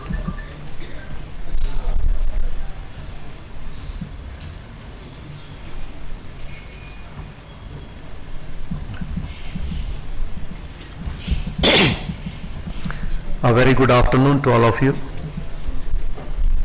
Honorable Chairman, Paradip Port Authority, Honorable Deputy Chairman and Managing Director, IPA, respected Mr. Joshi, the other panelists on the dais, and respected members of various industries participating in this event. First of all, let me thank Paradip Port Authority for having given me the opportunity to be in front of you to discuss a few issues about logistics in fertilizer industries, especially IFCO. As such, I am not an expert on logistics, but definitely I am one of the industry representative where we are really required to work hard towards better and better logistic opportunities to be availed from various corners. Maybe it is a sea mode or rail mode, or it's on Indian inland waterways. And ultimately, we being the responsible fertilizer industry to take care of the food security of the country, because we are producing almost 34% of the phosphatic fertilizer requirements of the country, and that's only by IFCO. So I would just like to brief you about the activities of IFCO, and then I'll talk more about the logistics. So next slide, please. Yeah, we have 5 plants in the country. So 2 in UP, 2 are in Gujarat, and 1 at Paradip. So out of these 5 plants, we ensure that nearly 20% of the country's production of urea, that's the nitrogenous fertilizers, and nearly 34% of the country's phosphatic fertilizer production, that is being taken care of by IFCO. So every third bag of phosphatic fertilizer belongs to IFCO, and that's how we are responsible for the food security of the nation, because we have to manufacture fertilizers. It's so much told about that the chemical fertilizers are not so good, but we have learned in a very recent past that Sri Lanka had stopped importing chemical fertilizers, and ultimately they landed into a big trouble. So the chemical fertilizers cannot be just omitted out of the requirements of any country, and that's what we at India also are required to have the fertilizer production as per the available industry capacities. IFFCO has got nearly 18 joint ventures within India and outside India, and we are also responsible for producing fertilizers outside India, in Oman, in other countries where we have Senegal, where we have got Shamshir, and we also produce phosphatic fertilizer raw material, that's the phosphoric acid, in the country Jordan through our joint ventures. We also have presence in various industries and mining, especially mining industries where they mine rock phosphate like JPMC, that's in Jordan, from where we import rock phosphate for fertilizer manufacturing at IFFCO's Paradip unit. So if you see the fertilizer status, because fertilizer is very important for the crops and the timely production of the fertilizer, that's also equally important. So what happens is that the government allocates us that the requirement of fertilizer for various states, that whatever state, as far as IFFCO Paradip unit is concerned, we are catering to the need of around 15 states, nearby states. 15 numbers of states are being fed with required fertilizer as per the allocations made by Government of India, the fertilizer department. So the 34.6% of the fertilizer, that's a phosphatic fertilizer that is being made by IFFCO's Paradip unit as well as the Kandla unit. At Paradip unit we are manufacturing nearly 2 million tons of fertilizers, whereas our Kandla unit manufactures nearly 2.4 million tons of phosphatic fertilizer. So in total it's about 4.4 million tons. Next. So IFFCO's Paradip unit, actually we manufacture sulfuric acid by burning sulfur. So sulfur is also one of our very important raw material, and 3,500 tons per day we produce sulfuric acid having 2 plants, so total 7,000 metric tons. Phosphoric acid, it's world's largest phosphoric acid with single reactor plant, and last year we were the largest producer in the world, and that was the world record, so to say, to produce the highest phosphoric acid anywhere in the world. Any single plant with single reactor, the phosphoric acid which was produced by IFFCO Paradip unit was the highest. We also have the DAP, NP and NPK manufacturing facilities to the tune of around 6,000 tons, 2,000 tons each. We have got 3 plants. So all these plants, integrated plant altogether, this is the largest fertilizer manufacturing plant in the country. Next please. Yeah, so the intermediate products, what we call are required for the production of fertilizers is sulfuric acid and phosphoric acid, and the final products we have various grades of fertilizers, especially the phosphatic fertilizers. It may be DAP, NPS, NPK grade 1, grade 2. So they are all dependent on the crop requirements we produce, and accordingly we supply to the different states through our cooperative marketing services. So if you see the material flow, actually we require sulfur to produce sulfuric acid. Then we also need rock phosphate. Rock phosphate is one of the major commodity which we import for manufacturing phosphoric acid. We also import sometimes the potash, as well as we import ammonia. Using the phosphoric acid and sulfuric acid and ammonia, we produce ultimately the final fertilizer, that is the DAP, NP or NPS, NPK grade 1 and grade 2 based on the market demand. So the material handling, actually whatever incoming and outgoing materials which we handle, I'd like to brief you with that the finished product is nearly 2 million tons which we are handling through rail route. Partially we are handling fertilizers through roadways, So total about 20 lakh tons we produce in a year. So nearly 18 lakhs tons of fertilizer is dispatched through rail. But nearly 2 lakhs is either dispatched through road mode or sea mode. We have the facilities of container stuffing. We get it stuffed within our plant, in our bagging plant, and we send it to the Paradip port, and through that we send to different places, especially in the southern part of India. The required fertilizer is supplied through coastal route. Now per year we produce 2 million tons, and 15 states are supplied with fertilizers. And to make this vision of Make in India and to reduce dependency on fertilizer, the dispatch is going to increase by 15% to 2.3 million tons. In fact, we have already got the approvals from State Pollution Control Board and Ministry of Environment and Forests, the Union Ministry, to increase our production from 20 lakh tons to 23 lakh tons to meet the requirement of the country. In fact, after the Russia-Ukraine war, the condition of the international market is also gone worse to worst. The availability of the fertilizers in the international market is also very, very limited. And let me tell you that our country is not self-sufficient with respect to the production of the fertilizers. We need to import fertilizers. And to meet the demand of the country, over a period of 1 year, on an average, 6 to 8 million tons of urea fertilizer, that's a nitrogenous fertilizer, and nearly 3.5 to 4 million tons of phosphatic fertilizers are imported as on date.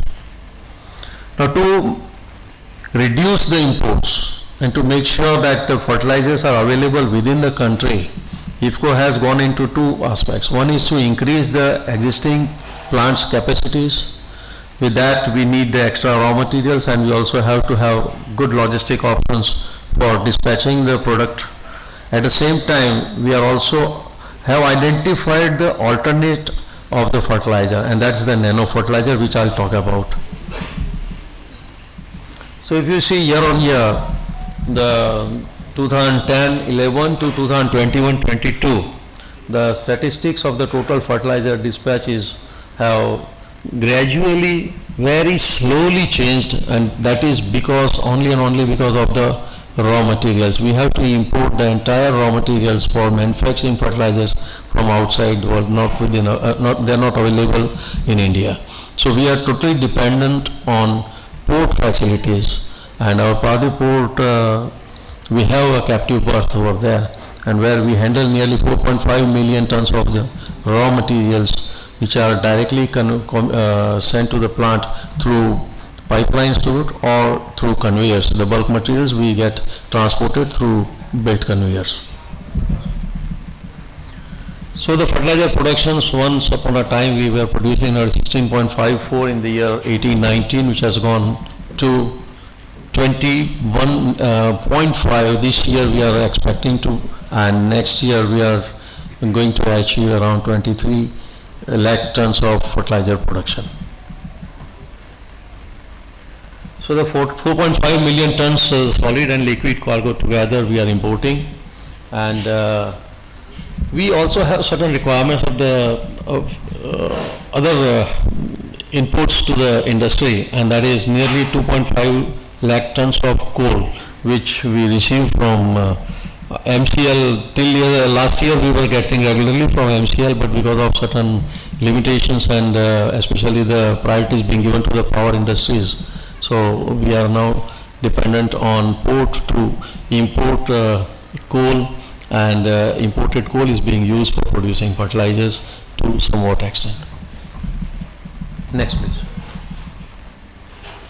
So the raw material intake scenario, as I explained you, that's also you can see that the total raw material, the sulfur, rock phosphate, coal, ammonia, urea. Urea is also one of the raw materials for manufacturing phosphatic fertilizers, and urea itself is also a fertilizer. So what we import is a technical grade urea, which cannot be used as a fertilizer in our country.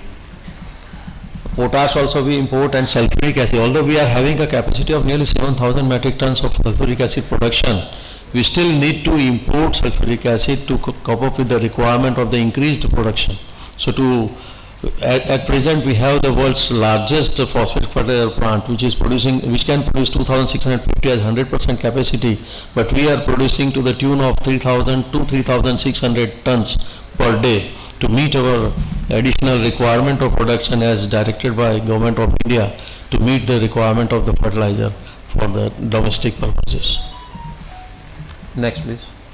So we cover nearly 15 destinations which are surrounding Orissa, state of Orissa, and all these 15 states. Actually it's not on our whims and fancies that we can supply the materials to any state. It's all dependent on the requirement of the states submitted to the fertilizer ministry, and accordingly the Ministry of Fertilizers, actually they provide us the directions that how much fertilizer is to be supplied to which state. So IFFCO is mostly utilizing all the available transportation modes, I would say, but the rail is the major one. So through rails, almost every day, we on an average 2.25 to 2.5 rakes are loaded, and we are supplying fertilizers to various parts of the country. The other option, what we have, that is this is about the rail dispatches. So what we do is that for the railway dispatches, we do not have the railway siding within the plant. So that was actually, basically this plant was taken over from Oswal Chemicals and Fertilizers. As such, IFFCO has got 5 plants in India. All the 4 plants of IFFCO, they are all equipped with built-in railway siding within the plant site.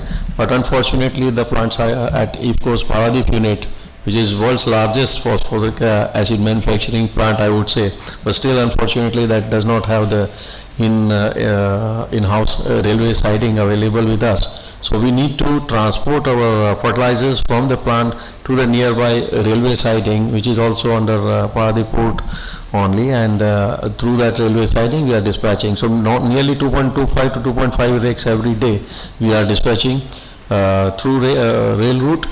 Rest of the nearly 2.5 lakh tons of fertilizers are being dispatched through road mode or coastal route using containerized movement.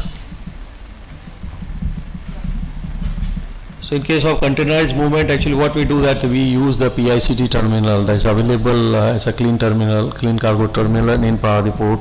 So we stuff the containers within the plant, we transport by road to PICT terminal, and from there it is dispatched to various states, especially Tamil Nadu, Karnataka and Kerala. Since we are suffering on the logistics path, especially the non-availability of the rail siding within the plant site, so we are required to multiple handling. Actually what happens that the fertilizer is required to be loaded onto the trucks once, they have to be unloaded at the railway siding and again to be loaded onto the rakes, which otherwise is not the case with IFFCO's other units, where what we do is that in the bagging plant itself we have the rail facilities and we just load it and it gets dispatched on a single go. So this creates unnecessary additional expenditure for IFFCO.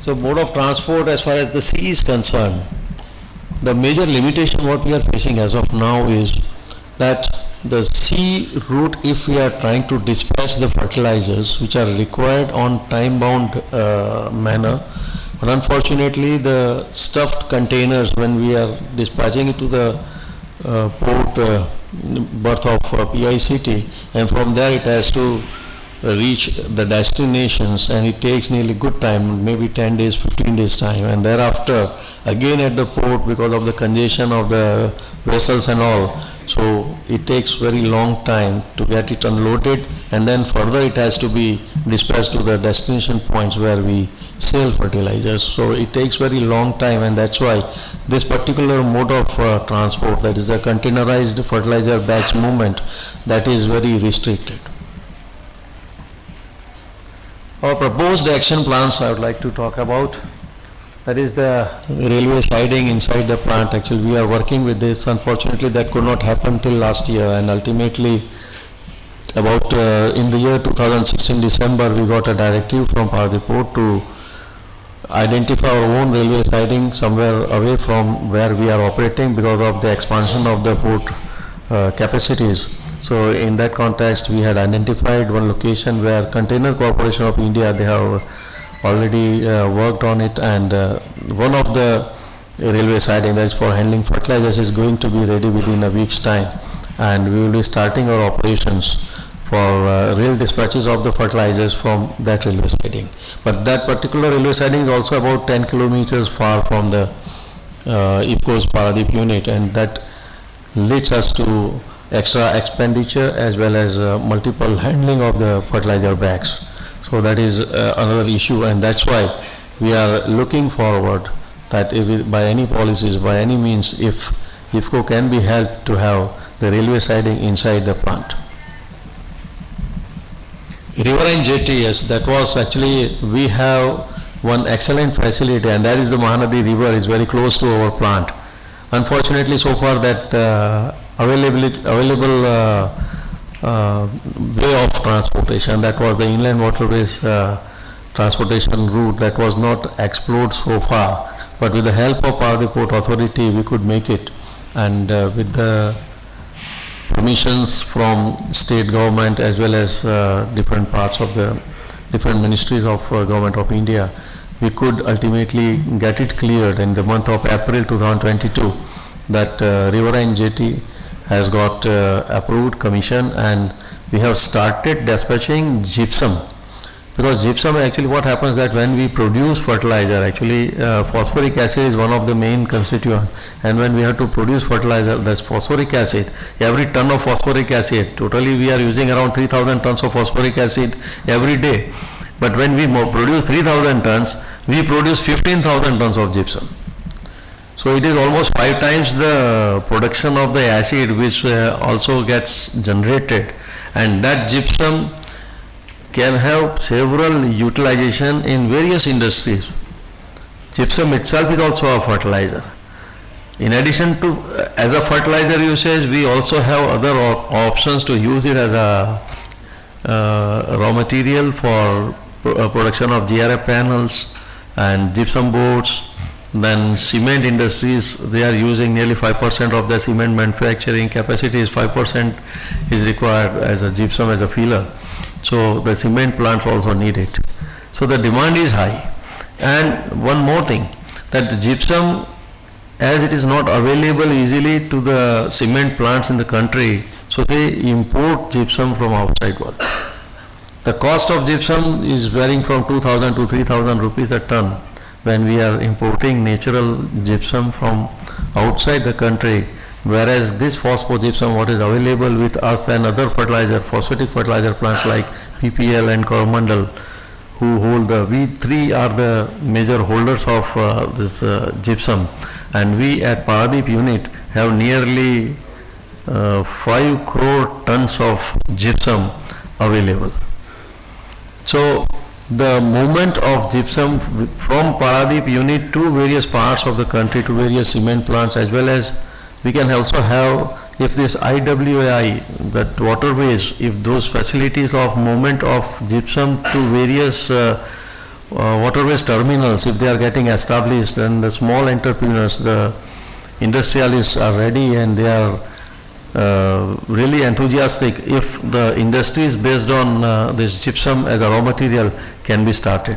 So the logistics availability through riverine route for movement of gypsum will make a sea change even for the development of our state of Odisha. So, yeah, please.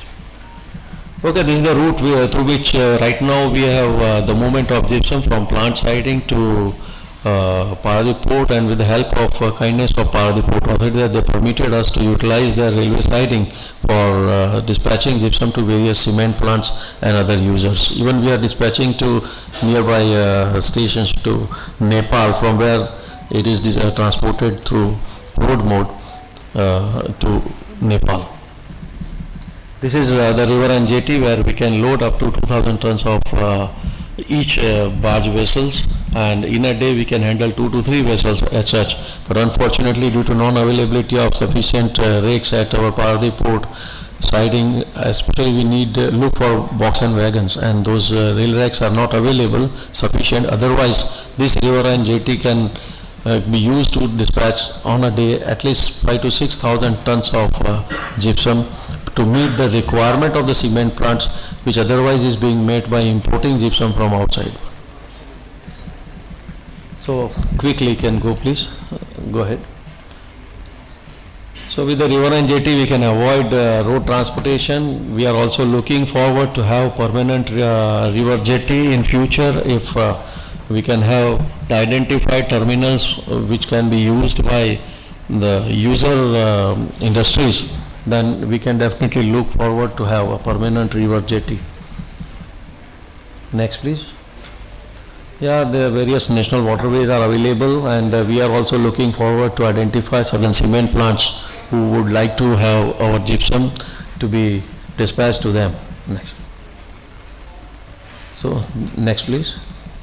So there are various advantages of river jetty, and that's very sure that if IWI in collaboration with Paradip Port authorities and IFCO, we all together, we are looking forward to have better solution to movement of especially gypsum and also for fertilizers. Even in future we are looking forward to import liquid cargoes like Haldia refinery. They are willing to supply us the liquid sulfur, and if that can be transported on barges through tankers, then we can have our facilities to unload that to our plant.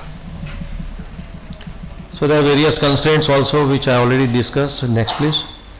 So we need different supports that also have been identified and been mentioned by me. Next please.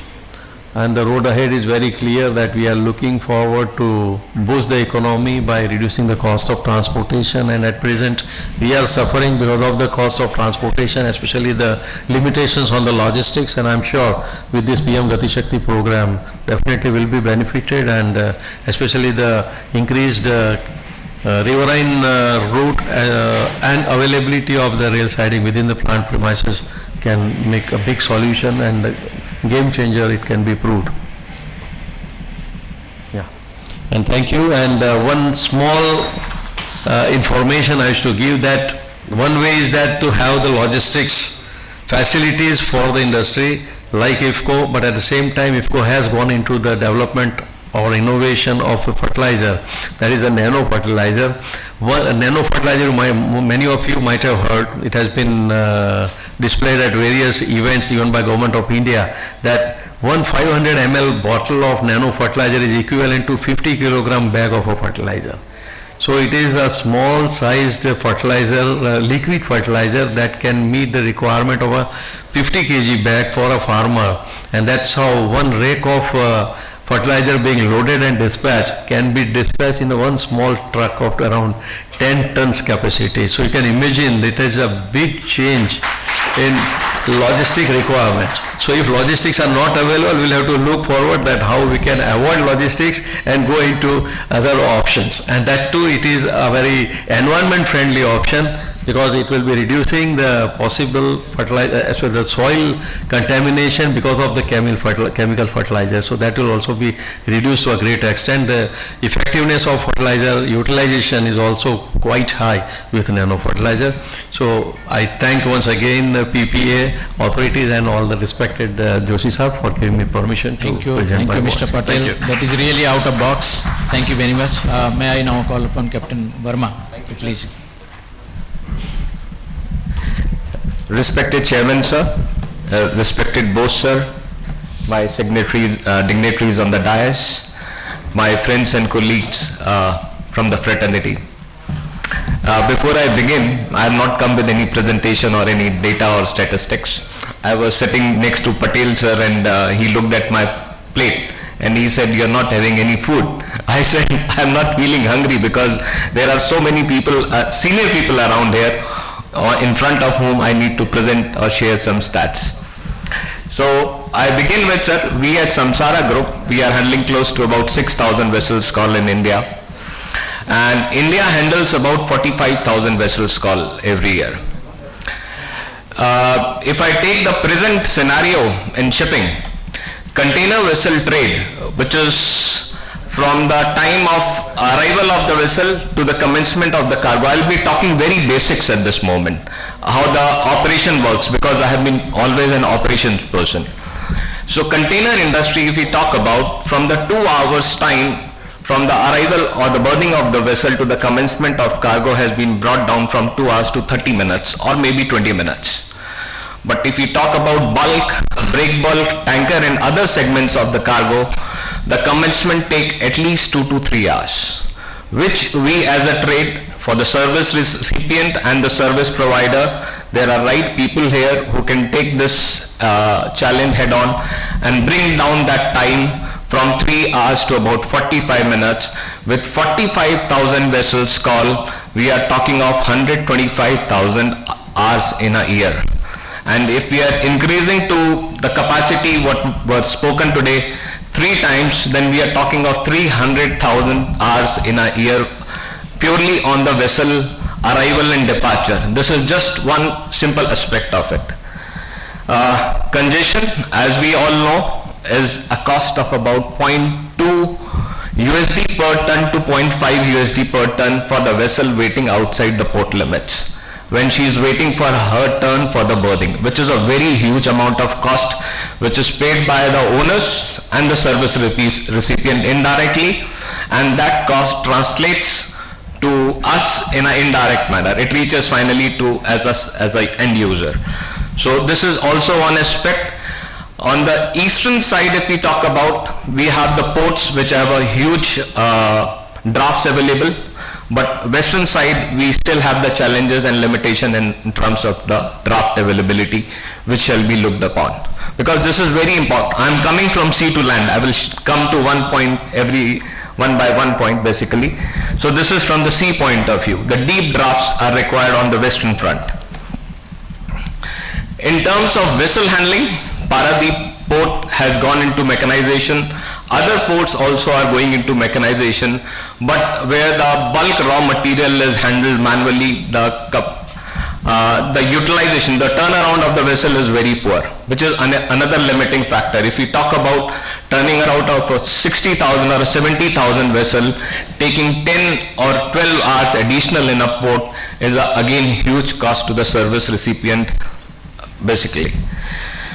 If we talk about the evacuation and the clearance of the cargo, this has been another major challenging factor which both sides can comprehend on this basically.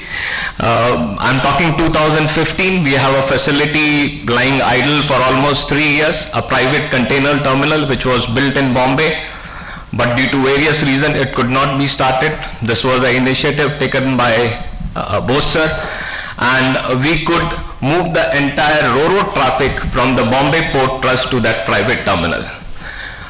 We were operating with a efficiency of car to 20 to 45 cars an hour, and shifting to a private terminal we achieved a productivity of 180 cars per hour, reducing the turnaround time of the vessel by almost 60 to 70 hours. So this is the efficiency which is required in terms of the cargo handling. Whether we talk about break bulk cargoes or we talk about any other cargo other than bulk mechanized handling. Bulk mechanized handling is handling at the optimum level already. We talk about the evacuations of the cargo. If I talk about the western corridors at this moment, DFC, though it is partly ready at this moment, but is playing a very important role. DFC from 75 hours, which is from North India to Mundra or JNPT, has brought down the transit time to 55 hours. And with the full implementation of the DFC, we expect this to come to 40 hours. So almost 50% of the time saving if the DFC corridor is fully implemented. I have a very recent example to share. We were handling the break bulk consignment for one of the major steel people in Kanla. And due to the rice export ban, there was a severe shortage of the trucks available in Kanla. So we have approached the Indian Railways, and at this moment I would say all authorities, whether you talk of port, whether you talk of customs or railways, they are approachable, they hear your problems, they lend their ears and they come out with solution. Within 1.5 days time, we have got rakes back to back to evacuate that cargo. And the best part of this was the truck, which takes a transit time of close to about 96 to 120 hours. The train, the Indian Railways has made this cargo reached in 36 hours of time. And this was because of the DFC in place. So these are the good things which I am seeing from last 10 years. There has been a paradigm shift in the industry in terms of procedural compliances, in terms of the authorities' acceptance of the trade. They call for the stakeholder meetings, they listen to their problem, they try to find out the solutions. So this has been a great game changer. If I talk about the transparency, Mishra sir mentioned of the faceless transaction for the custom clearance. There has been a sea change in custom clearance which is taking place in a very short span of time at this moment. In terms of vessel operator, vessel owner, or as vessel agents, when we are talking of the vessel clearance and formalities, port community system, which has been now further being integrated into a unified logistics portal, will be another game changer, because all stakeholders from the industry, which will include port, which will include customs, immigration, CISF, service recipient, transporters, everybody will be on the one portal, so the decision making will become much more easier, which I am already seeing from last 10 years that it is happening. It's very easy to basically at this moment get the acceptance of the vessel done, clearance of the vessel done. Yeah, much more efficiency is needed when the vessel arrives, that we need to dwell upon.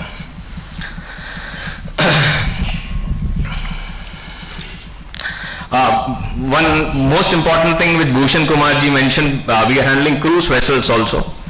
And if I go back to, let's say, 2015 or 16, cruise vessels are coming with passengers of, Bosa knows that very well, 3,000 to 5,000 passengers.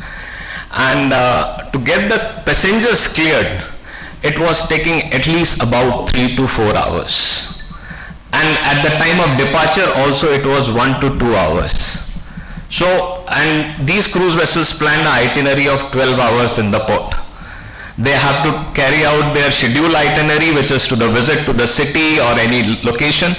They have to come back and go back on board. They do not want to change the itinerary. This is like an airplane landing in time and departing in time.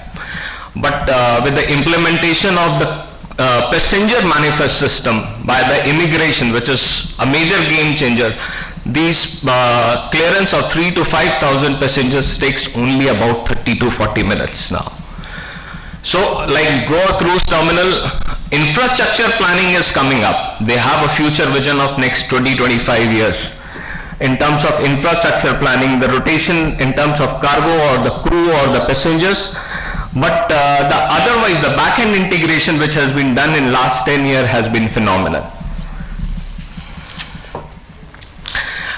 In terms of cost, which I sincerely believe is to mitigate the ambiguity and uncertainty in the shipping and logistics business, and which can only happen if the complete transparency comes into the system, which is happening in, again repeating my thing, it's happening in last year, 10 years. And Gati Shakti is one such platform which will further boost this overall handling of the shipping and logistics business and bringing in complete transparency. And surely we will achieve the target of $32 billion, $1 trillion, which government is looking at by 2047. Thank you so much. Thank you. And we all share your optimism on these schemes that has come up. Any questions or clarification? Anybody from the audience, please?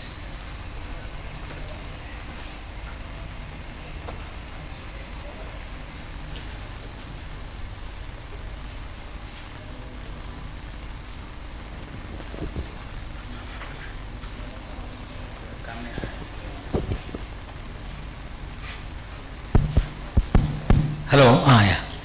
So just I want to clarify what Mr. Manas Bose has told, that you are having limestone reserves in Rajasthan, you want to bring back coastal shipping.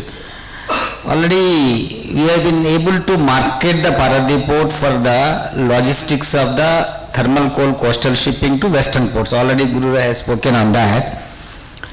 So already Rajasthan has gone for 6 lakh tons tender. And then Gujarat is going for another 5-6 lakhs, both put together about 1 million as a test case. So the vessels will come and return in empty condition. So if we can work out with the Gujarat Genco as well as Rajasthan Genco and say all the government organizations can put together, work out and share the benefits, and if we can back to back loading both sides, it can happen. So through Paradip Port and Kandla and Dahej other side. In the Kandla you can use it the Kandla part, so that will work out. And then actually the problem was coming not on that loading, that 600 kilometers the railway linkage from Rajasthan to Kandla. There's no other port. So that will become the real multimodal example. Exactly. And because of multiple handling, number of agencies involved, it is not a very smooth operation. So now this kind of integrated approach which hopefully will... And if you really want to work out, we can have an agreement with Paradip, Kandla and SAIL. Yes, sir. Along with both the Gencos. So we can have a combined MOU and work out the logistics in that part. Another issue, sir, here, once logistics infrastructure comes up, it's fine. But you have to have an operator also coming up in the same way. You have to have a multimodal operator also coming, because nobody is interested to deal with, piecemeal. Exactly. You should have an end-to-end contract. Exactly. So people, so that is an ecosystem which you have. We will provide a total logistics solution. Yeah, something like that. End-to-end contract. So first if you can have a MOU, then we can go for it. We will discuss on this. This is a very good thing you have projected now, because MT is coming. Unnecessarily empty vessels are coming to Paradip. Yes, sir. Okay.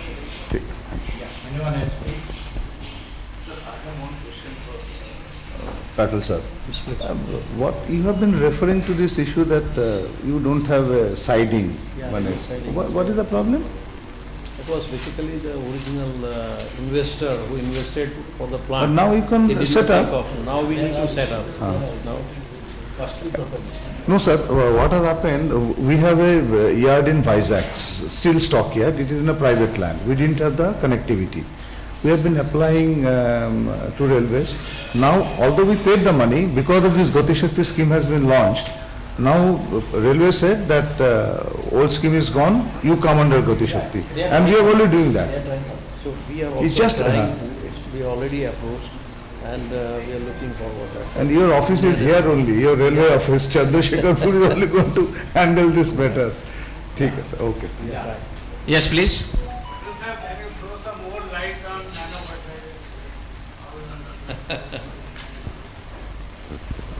Nano fertilizer, actually, the requirement of the fertilizer of the country, it's known to you now that its domestic consumption is more than domestic production. What happens is that the nano fertilizer is going to play two things. One is that nano fertilizer is a liquid fertilizer packed in 500 ml bottles, and that is a concentrated liquid in nanoparticle forms to the tune of around 30 nanometers, that's the size of the particles. If these are sprayed directly onto the leaves, the plants will absorb it, take it, and the absorption efficiency of the fertilizer component, like nano urea is right now manufactured in one of our IFCO's plants. So that can be absorbed directly by the plant, and the absorption efficiency of that nutrient is around 80%. Whereas the conventional fertilizer which we sprayed onto the soil, 40% of that fertilizer is going to the crop, 60% is going onto the soil. It gets wasted, it gets absorbed into the soil, or it washed out into the water. So it creates environment issues also. At the same time, the fertility of the soil is also getting down.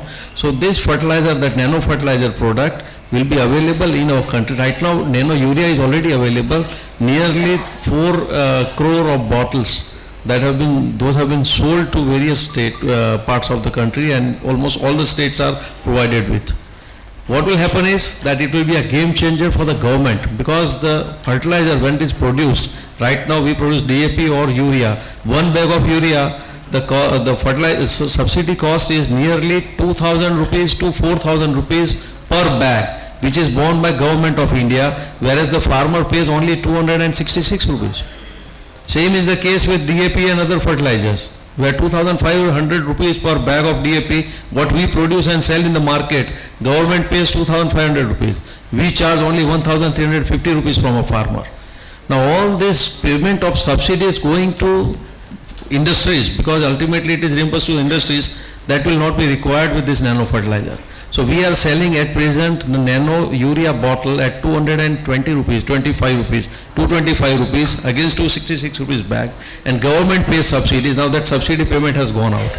So the subsidy bill of government per year is nearly 1 lakh crores. So that will also be gradually diminishing with the increased production of nano urea or nano DAP, and for that in Paradip unit we are going to establish world's first nano DAP plant, which will be operational next year by December 2023. Compliments. Are you making any changes in the production cycle also? Production cycle of plants? Yes. Yes, we will look forward. Right now we are establishing the ideas and thinking of getting permissions from, because it's a controlled commodity. So fertilizer, whatever we, even if we wish to export, there are so many other countries who are willing to import, but whether we will be permitted to export or not, that we are looking into, we are discussing internally. And once the nano fertilizer production, initially the requirement will be to match the gap. Actually whatever we are importing has to be reduced to zero. That is the first requirement as stated to us by Government of India. Once that is met, we are going to manufacture at 10 locations the nano fertilizer plants. Now at present only one location it is operative. 2 more plants are coming up in next 3 months. 2 more plants in Bengaluru and 1 more in Jharkhand. So these 2 plants are also likely to come up another 4 months time. Ours will be taking longer time because we are the first to produce nano, we will be producing nano DAP. So once all these plants are operational and the HURL, Hindustan Urvarak Refinery Limited, this fertilizer limited, so with that the additional production of urea, so all this together will complete the requirement of the domestic fertilizer. Thereafter more nano plants will come up, and our requirement of fertilizer from import, or sorry, the subsidy payments by government will be reducing. Is it patented or it's any IPR rights you have got? In the technology, is it patented or any? Technology is patented. Unfortunately or fortunately, we have patented that technology because we have spent crores and crores of rupees, but we have shared free of cost with Government of India for RCF and NFL. Thank you. Anybody?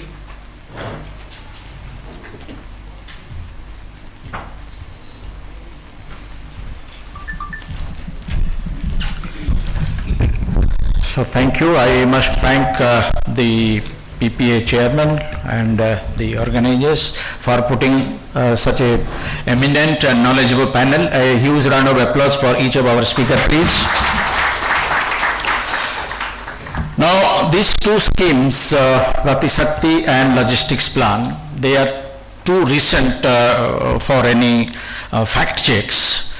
But this is the job of such seminars and discussions where one can point out certain pitfalls or suggest improvements to the policymakers to come out with better policies afterwards. Gati Shakti, if you see the 2 legs on which this program stands is, one is synchronization of 16 departments for better decision making and all. We heard in the first session itself and from that time onwards how the data availability is put up in one place and how the funding also is monitored from one place. Okay. Now we have seen in the past, we have taken the route of departmental or bureaucracy controlled monitoring, which is basically a Chinese model as opposed to the UK model of IDA, Industrial Development Agency, where the domain experts are the monitoring agencies.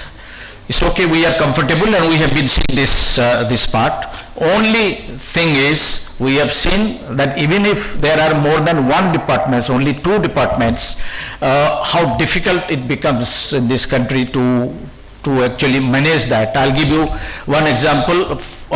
You are all familiar with the concept.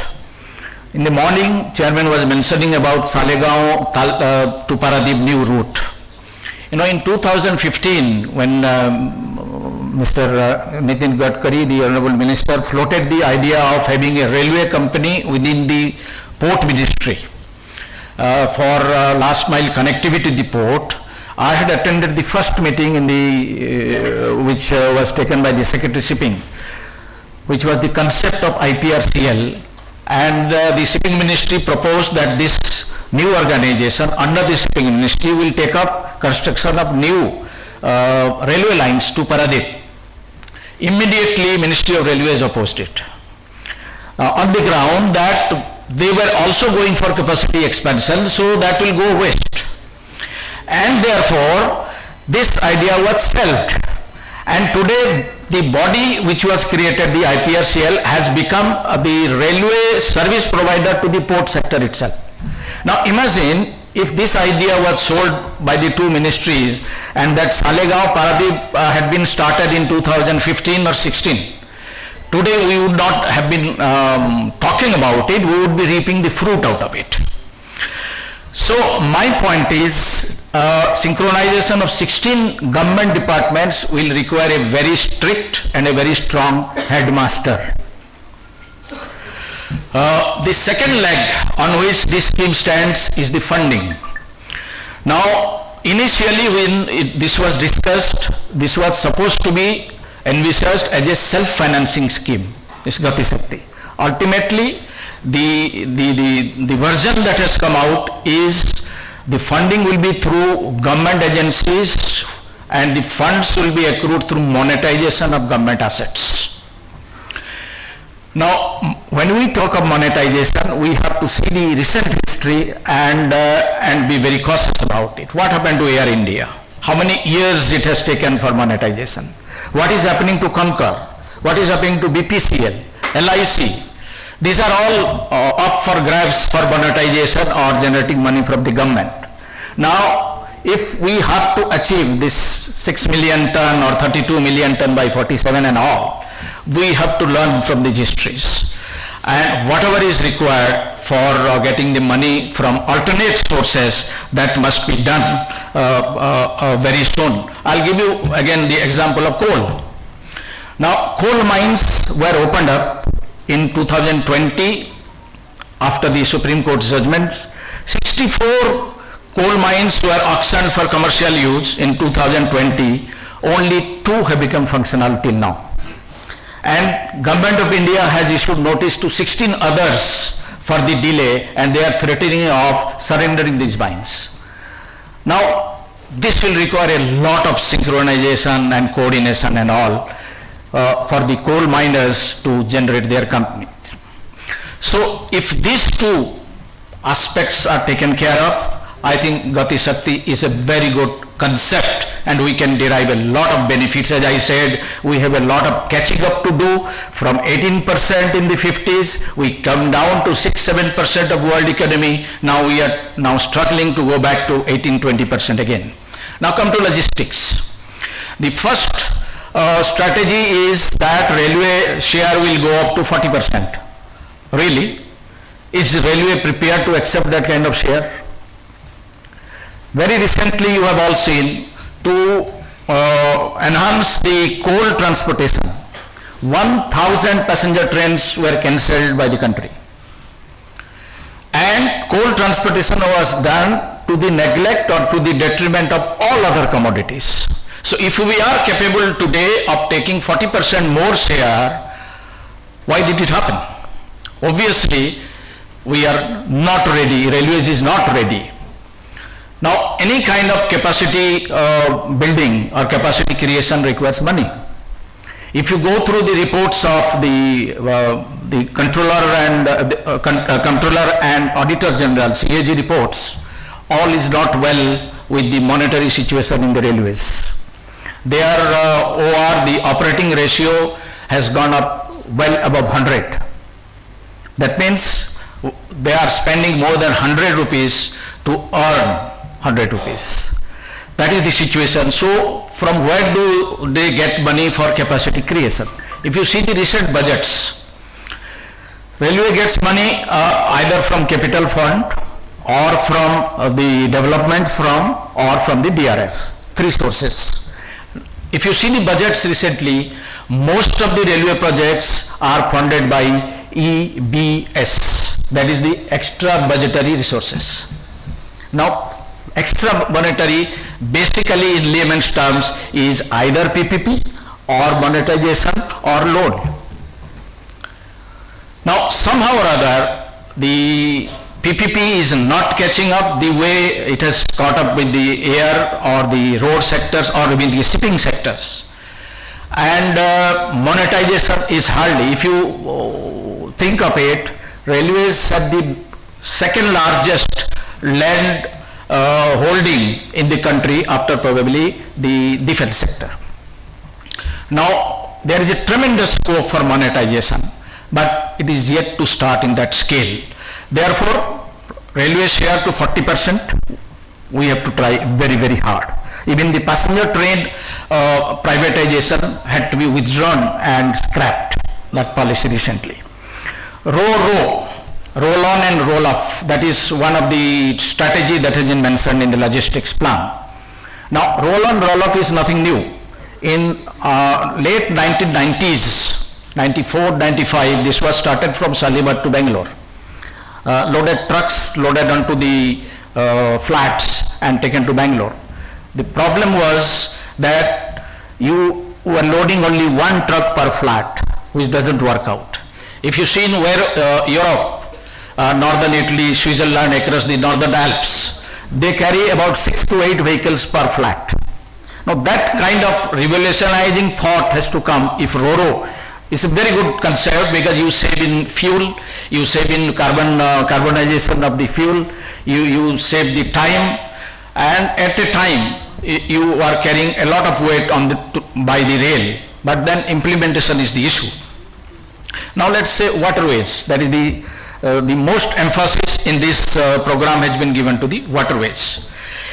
Indian Waterways Authority was established in 1986, and about 105 national waterways have been delineated. Today, the share of waterways in total transportation is a mere 2%, 23 plus 14, 37 years. I know of a study in 1999, which was an interministerial study. The cement plants from Bilaspur cluster, they wanted cement to go to Shalimar, and there is already a jetty available at Shalimar, and from there to northern India. The studies found out that there are problems of navigation, warehousing, standard governing procedures, and mostly connectivity from the destination to inwards. Today, we are talking of the same issues today. Yes, we are glad and we have reason to be optimistic, because during the last 5 years, there has been 19% growth in inland waterways traffic. But then you have to think that this 19% has come out of almost zero. The base years the traffic handling was almost negligible. Indo-Bangladesh, I think that was spoken of here. During last 4 months, I have visited Bangladesh twice in connection with a new railway line that they are laying in Bangladesh, including one SEZ. That is a country with logistics nightmare, and a lot can be done. And we, in our country as Indians, we have a lot of stake in this. To connect to our northeastern states and to avoid that chicken neck of 50 kilometers wide, where logistics or movement is always a problem. We have been hearing of restrictions for railway movement, from the day we joined in early 80s on that line. So to avoid this situation, this Indo-Bangla protocol and the traffic moving to Assam and beyond from Indian states via Bangladesh, it is in our interest. We are happy that Mr. Arnath, the chairman, who happens to be also the Kolkata Port chairman, has recently done the successful trial of a shipment on this route, and let us hope that this will catch up very fast. The third example I would like to give in waterways is Mahakalpada. After retirement, I came back to Odisha in 2015. In all meetings of logistics, I am hearing of Mahakalpada. This is 7 years now. I would like to meet a person who has visited Mahakalpada and seen 7 bricks at Mahakalpada. So, it's not easy. We have to do a lot of catching up. Last week, there was a news that 116 infrastructure projects are to be closed due to land issues, land and other issues, but basically land, and these are mainly railways and roadway issues. Now that brings us to the third aspect of the topic today, sustainable industrial development. Now industrial development means the first issue that comes to your mind is land. From 1951 to 1990, 2.2 crore people were displaced by various projects. Displaced from their land. 51% are still awaiting rehabilitation. Can you blame them if there is a resistance? Think of another aspect.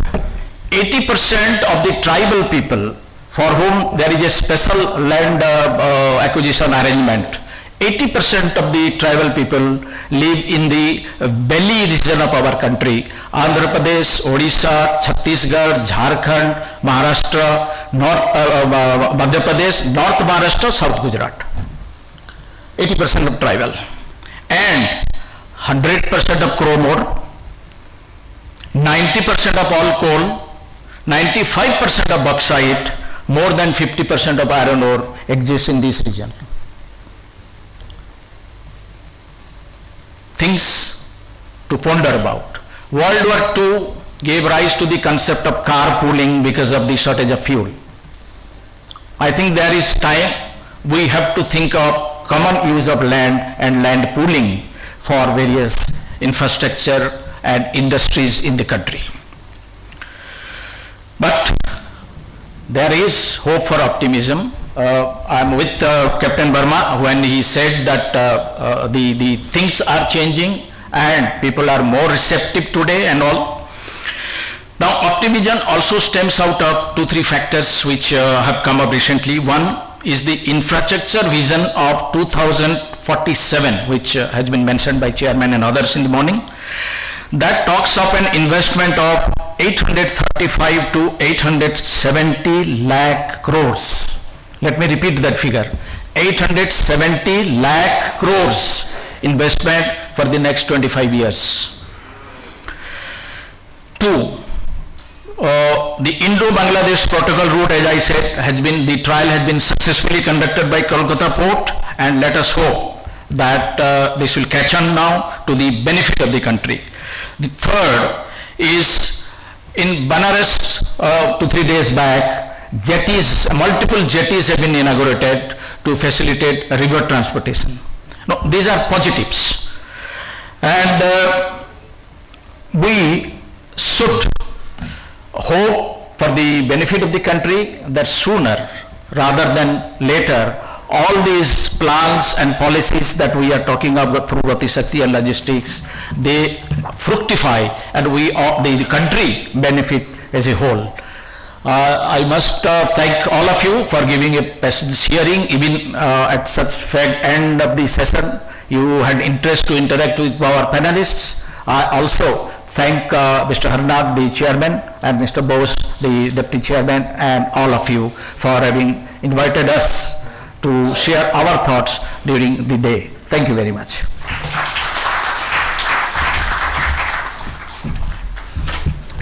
Thank you very much, Joshi, for those thought-provoking words that should be remembered and learned from.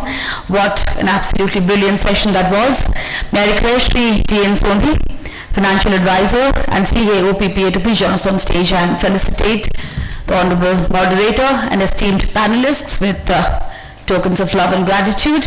Can we have a round of applause for the Moderator and panelists, please? Where industry leaders share their expertise and experience, the session is bound to be insightful. Thank you so much, Honorable Moderator, for also adding a little bit of wit and humor that was much needed at the post-lunch session. and for those excellent observations and thought sharing. Thank you to all the esteemed panelists for sharing their views, experiences. We are indeed privileged to have such special panelists for this truly enlightening session.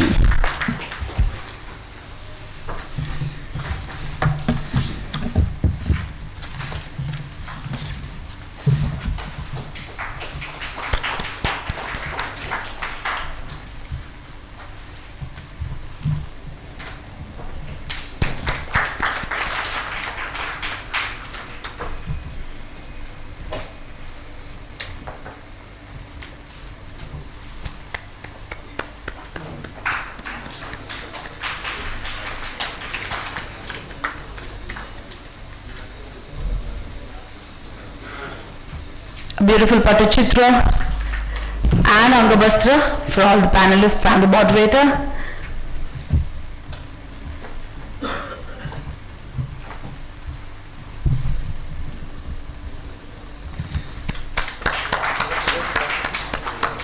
PPA is always known for thoughtful hospitality and beautiful souvenirs.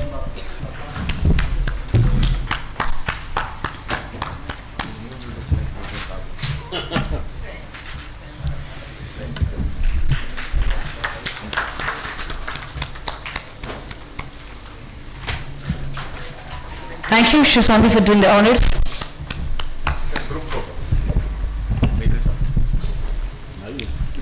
I think a group photo will keep this moment alive in our hearts forever.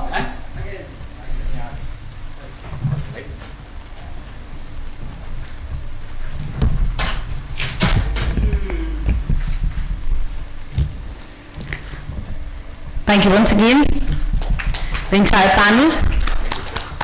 And that is the last session for the day. Join us for tea and coffee, and don't forget to join us for dinner 7:30 onwards at the same venue, and see you tomorrow at 10:30 a.m. for yet another enlightening session. Thank you. Jai Hind. Vande Utkal Janani.